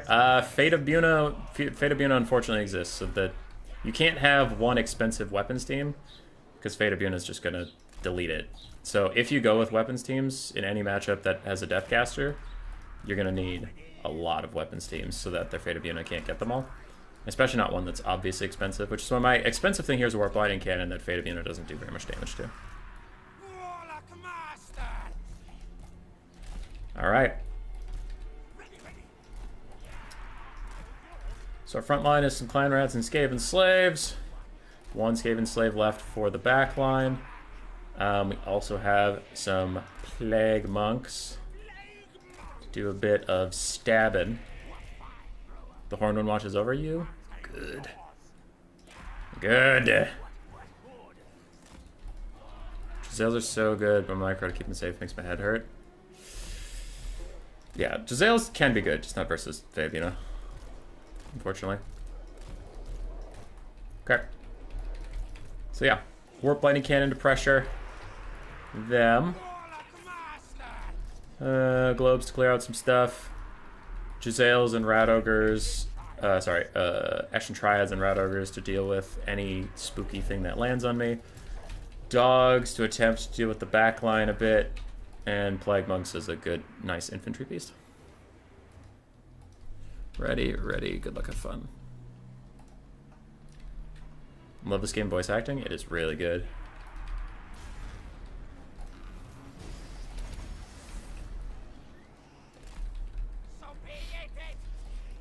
Shitload of dogs, Norscan Ice Trolls, dogs, Skinwolves, Norscan Ice Trolls, Marauders, Throg, a Deathcaster with Fate of Buna, and Spirit Leech, and then a Feral Manticore.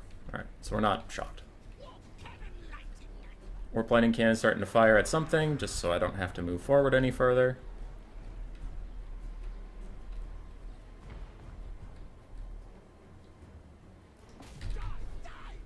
And we'll get some free shots while we can.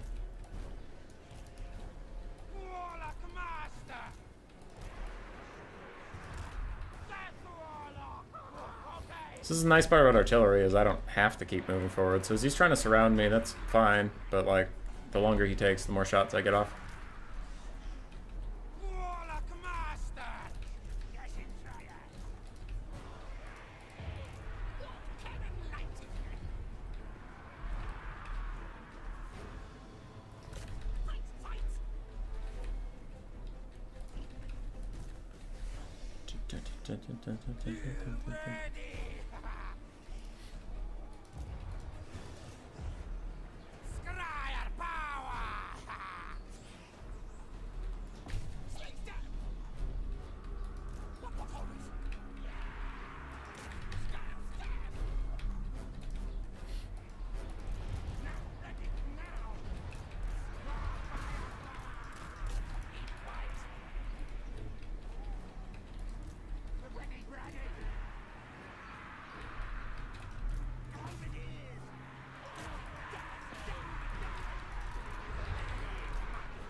Okay.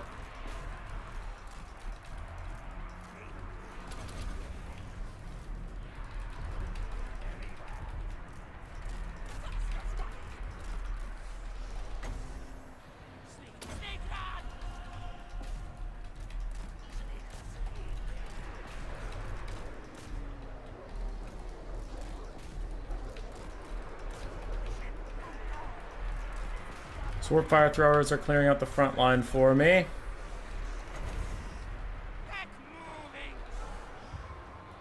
Yeah, fuck it. I'll hit Throg with that, sure.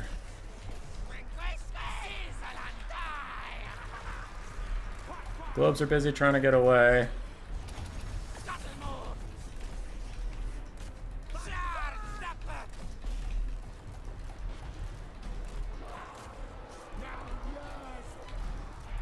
Okay, we're doing pretty well on that front. Globes do need to get over here and hit the Marauders.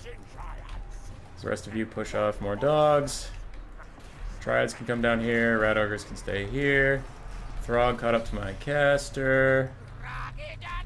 So I do need to run away. Briefly. While the rest of you go stop Throg, Globes can throw over here. And there's the first Fate of Buna onto my Globes, but I didn't really take that many Globes or anything, so it's not super crazy that I'm getting Globed. Lightning Cannon continues to fire because it's a goddamn G. Plague Monks need to come back here and help me out. Both Fire Throwers are going to have to protect themselves a little bit. And Triads should be able to finish off those Skin Wolves. Nice. Okay.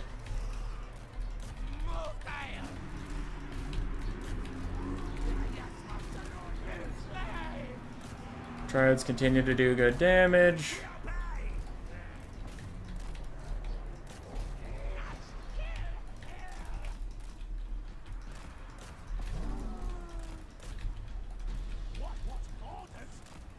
Warp Lightning Cannon needs to come back online.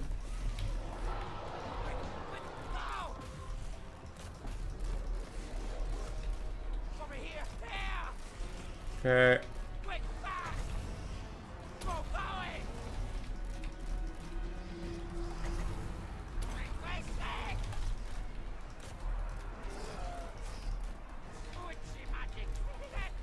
Okay, this is back online. Start firing at that guy.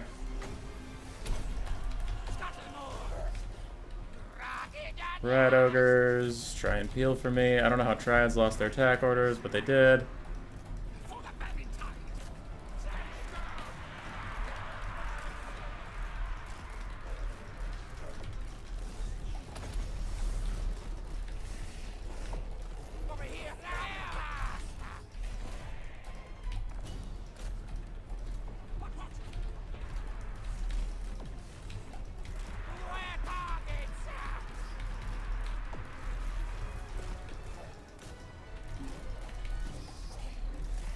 Okay.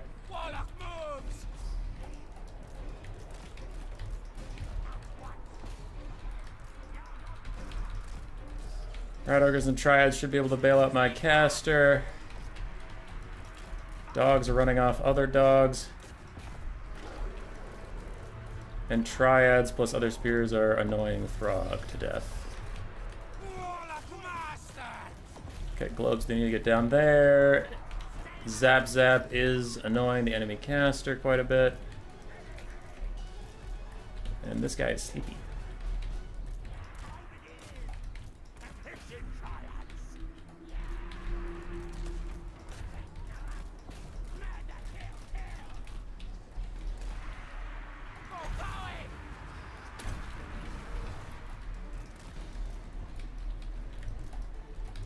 Dogs need to chase these trolls.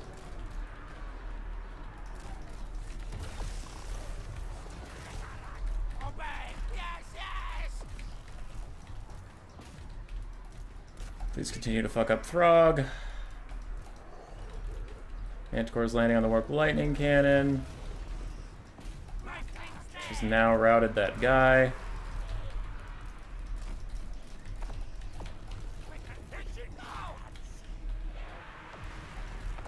Warp Lightning Cannon, please continue to fire at that guy. Nice job, Warp Lightning Cannon. Dogs have chased off those things. I don't even have any Winds of Magic left, so I'm not going to waste my time with an ability thing. Throg is getting awful low. If Throg routes, it's over. GG. GG. Manticore can't carry this no matter how hard it wants to. Dogs chase those trolls.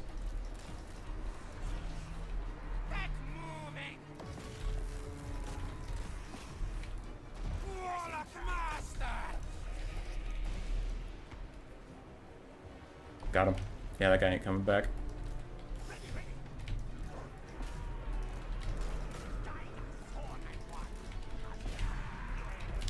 Okay, so my caster and my rat ogres and my triads should be chasing down Throg, who is strangely impossible to kill.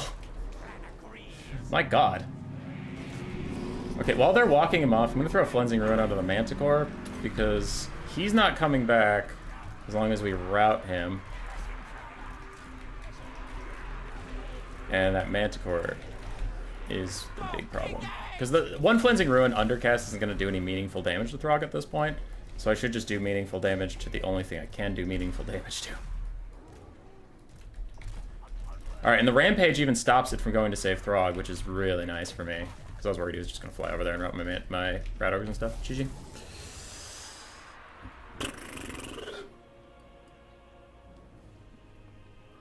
He bunted my rat ogres? That's pretty whatever. I thought he bunted my globes.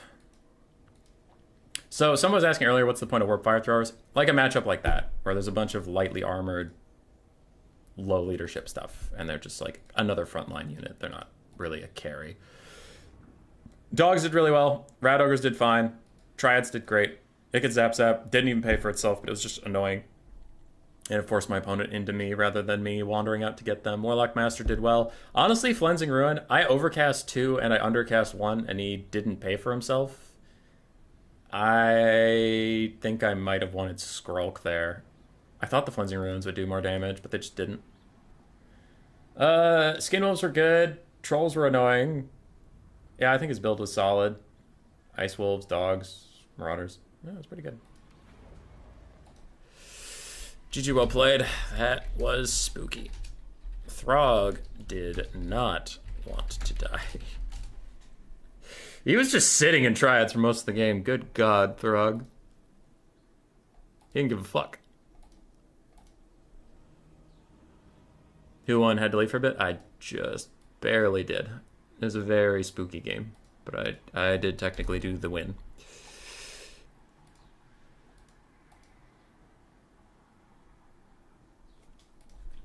It was spooky.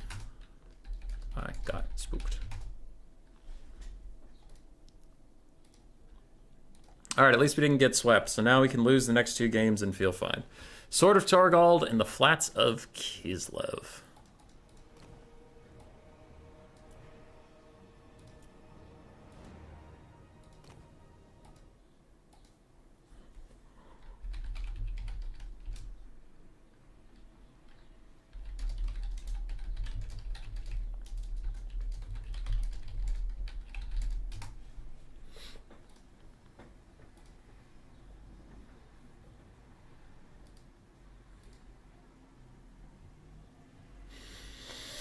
Can we win one of the next 2 games and win the whole tournament? Or will we get reverse swept? And then an RTK player will win the RTK tournament.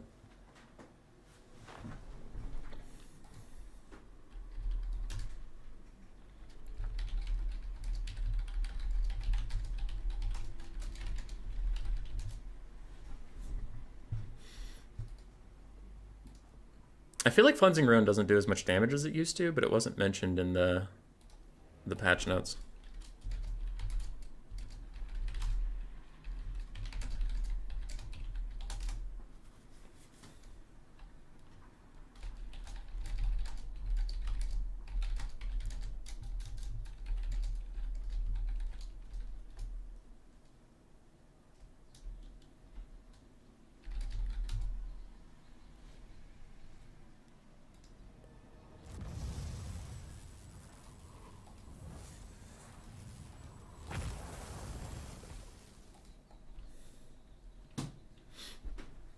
Anyway.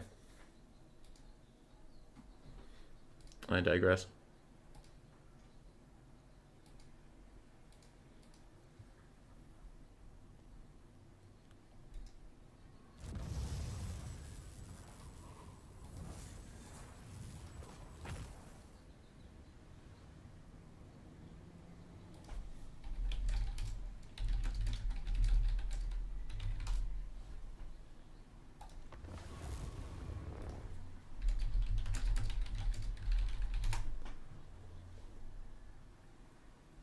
Reverse sweep, reverse sweep.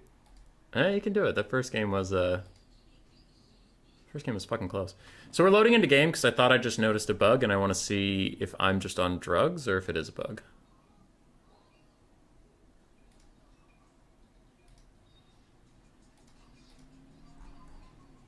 Keep up the good work. You have to leave? Hey, you take care, man. You take care. Have a good one. Right, so...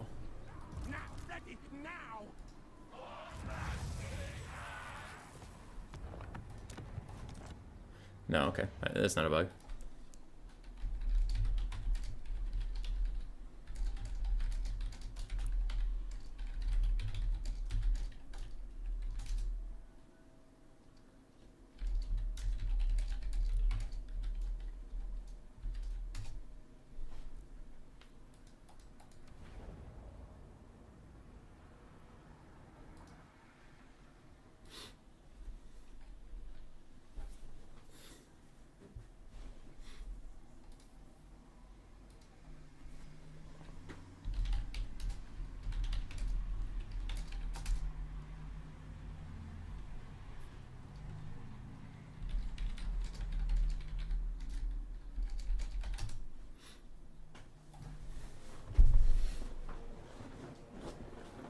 Sorry, he was just helping me check something.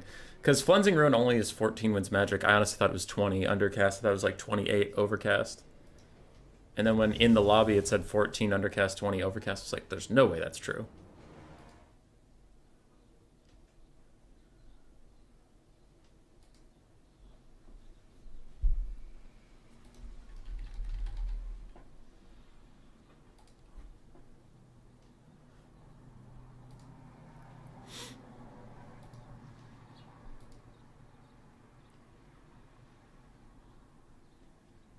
What do you guys think he'd pick? What do you think he'll do? Dark Elves, Ogre Kingdoms, Chaos Dwarves, ban Empire. Dark Elves, Ogre Kingdoms, Chaos Dwarves, ban Empire.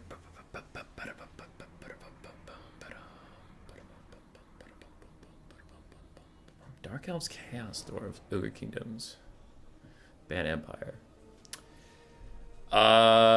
We have been having a pretty good go of it with greenskins these days. Do we just go greenskins? We might. We might just have to go greenskins, you guys. I'm sorry to all the women and children out there. Oh wait, fuck, we can go Ogre Kingdoms. Ogre Kingdoms ban Ogre Kingdoms. Yeah, Ogre Kingdoms ban Ogre Kingdoms. Now it's Ogre Kingdoms versus Chaos Dwarves, Ogre Kingdoms versus Dark Elves. Yeah. Yeah. Alright, this is good. This is good. This is good. We're feeling good. We got the biggest boys.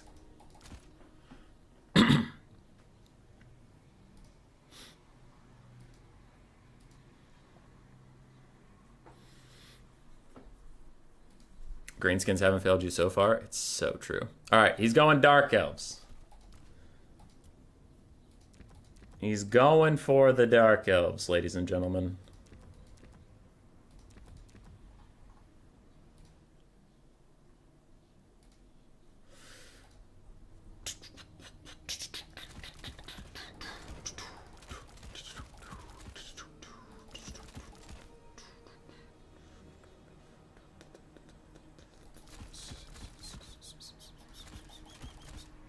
Alright. That's the anti-Dark Elf build I usually go with. That's the one right there that I usually end up using. That's me. That's the one. It's right there. Go Grom, he's just an ogre at heart. Lies.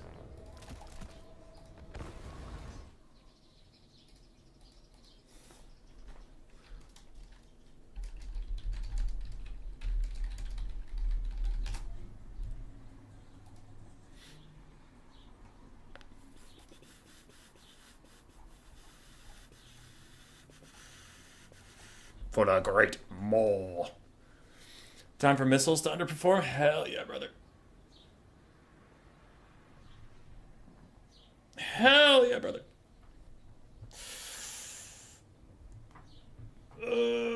Let's go. Let's do it. You know? If you know, you know. If you don't know, guess you don't know.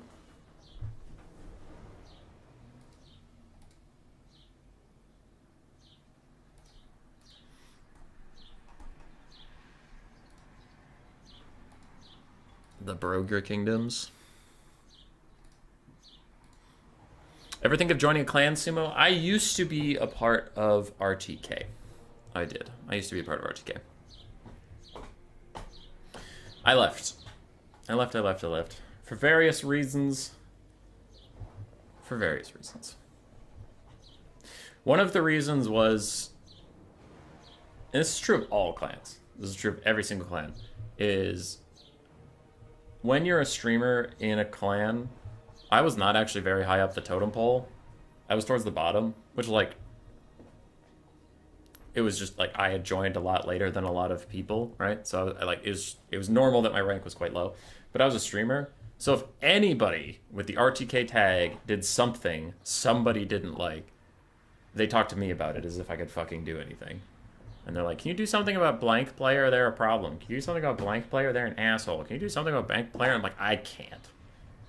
But I just got tired of telling everybody I can't. So it's like, fuck it. I'm leaving. Because just being a streamer, people thought I was higher up in RTK than I was. And I just got really tired of fielding phone calls that weren't for me.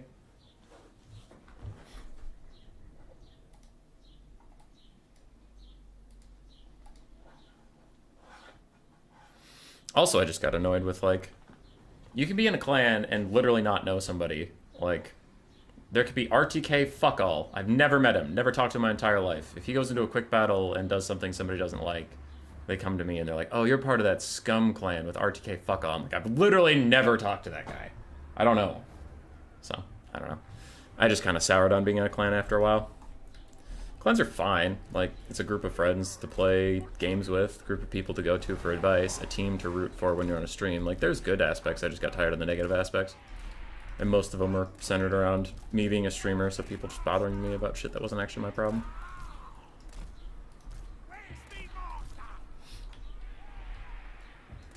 Yoonboy was the heir to the throne of RTK. Yeah. It's also, as a streamer, there are benefits to not being in a clan, because I started getting more gigs when I wasn't associated with a clan. Because, like, I cast BBB tournaments for Cool Umbrella, I cast ODM tournaments for Hanadans, and they might have done that, but they definitely got a lot more proactive about asking me to cast stuff when I wasn't associated with a clan. Because then it's like, I don't know.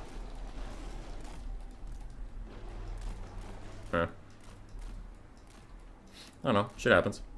I benefited a lot from being in a clan for a bit. It took me from being a pretty bad player to a pretty solid player. So clans are nice to, like, learn stuff. And like I said, you have just a set, you know, you have an automatic group of friends that enjoy the same content you do. It's pretty sick. Okay, I need to focus up on what I'm doing. What are we doing? Sword of Dorkhold makes us a little squishy. Like, we have to squish in because I don't want to go around both sides. We have a Man-Eater pistol, ROR. I just love this unit in general. If a Dragon Lord lands on me, they can shoot at it or they can surround it, whatever. Triple Lead Belcher to deal with repeater crossbows or a Blackguard of Nagarond box. Then we have some Ogre Bulls and Sabertusk to fight the Dark Elf Cavalry that'll try to get onto our Lead Belchers, and a Noblar front line to hold off them. You got kicked for being a furry? That's it.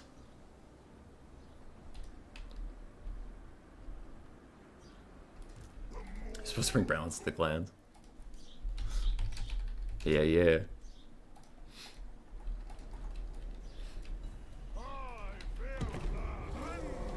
Alright. We are off. So what do we have? We have some of the Blackheart Corsair Handbows. So my Lead Belchers, I want them to end up here, so they can still see across the gap. Blackheart Corsair Handbows, there is a Bolt Thrower. Okay, that's kind of annoying, because then I can't just sit and dictate the pace of this game. 4 Cold Bone Knights, Supreme Sorceress of Dark, double Bolt Thrower, etc. Gotcha. So we're pseudo-rushing. Okay, the Man-Eaters with their pistols are getting shot at right now. So we will back off. Noblars need to keep moving forward. I guess these Noblars are just going for a little bit of a trip. I want my Lead Belchers to at least get back up onto the ridge. So we'll assess after that. Social aspect, competitive aspect, new terms, the knowledge pool. Yeah.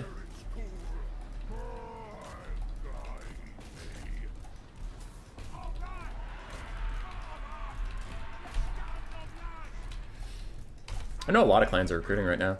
BBB, ODM. I haven't heard from RTK, but back when I was in RTK, they were just like kind of, the door's always open if you seem like a cool person. So I'd imagine that they're still recruiting. So yeah, for Footer, just message anybody with the clan tag you're interested in, and they'll hit you up.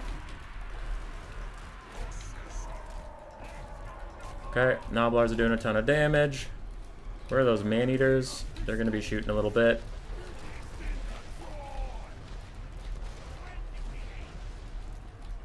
Okay, so Lead Belchers are dealing with those things for now. I'm generally happy with how my Noblars are just shooting at stuff. Sabertusk packs do need to fall back. Ogre Bulls. Let's charge backwards through this stuff for a little second here. Lead Belchers aren't doing a ton of damage to that Bolt Thrower, so I'm going to switch on to the Cold One Knights. And try and just run up through the middle and do some damage that way. I'm gonna try to brain gobble that guy out of here.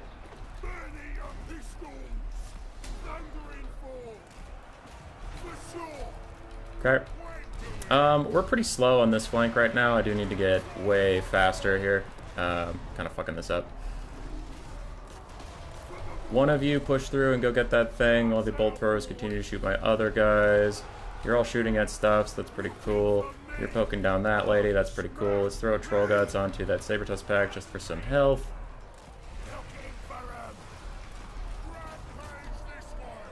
Okay, you guys continue to go be annoying. So you guys go deal with this. I don't know how these man-eater pistols keep ending up in the dumbest formations, but they do.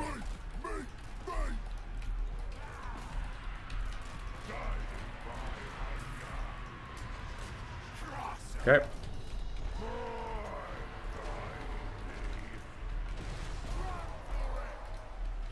So we had tried to stop the bolt throwers. Try is a pretty key word there.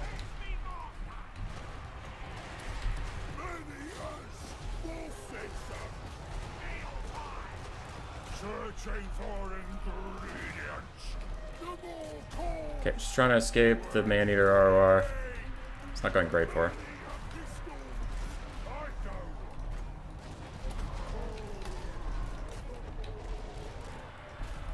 Okay, we'll gun down these guys. Try and rout them off. Meanwhile, continue to harass those bolt throwers. Man-eater pistols, continue to get some good damage in. Focus down that caster, which always works out, dude. Oh, attacking a Dark Elf healing caster literally always leads to them dying. Definitely doesn't lead to them just walking away. Don't know how you ever got that impression. It is false. Cold Knights are going to go stop my lead belchers, which is bad.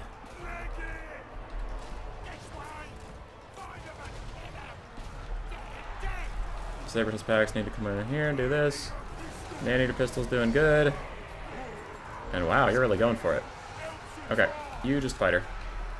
Fight her and wait for the man-eaters to arrive. Okay. Cold Knights did well.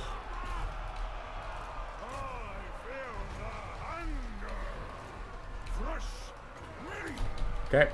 I'm gonna brain gobble her because she might rout soon. So that would be good. I can't get a butcher. Yeah, I can't get a butcher. It's just not gonna happen. How did she get away from you guys?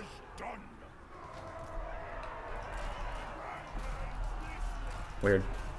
I don't know how she got away from them, but she did. At this point, it's looking pretty over because she's just gonna soul sealer her way back into health.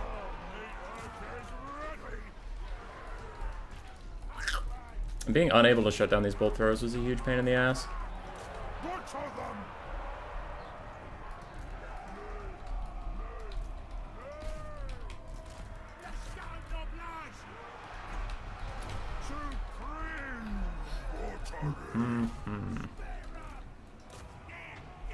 I don't know what you guys are doing, but you're doing like no damage to those bolt throwers.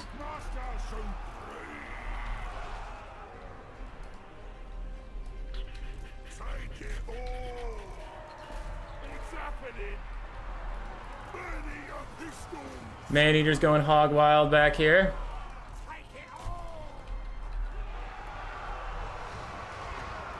I'm gonna do this just to see if we can get a mass terror out or something. Try and save my precious man-eaters. It's looking unlikely as the rest of these Noblars try to waddle their way in. Yeah, the man-eaters are gone. There's a soul stealer. GG. RTK are not recruiting? Oh.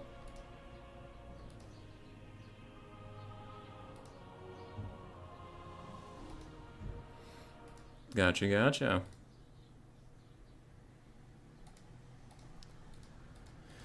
Yeah, the bolt throwers were good. Lead belchers, I still don't know what's going on with them, man. Last time we took them versus... I forget what faction we took them versus, but they shot the whole game and, like, didn't pay for themselves. And then these ones were shooting at bolt throwers and just didn't do any damage to them. So then I turned them on Cold Knights and they also didn't do any damage. So I guess lead belchers just suck now? I don't know what that's about. GG.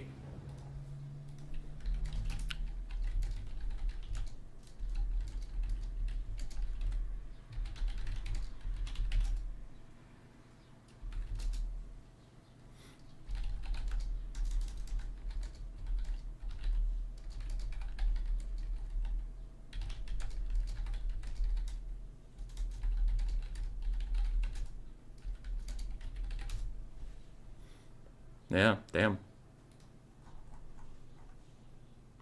The Flats of Kislev.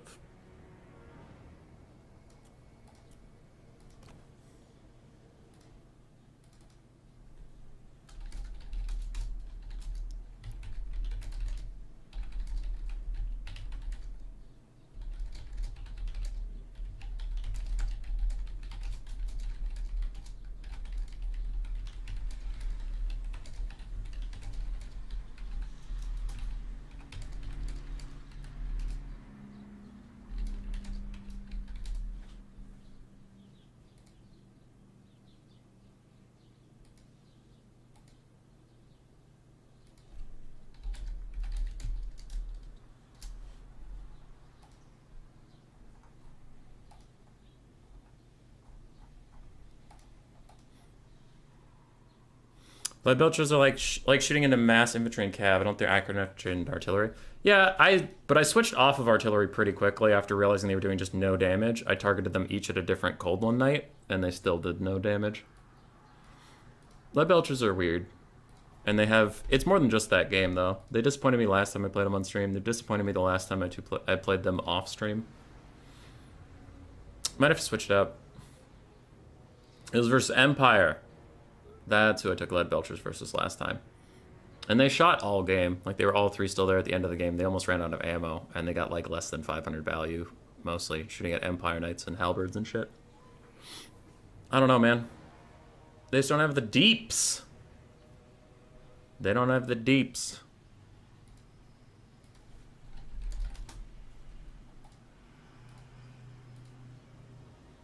Lead Belchers aren't bugged. They just are underperforming what I would expect of them.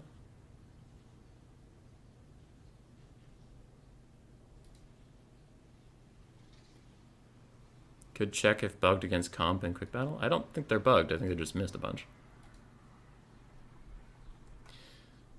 I think they just missed a bunch. Which happens. Because I have a love-hate relationship with Lead Belchers. When Ogres first came out, well, no. Whenever they were first nerfed, because Lead Belchers used to be like snipers, which was OP as hell. But whenever they got nerfed to be less accurate, I at first was like, Lead Belchers suck ass. And then Hippie Hunter and a couple other Ogres players were like, nah, dude, Lead Belchers is super OP. And I was like, no, these things suck, dude. And then like 2 months went by, still sucked. And then a bunch of halberd boxes started coming out against Ogres, like super degenerate halberd boxes from Cathay and Warriors of Chaos and stuff. So you would take 3 or 4 Lead Belchers and just shoot the halberd box, and it was like, okay, these are okay. And I started taking them versus Coast and Tomb Kings, and they did well. And there was like a month or two where I was in love with Lead Belchers. I'm like, these guys are super good. And then now I'm kind of in this era of where for the last 3 weeks or so, they have felt super mid and just kind of meh. Like, I have to do a ton to get them set up, and when they set up, they just do fine. They don't do, like, fantastically. So I don't know. They still do okay versus Tzeentch. That's the one matchup where the Lead Belchers still do well. That's because Tzeentch just wants to spam a bunch of fucking Chosen. Alright, Big Chippy's going Chaos Dwarves, ban High Elves, Grand Cathay, and Empire. Chaos Dwarves? Why wouldn't I go Greenskins? Is there a reason I shouldn't go Greenskins?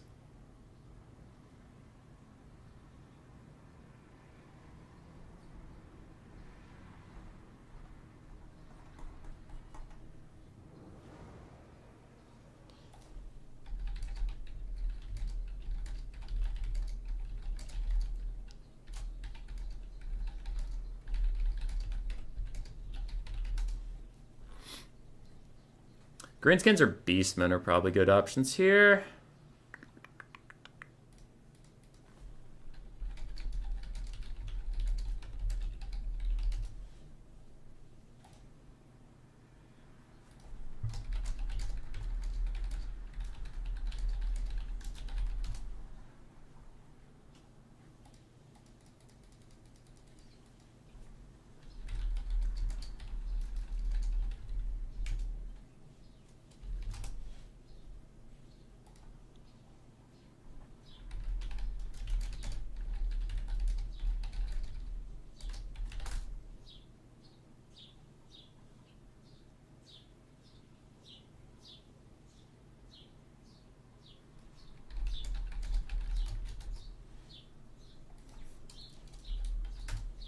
Alright, we got Greenskins versus Chaos Dwarfs.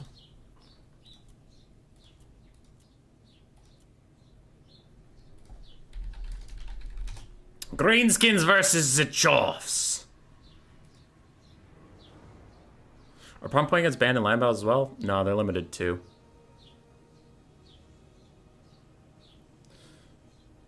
Savage Orc, Boar Boy, Biggins, and Chaos Dwarf seems like a good call. Very little magic damage. Yeah. Yeah.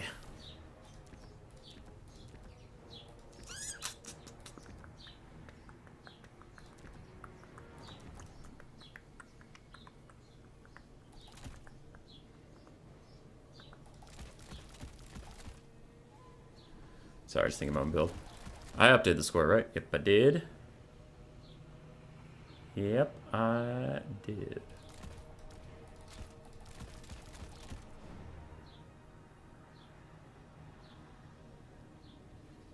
Take 2.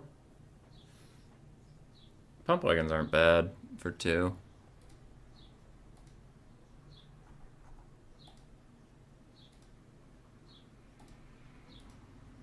I could. Let me think. I have most of the units I want right now, so now I'm just thinking about what else I should include. Those are fine, and then I have that much gold left. What's the point of taking that? It's just gonna get burning headed. That's stupid! Don't take stupid units!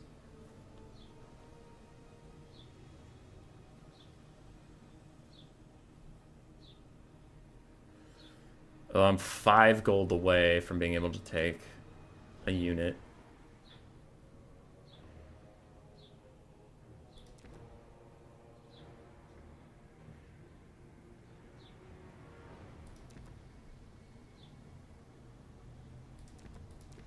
Damn it. How do I get 5 gold back? Could get rid of you. That seems dumb, because you're really good. Oh no, what do I do?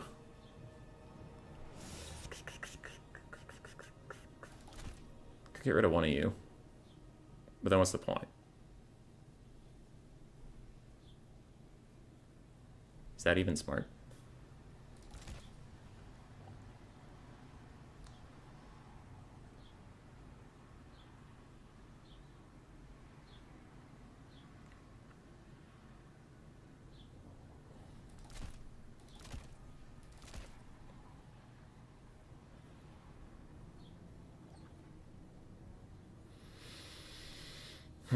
But now I have 100 extra gold.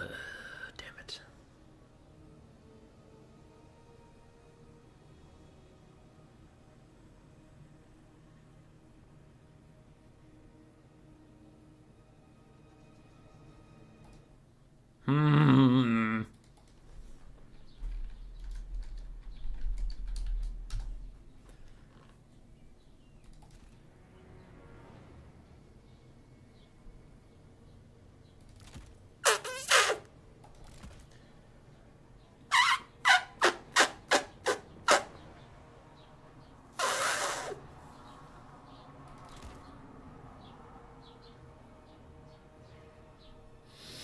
Savage Orc, Boar Boy, Piggins. See, it's Piggins because they're on pigs. Because they're on pigs, so it's funny because they're on pigs. Because they're like riding pigs around. That's why it's funny. Because they're like on pigs and stuff. And I'm a funny guy. You're so funny. Haha. 0 gold spent.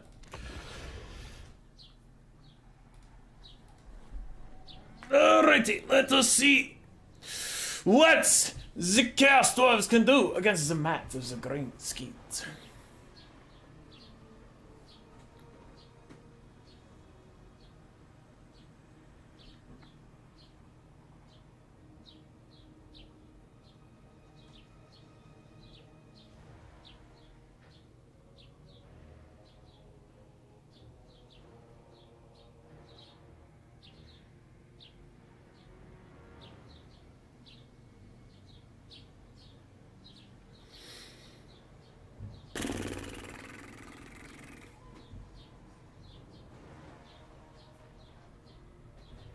to go to the bathroom. I wonder how long it'll take him to ready up. Whatever. We'll load in during the time. BRB.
I'm back. Did I miss anything? Is Grimgor good against Chaos Dwarves? Maybe. This is honestly not a matchup I've gotten to play very often. He might be.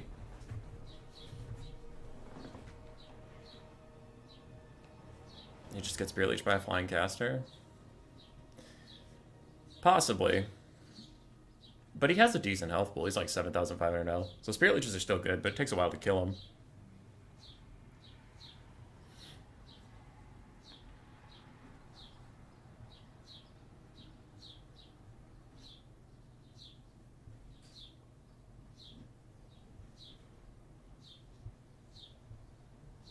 Oh, I have 2 messages. Is it from my opponent? It is.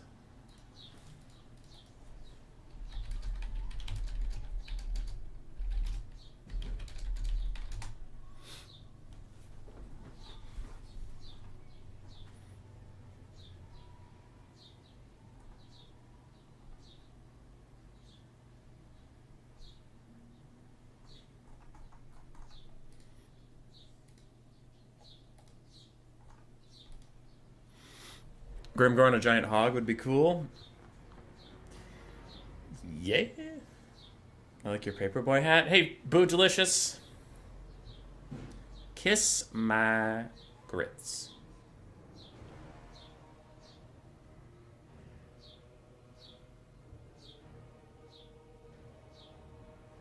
Do you have any mounts in the lore? No. No, he did not. He was a foot boy. Foot boy only.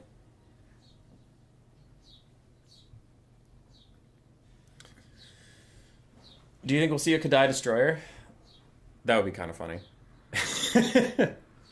Last game of the tournament. First time seeing Chaos Dwarves. Cathay Destroyer.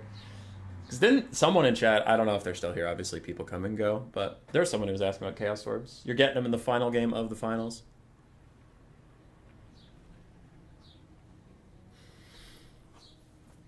RTK's biggest JP. He's had a pretty good run today. Played exceptionally well versus the Phoenix King and myself. He's killing it. He's killing it. Love to see it. He's a good dude too. And a patron of this channel. That is right. He is a patron of this channel. Donos to our Patreon and everything.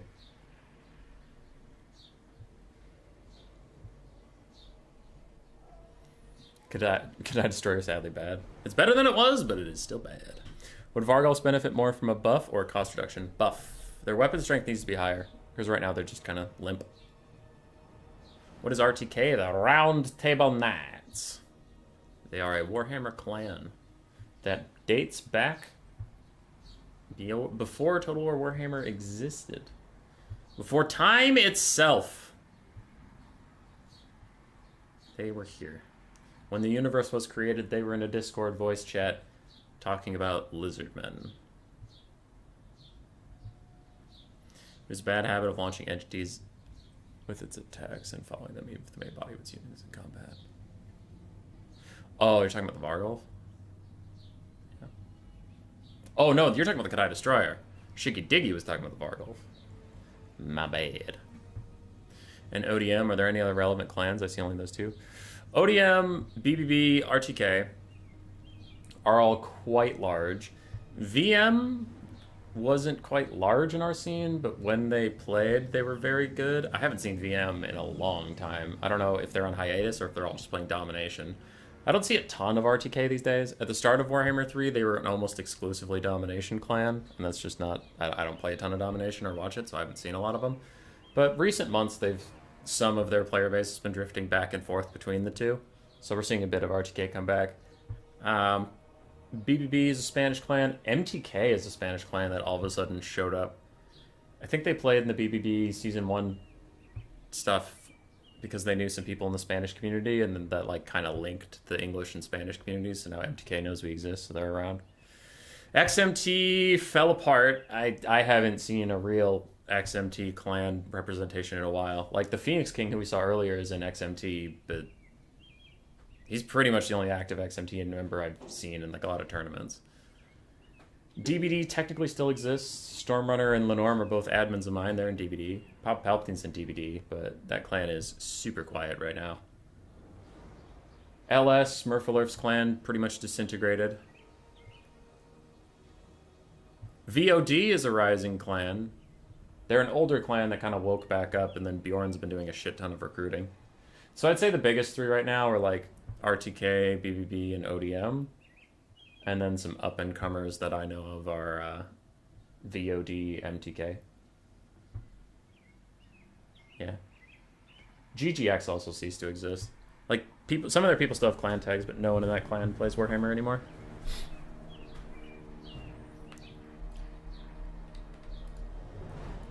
How do I start a clan? Just get some friends together, and there's no like official paperwork. Just put the symbol in front of your name and say you're a clan. That's really it. Not XMT? Dude, Geese Howard, show me more than 3 XMT players playing in any tournament, and I'll call you guys a major clan again. VOD have some spicy history? Yeah, I've heard about that. They're trying to turn their ship around. More power to them, I suppose.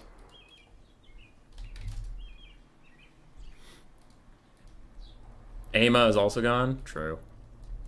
Cuden's still hanging around, but I haven't seen a ton of the AMA guys.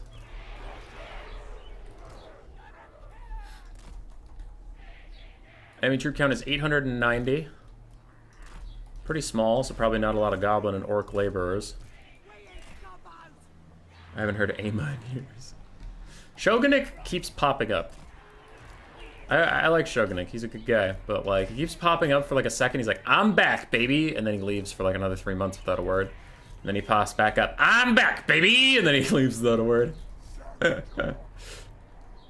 Yeah.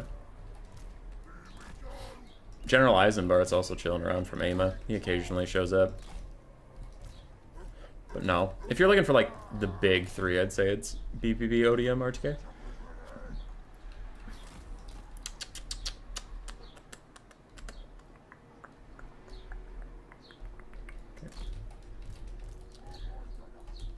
Alright, let's focus up here. So we do have the classic combo of squigs and goblins, because squigs just pile on really nicely on top of goblins, provide a lot of armor-piercing anti-infantry, and combined, they're 650 gold, which makes them just like an insanely cost-effective unit. We do have Wurzag, because I like Wurzag. He's my favorite lord on the roster. I also think he's really good with his global buffs, forecasting a bunch of spells.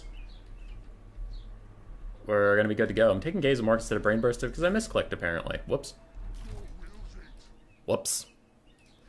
That's fine. I mostly just want cheap spells to cast over and over again. I don't care exactly what the spells are. TBH. We do have 2 Skirmish Cav. We have the Rusty Arrows for some late game armor shred. I was worried about bringing them because like 1 Burning Head kills them, but if you didn't bring Burning Head, at least you have to commit some decent resources to kill off a 600 gold archer. Night Goblin Squig Hoppers, because I had a Savage Orc Boar Big 'Em, but I had a bunch of gold left over, so I just upgraded him to the Night Goblin Squig Hoppers. And yeah, it's just kind of an armor-piercing anti-infantry rush. What's up, the Phoenix King? It's me, Eternal Phoenix. Hey, Eternal Phoenix. I hope you're doing well. Ready, ready. Good luck, have fun. All right. Let's go.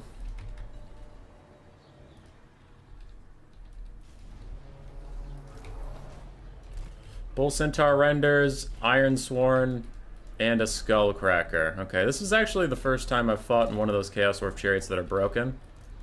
They're limited to one, so I don't know. I've played with them before when the patch first released because I really like how they look. And as a Deathcaster, so you have Spirit Leech for Wurzag. Anyway, I liked how they looked. But they died to range really quickly, so I don't have that much range. My Skirmish Cav and my Rusty Arrows will have to do some serious work.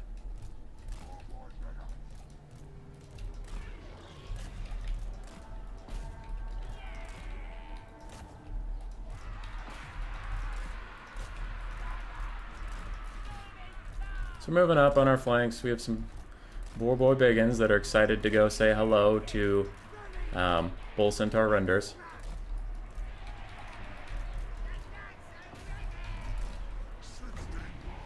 Okay, Wurzag's gonna get his first spell out to buff everybody up a little bit.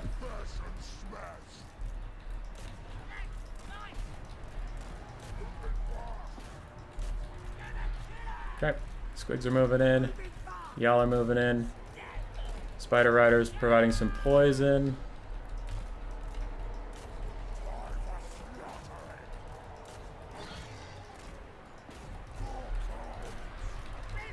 Okay, and then you guys need to move up so we can get this going.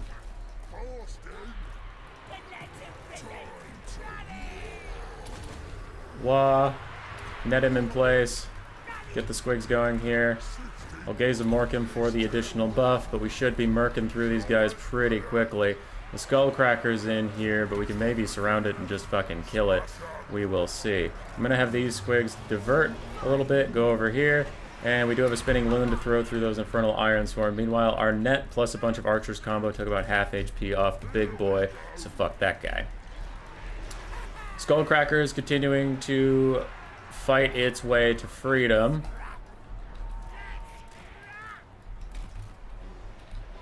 And I'm going to start shooting it with these guys. Plus the Rusty Arrows need to start shooting it as well. So we'll do okay there. Wurzag, going to give Fists of Gork to something that's still fighting. Broken Tusk Mob, whatever. I just need more deeps right now. I didn't want to click that one. I wanted to click this one. Skullcracker is running away. We'll get some of our Boar Boys to start running through the backline area. But we have a bunch of archers hitting that thing. His Chalice of Potions is currently still healing him, so I can go ahead and cast a Gaze of Mork. It doesn't matter too much. But he's busy chasing me, so I can't cast a Gaze of Mork right now because I'll have to stop to do it, and I don't want to do that. Here's another Wah.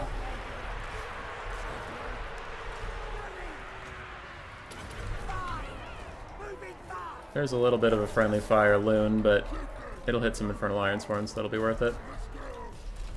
Okay, Wurzag is safe, so I'm going to throw a Gaze of Mork out just for the army-wide buffs as my Skirmish Cav continue to harass that thing like I said they would.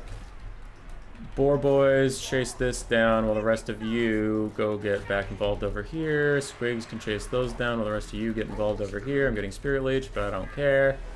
Jimmy Crackcorn and I don't care, so why should I care about getting Spirit Leeched? Why should I care about getting Spirit Leeched? I don't! Because I refuse to! You can't force me to care about spirits and leeches! I don't like leeches, they're slimy and shitty! Just like taxes! All my homies hate taxes! I have one more net. We'll see if and when it matters, but right now we're feeling pretty confident about the state of the video game we are playing. I will throw out, he's still in cooldown for 13 more seconds, so I'll Gaze of Morkim real quick before I have to go. Take that, you spinning bastards! Alright, Skullcracker's dead. I'm gonna do this to him just for the damage, but the game's already over. Greenskins! Cannot be captured by Chaos Dwarfs again.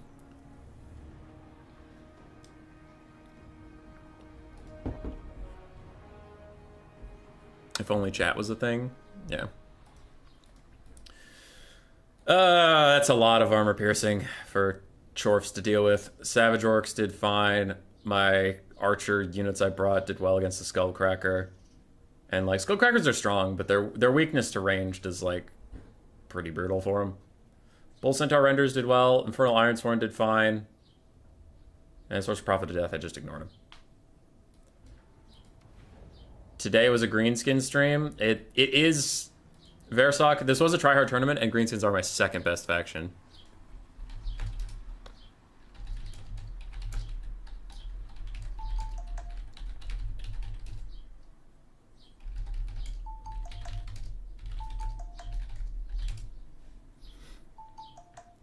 I'm getting a lot of pings. Why am I getting a lot of not pings? My phone is going off.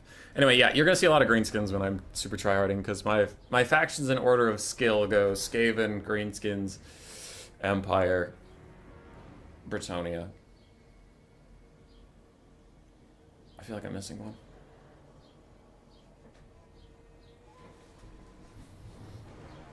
What factions am I even good at? I'm decent at Khorne, but Khorne's not that good. Don't know. Anyway, yeah, Greenskins are definitely my second best behind Skaven, so I'm gonna play. CD was a bad choice. I'll get you next time. You were playing really great.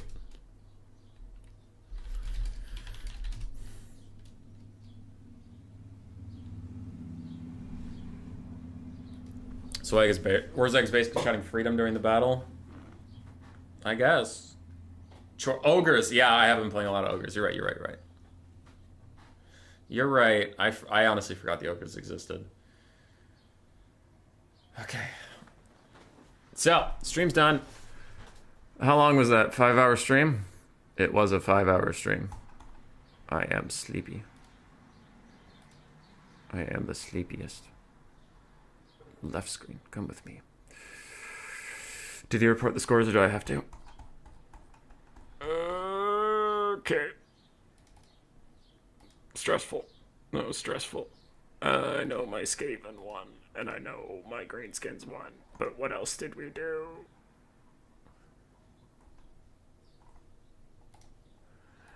We lost on something. Ogre Kingdoms. We lost versus Dark Elves.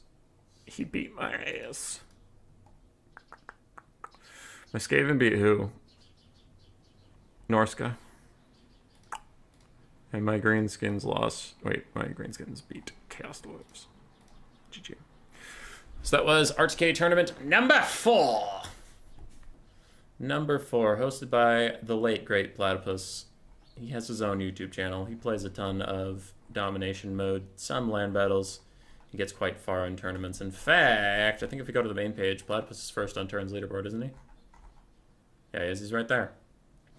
He's right there. 48 wins, 7 losses. So that's pretty cool. I don't have anything else. I don't know how to end this. I'm just gonna circle. I'm gonna circle some pictures real quick. What's coming up? Next week I'll be hosting a new player tournament in the North American time zone. I'll figure that out after I shut down the stream. And on my Discord,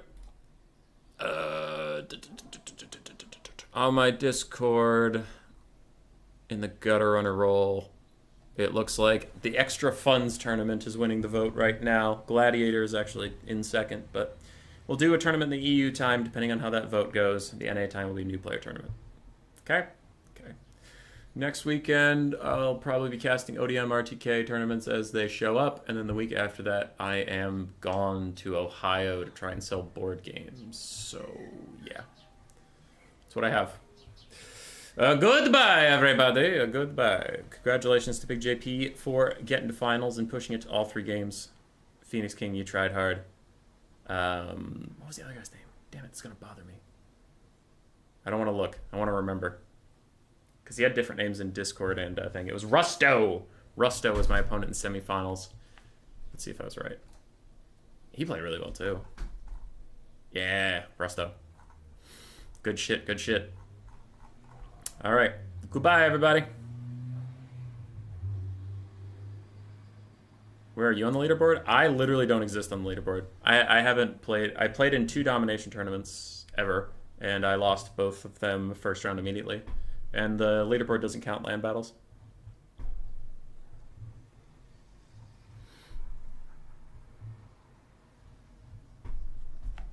Yeah. All right. Bye.